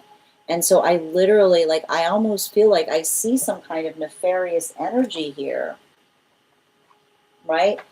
That may be feeling like, I keep on saying, like, some kind of nefarious energy that effectively keeps on trying to articulate. I keep on, there's nothing creepier. I don't know why I keep on getting this. There's nothing creepier than somebody who says, I just want to be your friend. Do you ever notice how weird that is? Do you ever notice how weird that is? Have you ever noticed that when somebody says, I just want to be your friend, it's usually like the least, there's nothing like there's nothing weirder than that, because it assumes like why, like we like, and I almost see you saying something like, we are friends, right? And someone being like, I want to be more friends, and you having to say to someone like, then that's not more friends, right? Like that's like the space by which another person is trying to effectively like like I keep wondering, like, especially the weirdness of saying, like, almost you saying to someone like, what does friend mean to you, right? Like somebody with boundary issues, like somebody with boundary issues is often navigating the space by which they have a lot of weird connections around them. And the way you can usually tell that the connections are weird is you say, like, you'll often notice somebody with boundary issues always articulates that there's energy that's obsessed with them, because it's somebody who effectively builds a weird relationship with someone and then like fails to effectively articulate or characterize it in a way that makes sense. So I keep on seeing some kind of tendency on your part in recognizing and identifying somebody who's got some deep boundary issues, right? Because boundary issues will and you'll always notice this, it's not polite to insist, right? And it's not polite to insist is the context by which another person has made it energetically clear that they're not interested in building something with us. But yet, right? But yet the energy continues to try to move towards someone despite, right? Despite another person trying to be polite, right? So remember, you're not being impolite if there's a situation by which you have to effectively cut someone off in that way, because it's not polite to insist, particularly after you've told somebody what you're energetically comfortable with. But the context by which another person is being weird or creepy or having boundary issues is the modality by which they often articulate or feel frustrated because they're not allowing one to be nice to the self, when it's not the fact, there's nothing nice about the way that they're approaching the self, because it's the insistence point in recognizing and in identifying what one has stated over and over again in relationality to one's own sense of comfort. So if they're not prioritizing your comfortability, you don't need to be respective of theirs, right? If they're not prioritizing your comfortability, you don't have to be respective to theirs. And the modality by which you can say to someone, right? The modality by which you can say to someone that the what you feel comfortable with, right? The space by which you say, this is the circumstance or situation that I would be comfortable. If you don't feel like that exists, you can say to someone, when you say to someone, I'm not comfortable with this, is a full sentence. I'm not comfortable with this is a full sentence. And if another person is not being respective of that, then you don't have to continue a conversation, because it's the articulation by which you have effectively stated to them that anything they do after you articulate that you are not comfortable is the fact that they are not being respective of your energetic consent, that they are not being respective about how you feel, that is mean energy, regardless of how you slice it, because it's a space by which you could not be clearer about the fact that someone is making you uncomfortable, and yet they persist, is the observation that they're not doing something with any consideration for how you feel about it, so much as what they effectively desire to receive from it. Bottom of the deck on this reading. Same message, and it feels like it's coming from one of your angelics. I'm not comfortable with this. Full sentence. That is goodbye. I'm not comfortable with this, goodbye. Full sentence. Nothing needs to be said. And if energy lingers, then it's okay for you to feel upset, because that is the energy that's making it clear that they're not being energetically respectful of your wishes. And if they actually care, care is respecting each other's wishes. That's all love is. Love is being respectful of each other's wishes. If somebody claims that they love someone and they're not being respectful of their wishes, that's not love. That's ego driven. That is ego driven desire for something. Ego driven desire for something that supersedes everything is not the same as love. So make sure that you are being conscientious in understanding and articulating to another, right? You don't have to repeat yourself, but the space by which another person feels like they're not, like that they're forcing you to repeat it, is the space by which you can let that be your closure. Just, I keep on hearing, keep on underlining, right? Keep on underlining that statement. Thank you so much, because and the bright side is I feel like I see some positive energy coming towards you, because I feel like this is a heavy growth time for you. So make sure that you're just keeping, I keep on hearing, hold that respective space and move towards what it is that you want effectively. And I keep on hearing, don't let any lingering energy affect you, particularly if you recognize the fact that they're not being respectful of what you've articulated you are comfortable with. Thank you.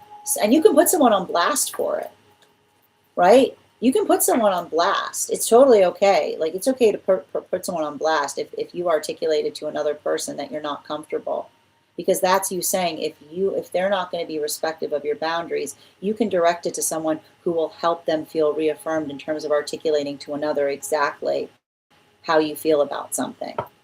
Thank you. So, and you can tell them, like, if you're not respectful, I will tell someone else that I'm not comfortable with this either. Thank you so much for having that reading with me. And if this message connected to you as well, it's very common for those who need these messages to be here to experience them. We are doing personal readings. The list is closed today, but you can get on the list for tomorrow and you'll have priority. You'll also be the second person read for. The next person on the list today is Tilly. And I'm going to take a moment. Tilly, if you could let me know if we're doing a general reading or if you have a specific question. Bridget, I was going to ask if it'd be possible for me to move you to tomorrow. I am a little short on time at the moment.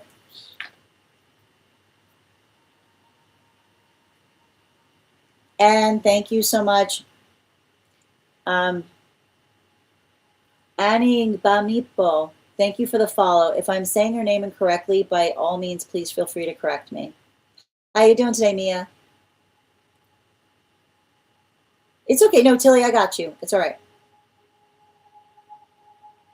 Yeah, I already wanted to close the past. I'm just trying to move on. I'm so close to blocking them. But again, it says to me, whatever, it's okay. Like, that is you. If that's what you need to do, then that's okay for you to do, because they're not being energetically respectful to you. Yeah.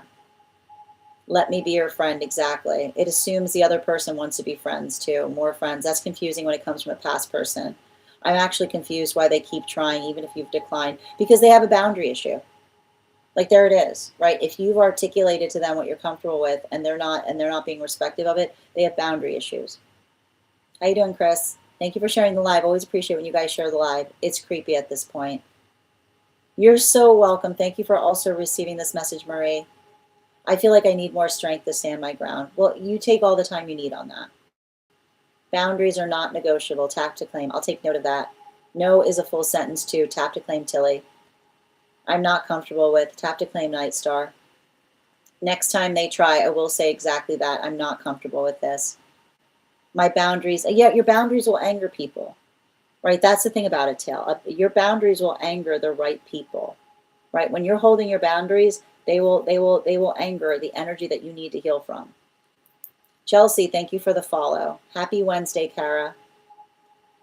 I am at no contact with several people because my boundaries were not respected. Well, I need to point out, the one thing we have to be conscientious about is making sure that we're clear to others why, like what those boundaries are, because the only caveat is sometimes our boundaries, sometimes our trauma likes to disguise itself as boundaries. So as long as our standards are reasonable and we can explain them, it's not unreasonable to have them.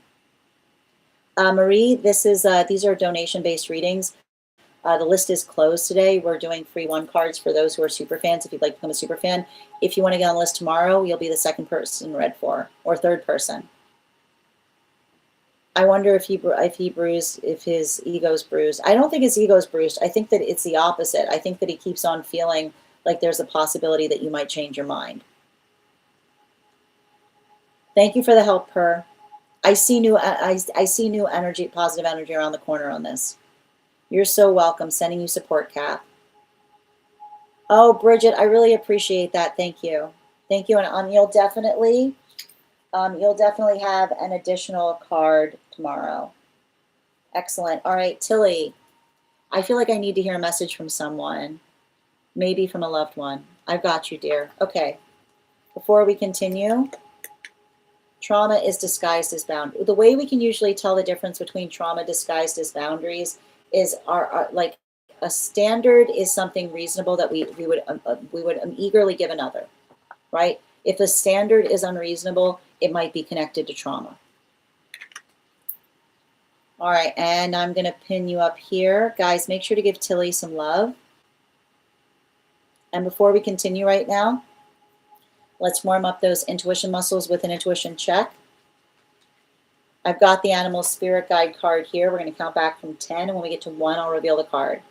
10, 9, 8, 7, 6, 5, 4, 3, 2, 1. We got the cat. We'll do it again after the next reading. All right. And guys, make sure to give Tilly some love. Can I get 3 cards for Tilly, please? And 1 more.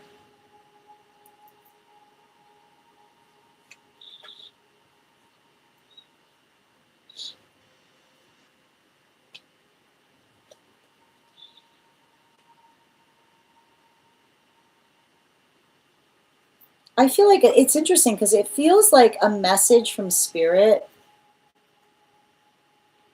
In relationality to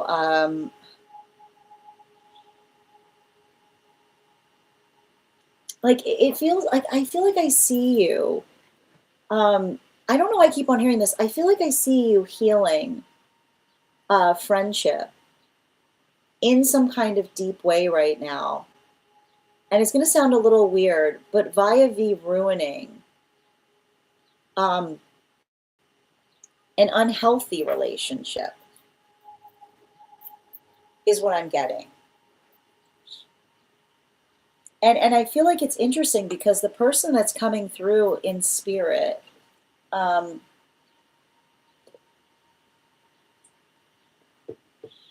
it feels like their time when they were here,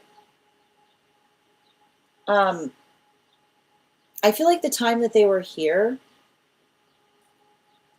I feel like they were connected to someone who was very, like the word that's coming through is jealous. And I don't like to use that. I don't like to throw that word around. Okay. But the way you have to identify the form that jealousy takes is that jealousy is looking at every connection and assuming the absolute worst from it, right? Like jealousy is misreading everyone's intention based upon our own projections. Okay? I need to write that down. So I'm gonna say it again for you. So jealousy is misreading everyone's intentions, right? Based upon our own projections. So what effectively happens when we understand that? What effectively happens when we recognize, when we see a jealousy in another? Jealousy tells on itself, right? That's often how you'll notice that the jealous energy often reveals their worst intentions, because it's the modality by which another person is jealous that we see truly what rests within another, because it's typically the fear that they see in others that articulates what they themselves are doing. And I feel like that's really important, because I feel like and that's what I keep on getting. I feel like you've got somebody in spirit that sees you healing. Like, I feel like I see them saying, in order to heal your relationships, you have to break an unhealthy one, which is the modality of understanding that jealousy, there's no room for jealousy in a healthy relationship, because when we are in relationship with someone who's perpetually jealous, then it feels like we're on a dance of eggshells, right? It's the space by which you don't feel like, it's like the energy that says, oh, don't worry, like, as long as you don't talk to anybody but me, right, we're fine. Okay, right? That is not healthy, right? Like, that's typically what jealousy broadcasts. Jealousy typically broadcasts, as long as you don't talk to anybody but me, everything will be copacetic. Don't worry about it. It's going to be great. But that's not healthy, because healthy relationship delights in expansion, that we don't look to each other. I keep wondering, we don't look at each other to be the be all and end all of human experience, because it's too much pressure. And often relationships, that is often what is identified as a codependent relationship, the hyper pressurized state by which another person is never satisfied but is highly jealous. So it creates impossibility, because you're basically in a relationship by which another person is completely obsessed with us, but at the same time is never satisfied, because there's no possibility by which we can arrive to them in the way that we can fulfill all their needs. But they're not secure enough that they can navigate the fact that we have other relationships outside of them. So it creates this modality by which we often heal. We often leave relationships like that with a very, very devalued sense of self-worth, right? We often leave, that is usually the sound by which you heal, by walking away from a relationship by which you feel like a failure. And I keep on getting from one of your guides, that was the best thing that could have happened to you. Because that observation, and I keep on hearing, if you were a failure, why do they want you back? Right? If you were such a failure, if you were failing them, right? If you were failing them, I keep wondering, if the whole relationship was them articulating upon what a failure you were to them, then they're not looking for a friendship. They're looking for someone that they can replay some kind of childhood trauma with. I just keep on seeing, I feel like I see someone who was deeply hurt as a child. And the hard part about it, and I think that you've learned this from this person, is if we don't work to heal, we become the worst thing we've ever experienced, right? If we don't work to heal, then we often harden, and we become the very thing that hurt us in the first place. So I keep on hearing the guide say that you're making the right decision as it relates to moving away from a situation like that. Because the thing about it is, we can care about each other, but sometimes the force of care requires us to separate, because when we see somebody who's hurting themselves through us, right? When we see somebody who's replaying some kind of trauma and they're asking us to embody the force that hurt them in a way by which they themselves can't see what they're doing, sometimes the only thing we can do is step back from somebody and say, I'll talk to you on the day that you start making sense, right? I'll talk to you on the day that you start making sense, is the space by which you understand that your love for that person does not go away if you're doing the most loving thing that you can do for another person, which is to say, I care about you, but I can't see you continue to do this. I can't see you continue to do that to yourself. I can't continue to see you do that to me. That is you. And I want you to understand those steps towards self-care, as painful as it is, remember, you're also giving them the space to heal. Because what we don't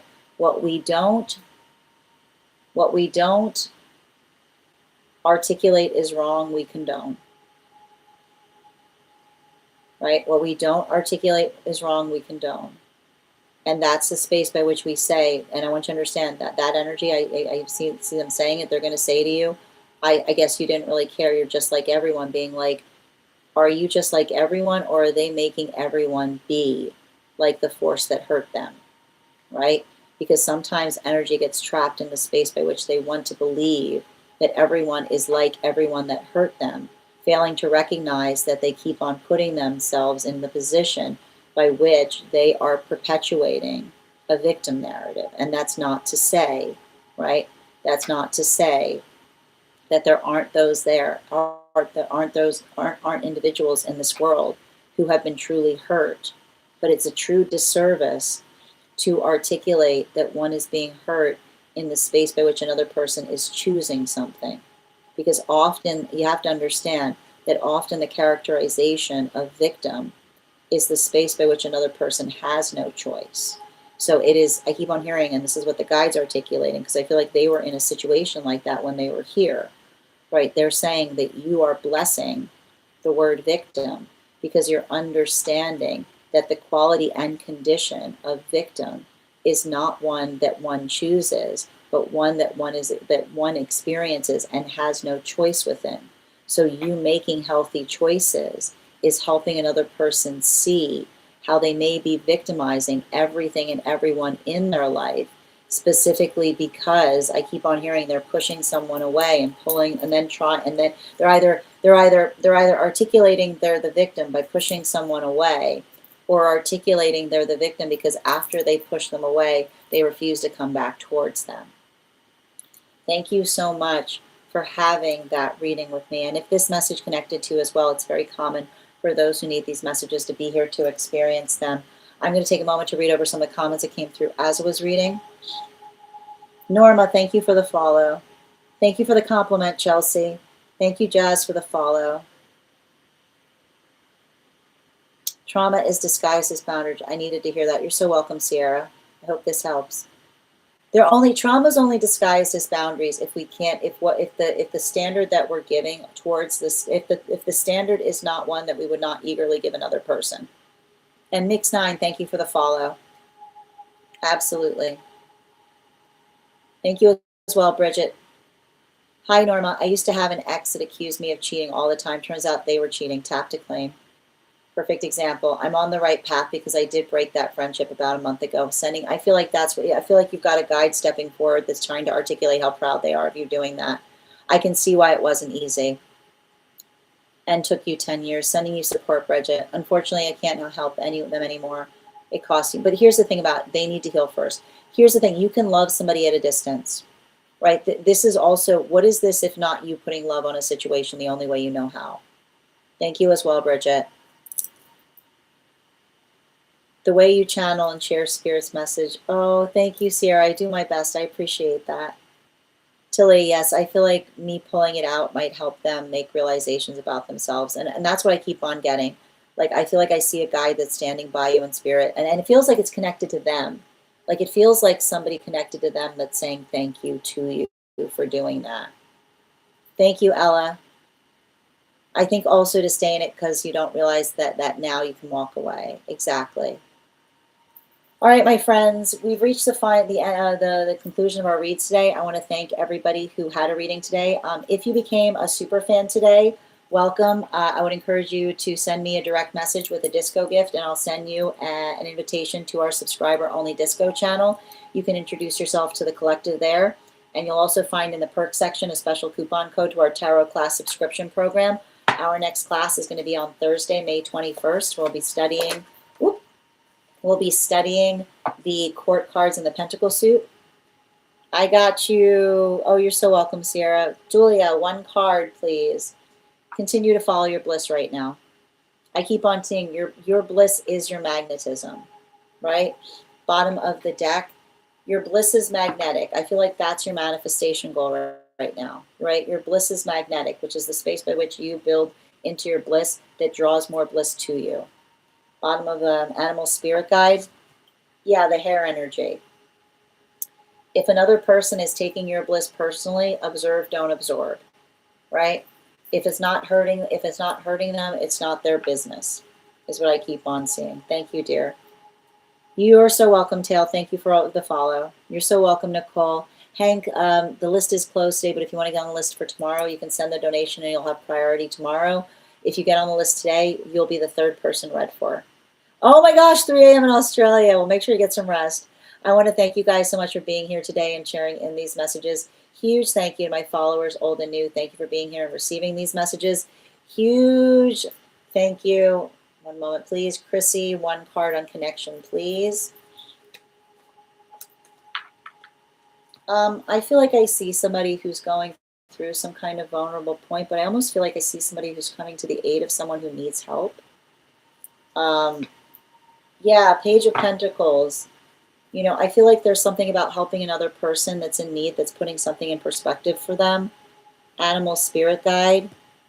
Yeah, the fox energy, right? I feel like there's something healing, but the observation in terms of what's important versus what feels like it's not, it's silly. People are peopling today.